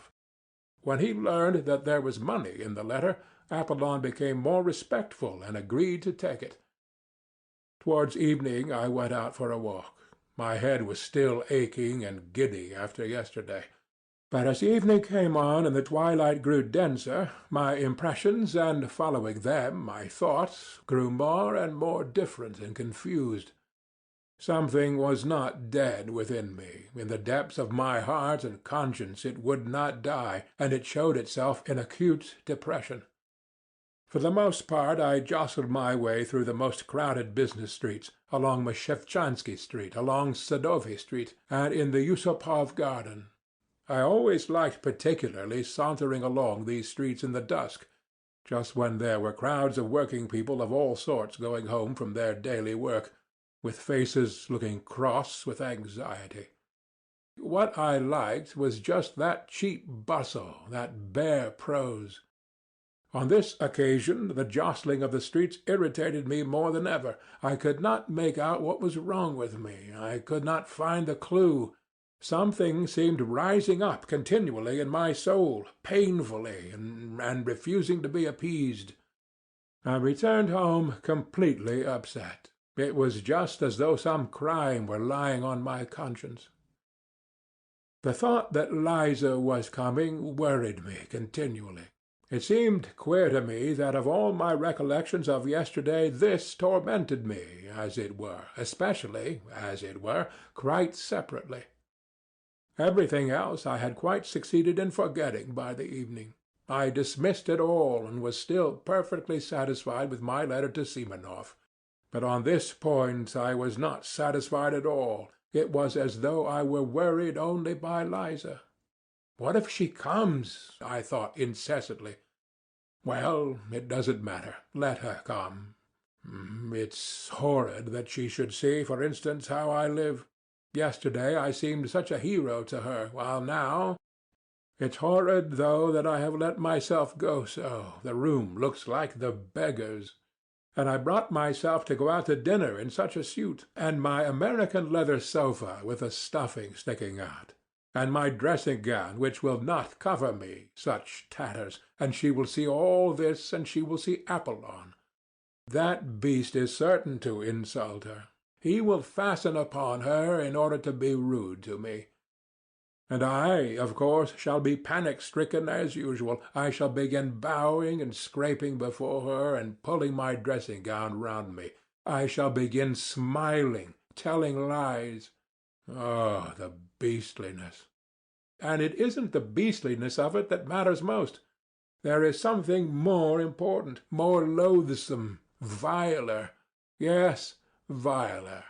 And to put on that dishonest lying mask again. When I reached that thought, I fired up all at once.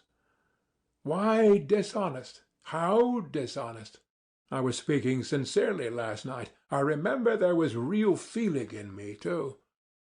What I wanted was to excite an honorable feeling in her. Her crying was a good thing. It will have a good effect.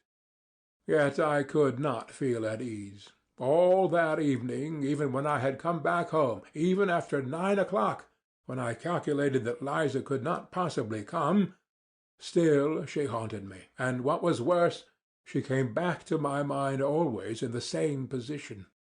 One moment out of all that had happened last night stood vividly before my imagination. The moment when I struck a match and saw her pale, distorted face with its look of torture. And what a pitiful, what an unnatural, what a distorted smile she had at that moment. But I did not know then that 15 years later I should still, in my imagination, see Liza, always with the pitiful, distorted, inappropriate smile which was on her face at that minute. Next day I was ready again to look upon it all as nonsense, due to overexcited nerves, and above all as exaggerated. I was always conscious of that weak point of mine, and sometimes very much afraid of it. I exaggerate everything. That is where I go wrong, I repeated to myself every hour. But, however, Liza will very likely come all the same, was the refrain with which all my reflections ended. I was so uneasy that I sometimes flew into a fury. "She'll come. She is certain to come," I cried, running about the room. "If not today, she will come tomorrow. She'll find me out. The damnable romanticism of these pure hearts! Ah, the vileness, ah, the silliness, ah, the stupidity of these wretched sentimental souls! Why, how fail to understand? How could one fail to understand?" But at this point I stopped short, and in great confusion indeed. And how few words I thought in passing were needed! How little of the idyllic, and affectedly, bookishly, artificially idyllic too, had sufficed to turn a whole human life at once according to my will! That's virginity, to be sure, freshness of soil. At once a thought occurred to me, to go to her, to tell her all, and beg her not to come to me. But this thought stirred such wrath in me that I believed I should have crushed that damned Liza if she had chanced to be near me at the time. I should have insulted her, have spat at her, have turned her out, have struck her.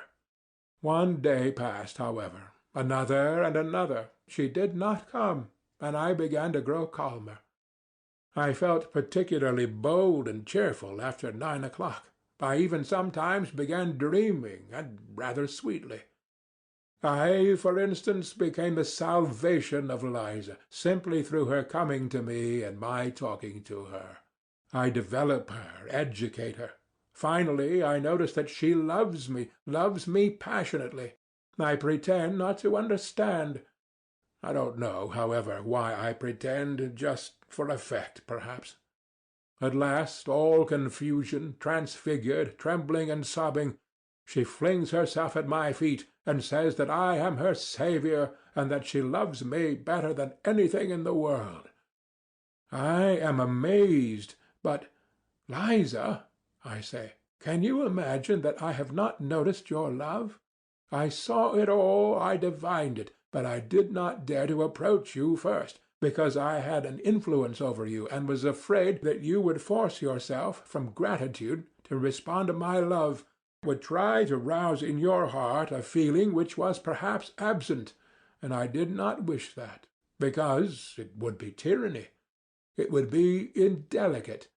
In short, I launch off at that point into European, inexplicably lofty subtleties à la George Sand. But now you are mine. You are my creation. You are pure. You are good. You are my noble wife. Into my house come bold and free, its rightful mistress there to be." Then we began living together, go abroad, and so on and so on. In fact, in the end, it seemed vulgar to me myself, and I began putting out my tongue at myself. Besides, they won't let her out, the hussy, I thought. They don't let them go out very readily, especially in the evening. For some reason I fancied she would come in the evening, and at 7 o'clock precisely. Though she did say she was not altogether a slave there yet, and had certain rights. So, damn it all, she will come. She is sure to come. It was a good thing, in fact, that Apollon distracted my attention at that time by his rudeness. He drove me beyond all patience. He was the bane of my life, the curse laid upon me by Providence. We had been squabbling continually for years, and I hated him. My God, how I hated him! I believe I had never hated any one in my life as I hated him, especially at some moments. He was an elderly, dignified man, who worked part of his time as a tailor. But for some unknown reason he despised me beyond all measure, and looked down upon me insufferably. Though, indeed, he looked down upon every one. Simply to glance at that flaxen, smoothly brushed head, at the tuft of hair he combed up on his forehead and oiled with sunflower oil, at that dignified mouth, compressed into the shape of the letter V, made one feel one was confronting a man who had never doubted of himself.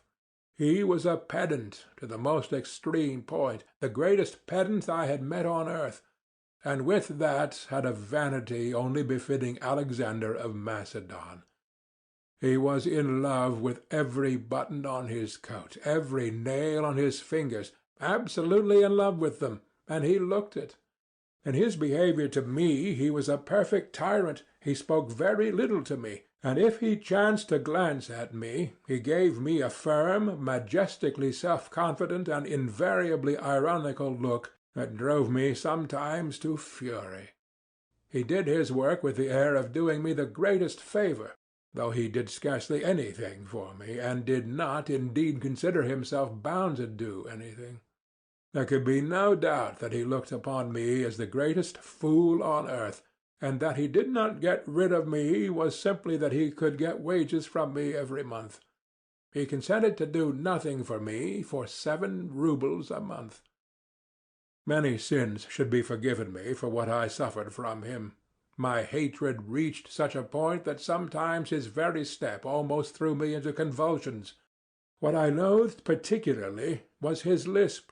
His tongue must have been a little too long, or something of that sort, for he continually lisped, and seemed to be very proud of it, imagining that it greatly added to his dignity. He spoke in a slow, measured tone, with his hands behind his back and his eyes fixed on the ground. He maddened me particularly when he read aloud the Psalms to himself behind his partition. Many a battle I waged over that reading. But he was awfully fond of reading aloud in the evenings, in a slow, even, sing-song voice, as though over the dead. It is interesting that that is how he has ended.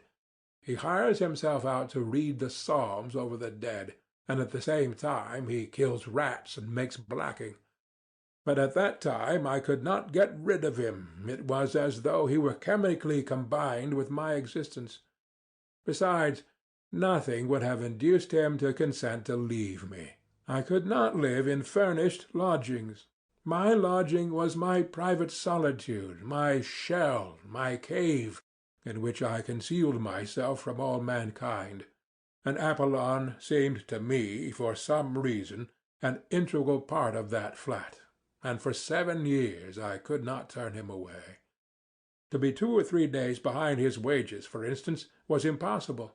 He would have made such a fuss I should not have known where to hide my head.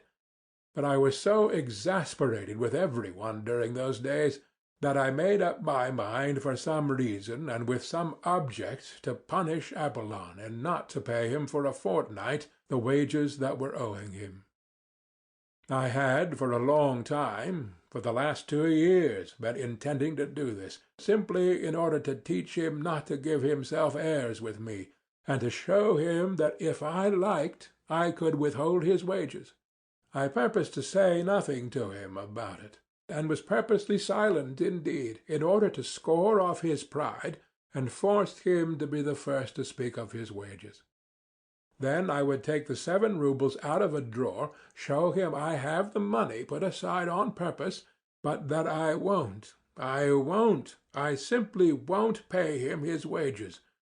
I won't just because that is what I wish, because I am master, and it is for me to decide, because he has been disrespectful, because he has been rude.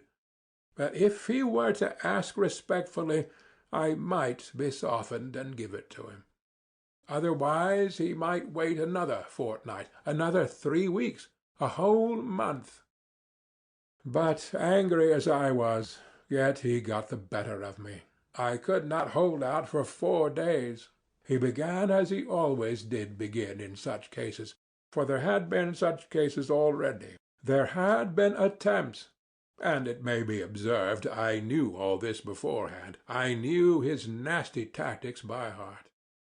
He would begin by fixing upon me an exceedingly severe stare, keeping it up for several minutes at a time, particularly on meeting me or seeing me out of the house.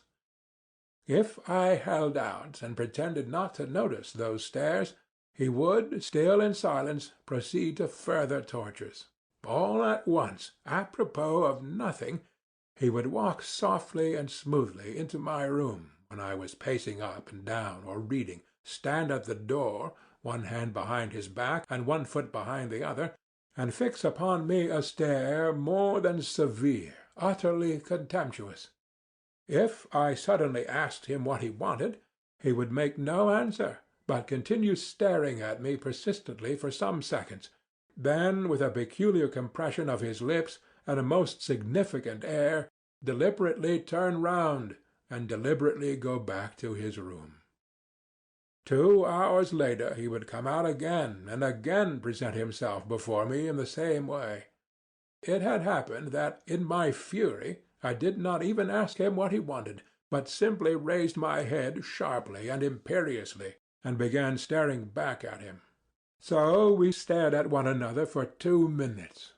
At last he turned with deliberation and dignity, and went back again for 2 hours.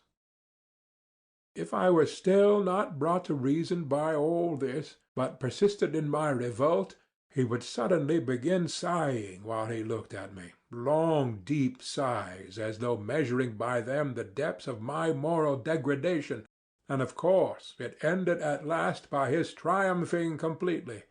I raged and shouted, but still was forced to do what he wanted. This time the usual staring manoeuvres had scarcely begun when I lost my temper and flew at him in a fury. I was irritated beyond endurance apart from him. "Stay!" I cried in a frenzy, as he was slowly and silently turning, with one hand behind his back, to go to his room. "Stay! Come back, I tell you!" And I must have bawled so unnaturally that he turned round and even looked at me with some wonder. However, he persisted in saying nothing, and that infuriated me. "How dare you come and look at me like that without being sent for? Answer!" After looking at me calmly for half a minute, he began turning round again. "Stay!" I ordered, running up to him. "Don't stir. There! Answer, now! What did you come in to look at?" "If you have any order to give me, it's my duty to carry it out," he answered, after another silent pause, with a slow measured lisp, raising his eyebrows and calmly twisting his head from one side to another, all this with exasperating composure. "That's not what I am asking you about, you torturer!" I shouted, turning crimson with anger. "I'll tell you why you came here myself. You see, I don't give you your wages. You are so proud you don't want to bow down and ask for it, and so you come to punish me with your stupid stares, to worry me. And you have no suspicion how stupid it is. Stupid, stupid, stupid, stupid!" He would have turned round again without a word, but I seized him. "Listen!" I shouted to him. "Here's the money. Do you see? Here it is." I took it out of the table drawer. "Here's the 7 roubles complete. But you are not going to have it. You are not going to have it until you come respectfully with bowed head to beg my pardon. Do you hear?" "That cannot be," he answered, with the most unnatural self-confidence. "It shall be so," I said. "I give you my word of honor it shall be." "And there's nothing for me to beg your pardon for," he went on, as though he had not noticed my exclamations at all. "Why, besides, you called me a torturer, for which I can summon you at the police station at any time for insulting behavior." "Go, summon me," I roared. "Go at once, this very minute, this very second. You are a torturer all the same, a torturer." But he merely looked at me, then turned, and regardless of my loud calls to him, he walked to his room with an even step and without looking round. If it had not been for Liza, nothing of this would have happened, I decided inwardly. Then, after waiting a minute, I went myself behind his screen with a dignified and solemn air, though my heart was beating slowly and violently. "Apollon," I said quietly and emphatically, though I was breathless, "go at once without a minute's delay, and fetch the police officer." He had meanwhile settled himself at his table, put on his spectacles, and taken up some sewing. But hearing my order, he burst into a guffaw. "At once! Go this minute! Go on, or else you can't imagine what will happen. You are certainly out of your mind," he observed, without even raising his head, lisping as deliberately as ever, and threading his needle. "Who ever heard of a man sending for the police against himself? And as for being frightened, you are upsetting yourself about nothing, for nothing will come of it." "Go!" I shrieked, clutching him by the shoulder. I felt I should strike him in a minute. But I did not notice the door from the passage softly and slowly open at that instant, and a figure come in, stop short, and begin staring at us in perplexity. I glanced, nearly swooned with shame, and rushed back to my room. There, clutching at my hair with both hands, I leaned my head against the wall and stood motionless in that position. 2 minutes later I heard Apollon's deliberate footsteps. "There is some woman asking for you," he said, looking at me with peculiar severity. Then he stood aside and let in Liza. He would not go away, but stared at us sarcastically. "Go away! Go away!" I commanded in desperation. At that moment my clock began whirring and wheezing, and struck 7. 9. Into my house come bold and free, its rightful mistress there to be. I stood before her crushed, crestfallen, revoltingly confused, and I believe I smiled, as I did my utmost to wrap myself in the skirts of my ragged, wadded dressing-gown, exactly as I had imagined the scene not long before in a fit of depression. After standing over us for a couple of minutes, Apollon went away, but that did not make me more at ease. What made it worse was that she too was overwhelmed with confusion, more so, in fact, than I should have expected. At the sight of me, of course. "Sit down," I said mechanically, moving a chair up to the table, and I sat down on the sofa. She obediently sat down at once and gazed at me open-eyed, evidently expecting something from me at once. This naïveté of expectation drove me to fury, but I restrained myself. She ought to have tried not to notice, as though everything had been as usual. But instead of that and I dimly felt that I should make her pay dearly for all this. "You have found me in a strange position, Liza," I began, stammering and knowing that this was the wrong way to begin. "No, no, don't imagine anything," I cried, seeing that she had suddenly flushed. I am not ashamed of my poverty. On the contrary, I look with pride on my poverty. I am poor, but honorable. One can be poor and honorable, I muttered. However, would you like tea? No, she was beginning. Wait a minute. I leaped up and ran to Apollon. I had to get out of the room somehow. Apollon, I whispered in feverish haste, flinging down before him the 7 roubles which had remained all the time in my clenched fist. Here are your wages. You see, I give them to you. But for that, you must come to my rescue. Bring me tea and a dozen rusks from the restaurant. If you won't go, you'll make me a miserable man. You don't know what this woman is. This is everything. You may be imagining something, but you don't know what that woman is. Apollon, who had already sat down to his work and put on his spectacles again, at first glanced askance at the money, without speaking or putting down his needle. Then, without paying the slightest attention to me or making any answer, he went on busying himself with his needle, which he had not yet threaded. I waited before him for 3 minutes with my arms crossed, à la Napoleon. My temples were moist with sweat. I was pale. I felt it. But, thank God, he must have been moved to pity, looking at me. Having threaded his needle, he deliberately got up from his seat, deliberately moved back his chair, deliberately took off his spectacles, deliberately counted the money, and finally, asking me over his shoulder, "Shall I get a whole portion?" deliberately walked out of the room. As I was going back to Liza, the thought occurred to me on the way, shouldn't I run away, just as I was in my dressing-gown, no matter where, and then let happen what would? I sat down again. She looked at me uneasily. For some minutes we were silent. "I will kill him," I shouted suddenly, striking the table with my fist, so that the ink spurted out of the inkstand.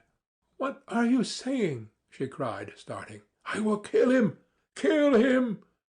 I shrieked, suddenly striking the table in absolute frenzy, and at the same time fully understanding how stupid it was to be in such a frenzy. "You don't know, Liza, what that torturer is to me. He is my torturer.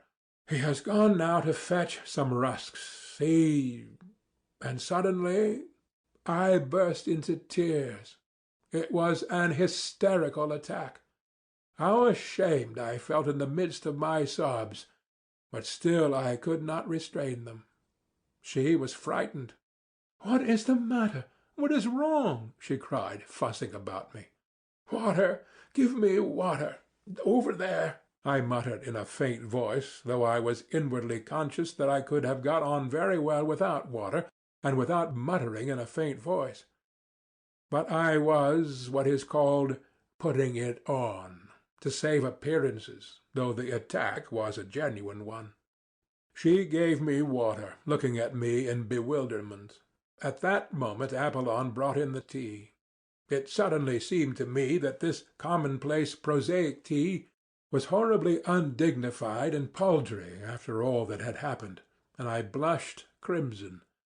Liza looked at Apollon with positive alarm.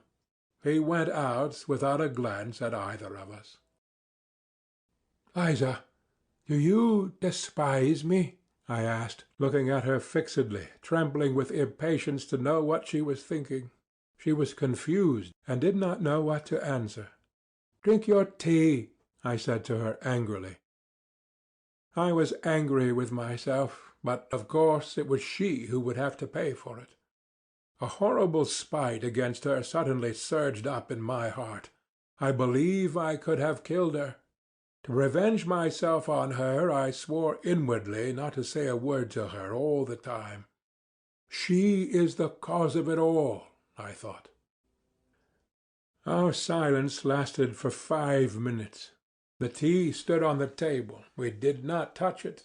I had got to the point of purposely refraining from beginning in order to embarrass her further. It was awkward for her to begin alone. Several times she glanced at me with mournful perplexity. I was obstinately silent. I was, of course, myself the chief sufferer, because I was fully conscious of the disgusting meanness of my spiteful stupidity, and yet at the same time I could not restrain myself. "I want to get away from there altogether," she began, to break the silence in some way. But, poor girl, that was just what she ought not to have spoken about at such a stupid moment to a man so stupid as I was. My heart positively ached with pity for her tactless and unnecessary straightforwardness. But something hideous at once stifled all compassion in me. It even provoked me to greater venom. I did not care what happened. Another 5 minutes passed. "Perhaps I am in your way," she began timidly, hardly audibly, and was getting up. But as soon as I saw this first impulse of wounded dignity, I positively trembled with spite, and at once burst out. "Why have you come to me? Tell me that, please," I began, gasping for breath and regardless of logical connection in my words. I longed to have it all out at once, at one burst. I did not even trouble how to begin. "Why have you come? Answer! Answer!" I cried, hardly knowing what I was doing. "I'll tell you, my good girl, why you have come. You've come because I talked sentimental stuff to you then. So now you are soft as butter, and longing for fine sentiments again. So you may as well know that I was laughing at you then, and I am laughing at you now. Why are you shuddering? Yes, I was laughing at you. I had been insulted just before at dinner by the fellows who came that evening before me. I came to you meaning to thrash one of them, an officer. But I didn't succeed. I didn't find him. I had to avenge the insult on someone to get back my own again. You turned up. I vented my spleen on you and laughed at you. I had been humiliated, so I wanted to humiliate. I had been treated like a rag, so I wanted to show my power. That's what it was, and you imagined I had come there on purpose to save you. Yes, you imagined that? You imagined that? I knew that she would perhaps be muddled and not take it all in exactly, but I knew, too, that she would grasp the gist of it very well indeed, and so, indeed, she did. She turned white as a handkerchief, tried to say something, and her lips worked painfully.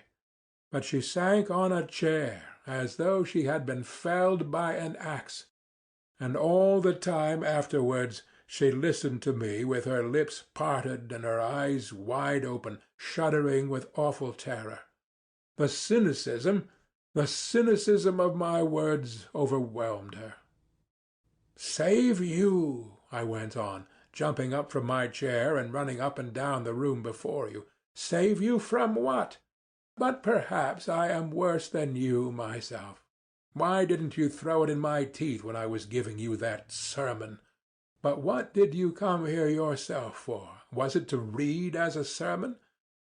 Power was what I wanted then. Sport was what I wanted. I wanted to wring out your tears, your humiliation, your hysteria. That was what I wanted then.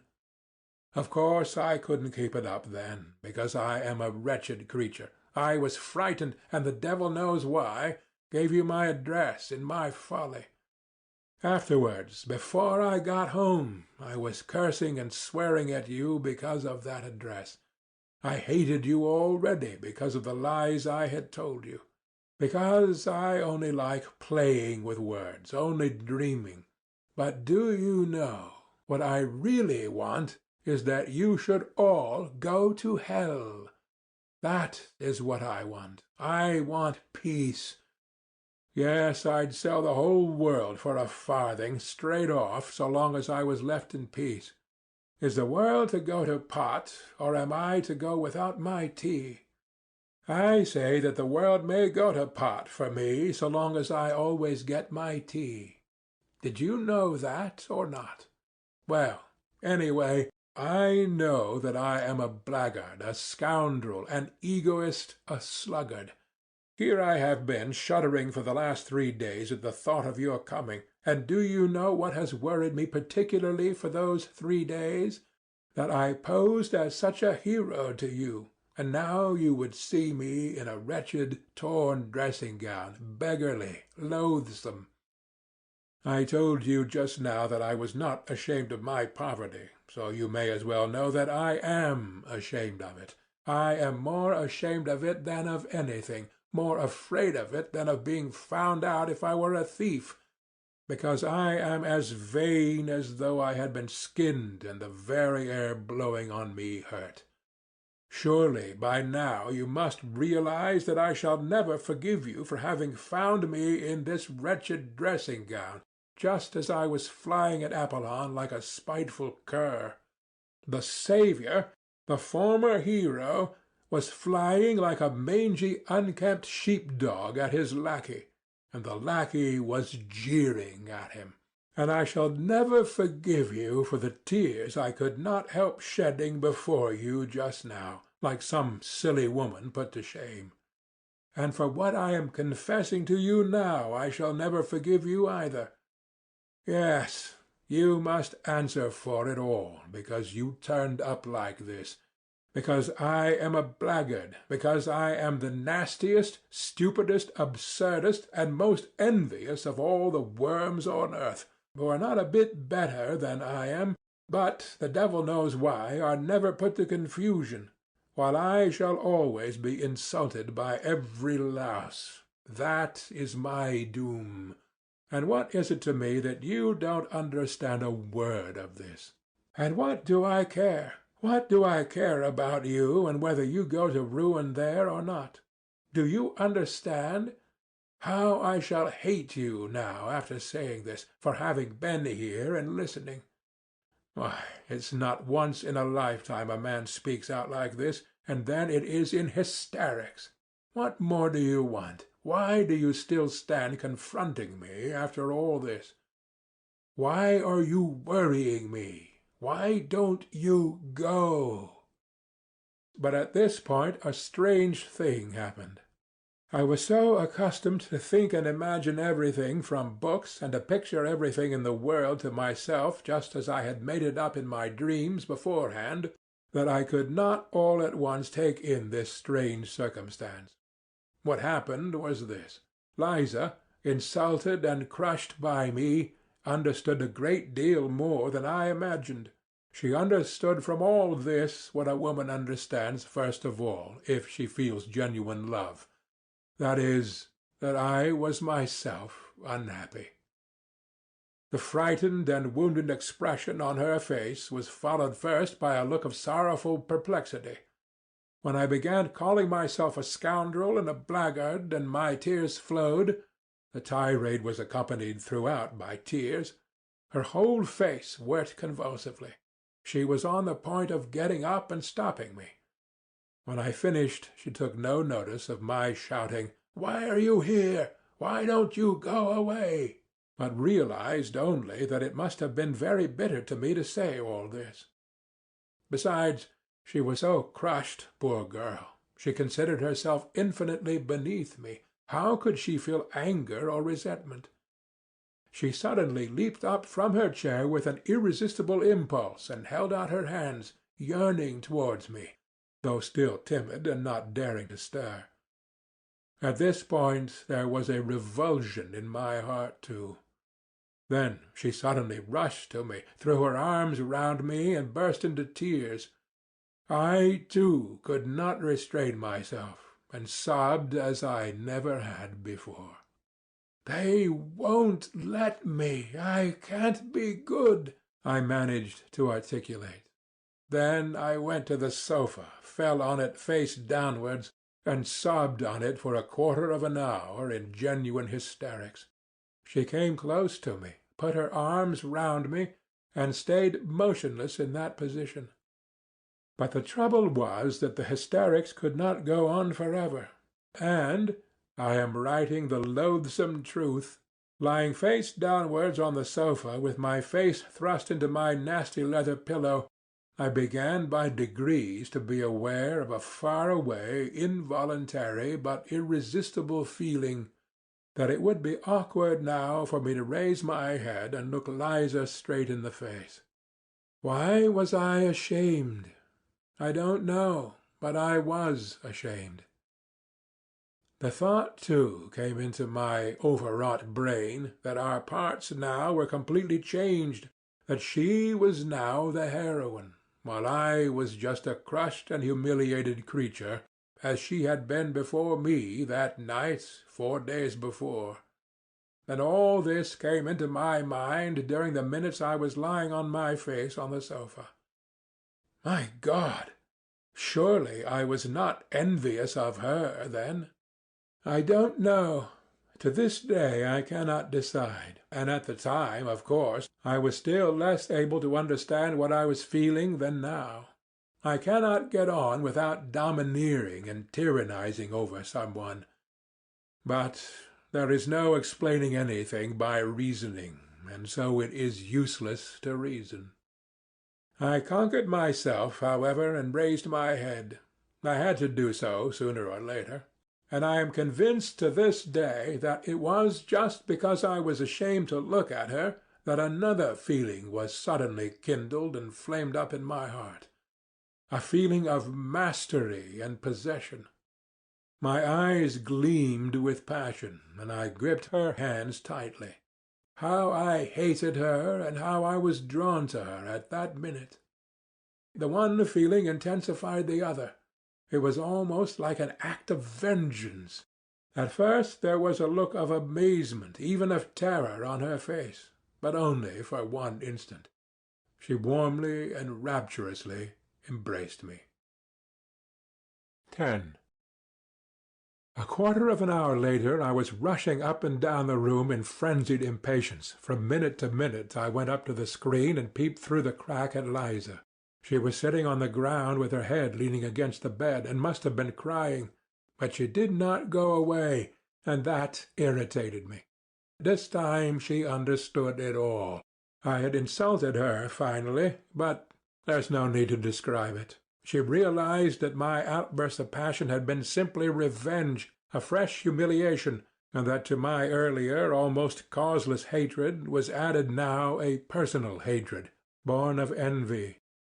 Though I do not maintain positively that she understood all this distinctly, but she certainly did fully understand that I was a despicable man, and what was worse, incapable of loving her. I know I shall be told that this is incredible, but it is incredible to be as spiteful and stupid as I was. It may be added that it was strange I should not love her, or at any rate appreciate her love. Why is it strange? In the first place, by then I was incapable of love, for I repeat, with me loving meant tyrannizing and showing my moral superiority. I have never in my life been able to imagine any other sort of love, and have nowadays come to the point of sometimes thinking that love really consists in the right, freely given by the beloved object, to tyrannize over her. Even in my underground dreams I did not imagine love except as a struggle. I began it always with hatred and ended it with moral subjugation, and afterwards I never knew what to do with the subjugated object.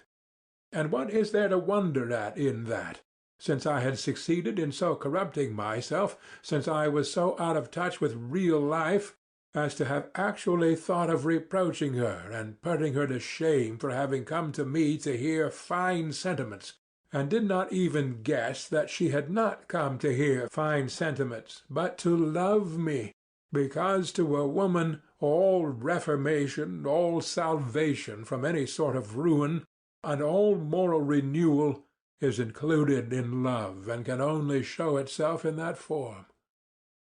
I did not hate her so much, however, when I was running about the room and peeping through the crack in the screen. I was only insufferably oppressed by her being here. I wanted her to disappear.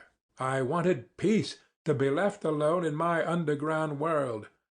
Real life oppressed me with its novelty so much that I could hardly breathe. But several minutes passed, and she still remained, without stirring, as though she were unconscious. I had the shamelessness to tap softly at the screen, as though to remind her.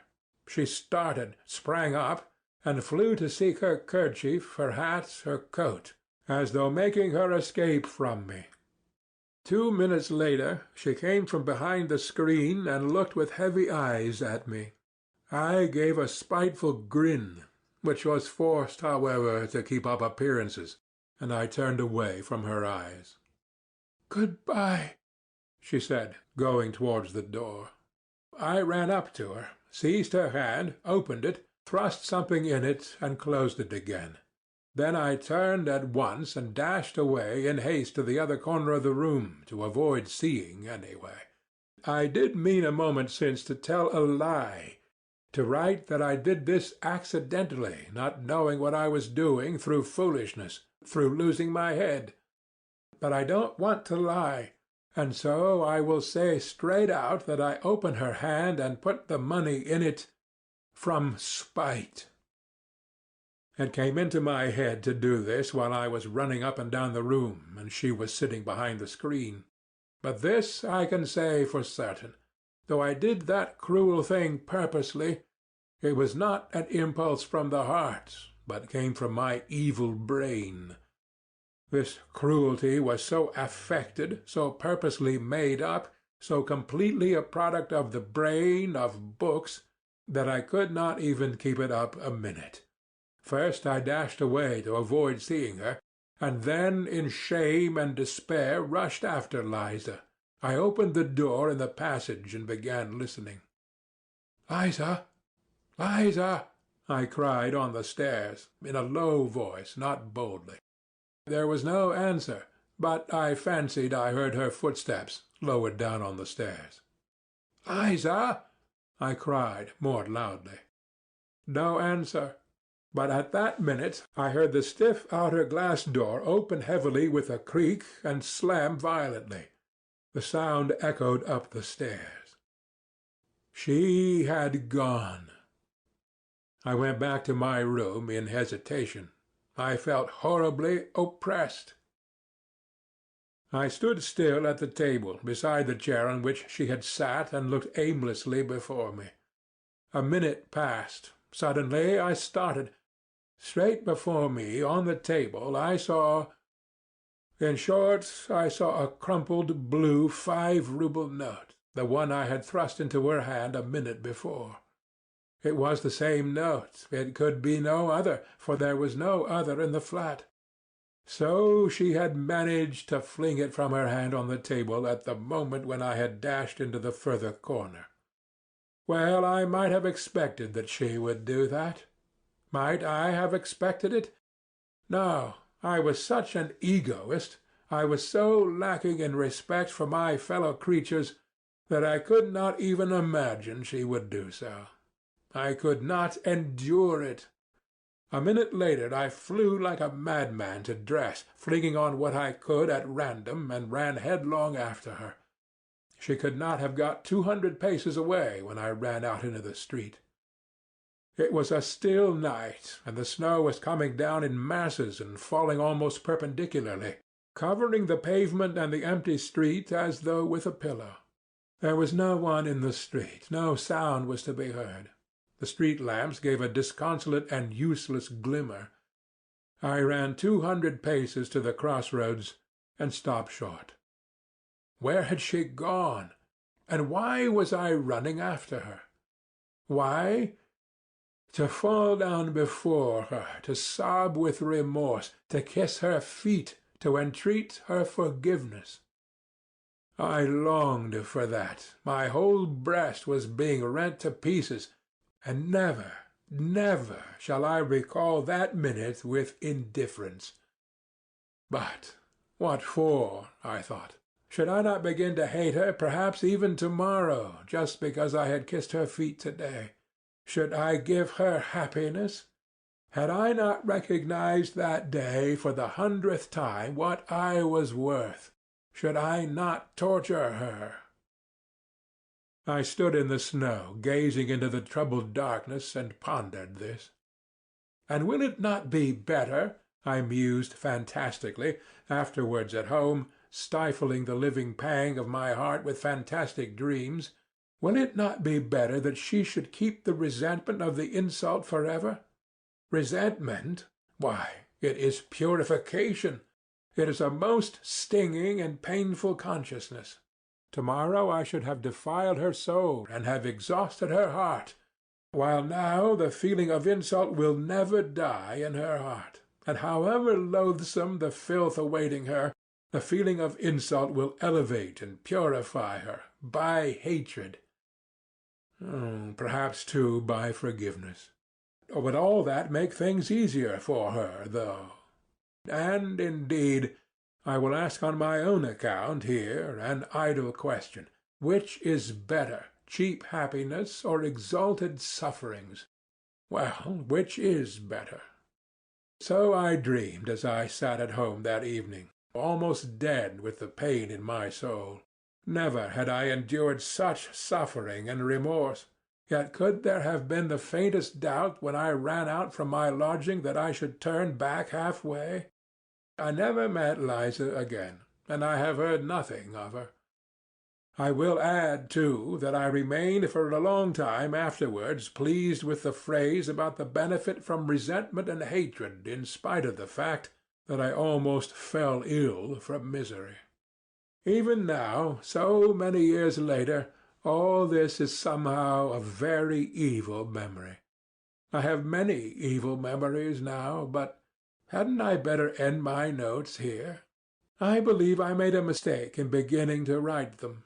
Anyway, I have felt ashamed all the time I've been writing this story, so it's hardly literature so much as a corrective punishment. Why, to tell long stories showing how I have spoiled my life through morally rotting in my corner, through lack of fitting environment, through divorce from real life and rankling spite in my underground world, would certainly not be interesting. A novel needs a hero, and all the traits of an anti-hero are expressly gathered together here. And what matters most, it all produces an unpleasant impression, for we are all divorced from life, we are all cripples, every one of us, more or less.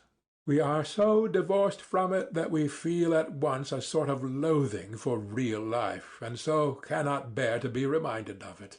Why, we have come almost to looking upon real life as an effort, almost as hard work, and we are all privately agreed that it is better in books. And why do we fuss and fume sometimes? Why are we perverse and ask for something else? We don't know what ourselves. It would be the worse for us if our petulant prayers were answered. Come, try.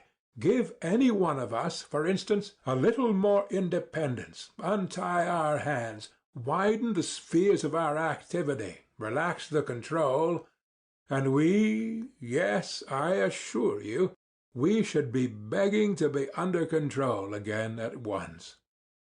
I know that you will very likely be angry with me for that, and will begin shouting and stamping. Speak for yourself, you will say, and for your miseries in your underground holes, and don't dare to say all of us.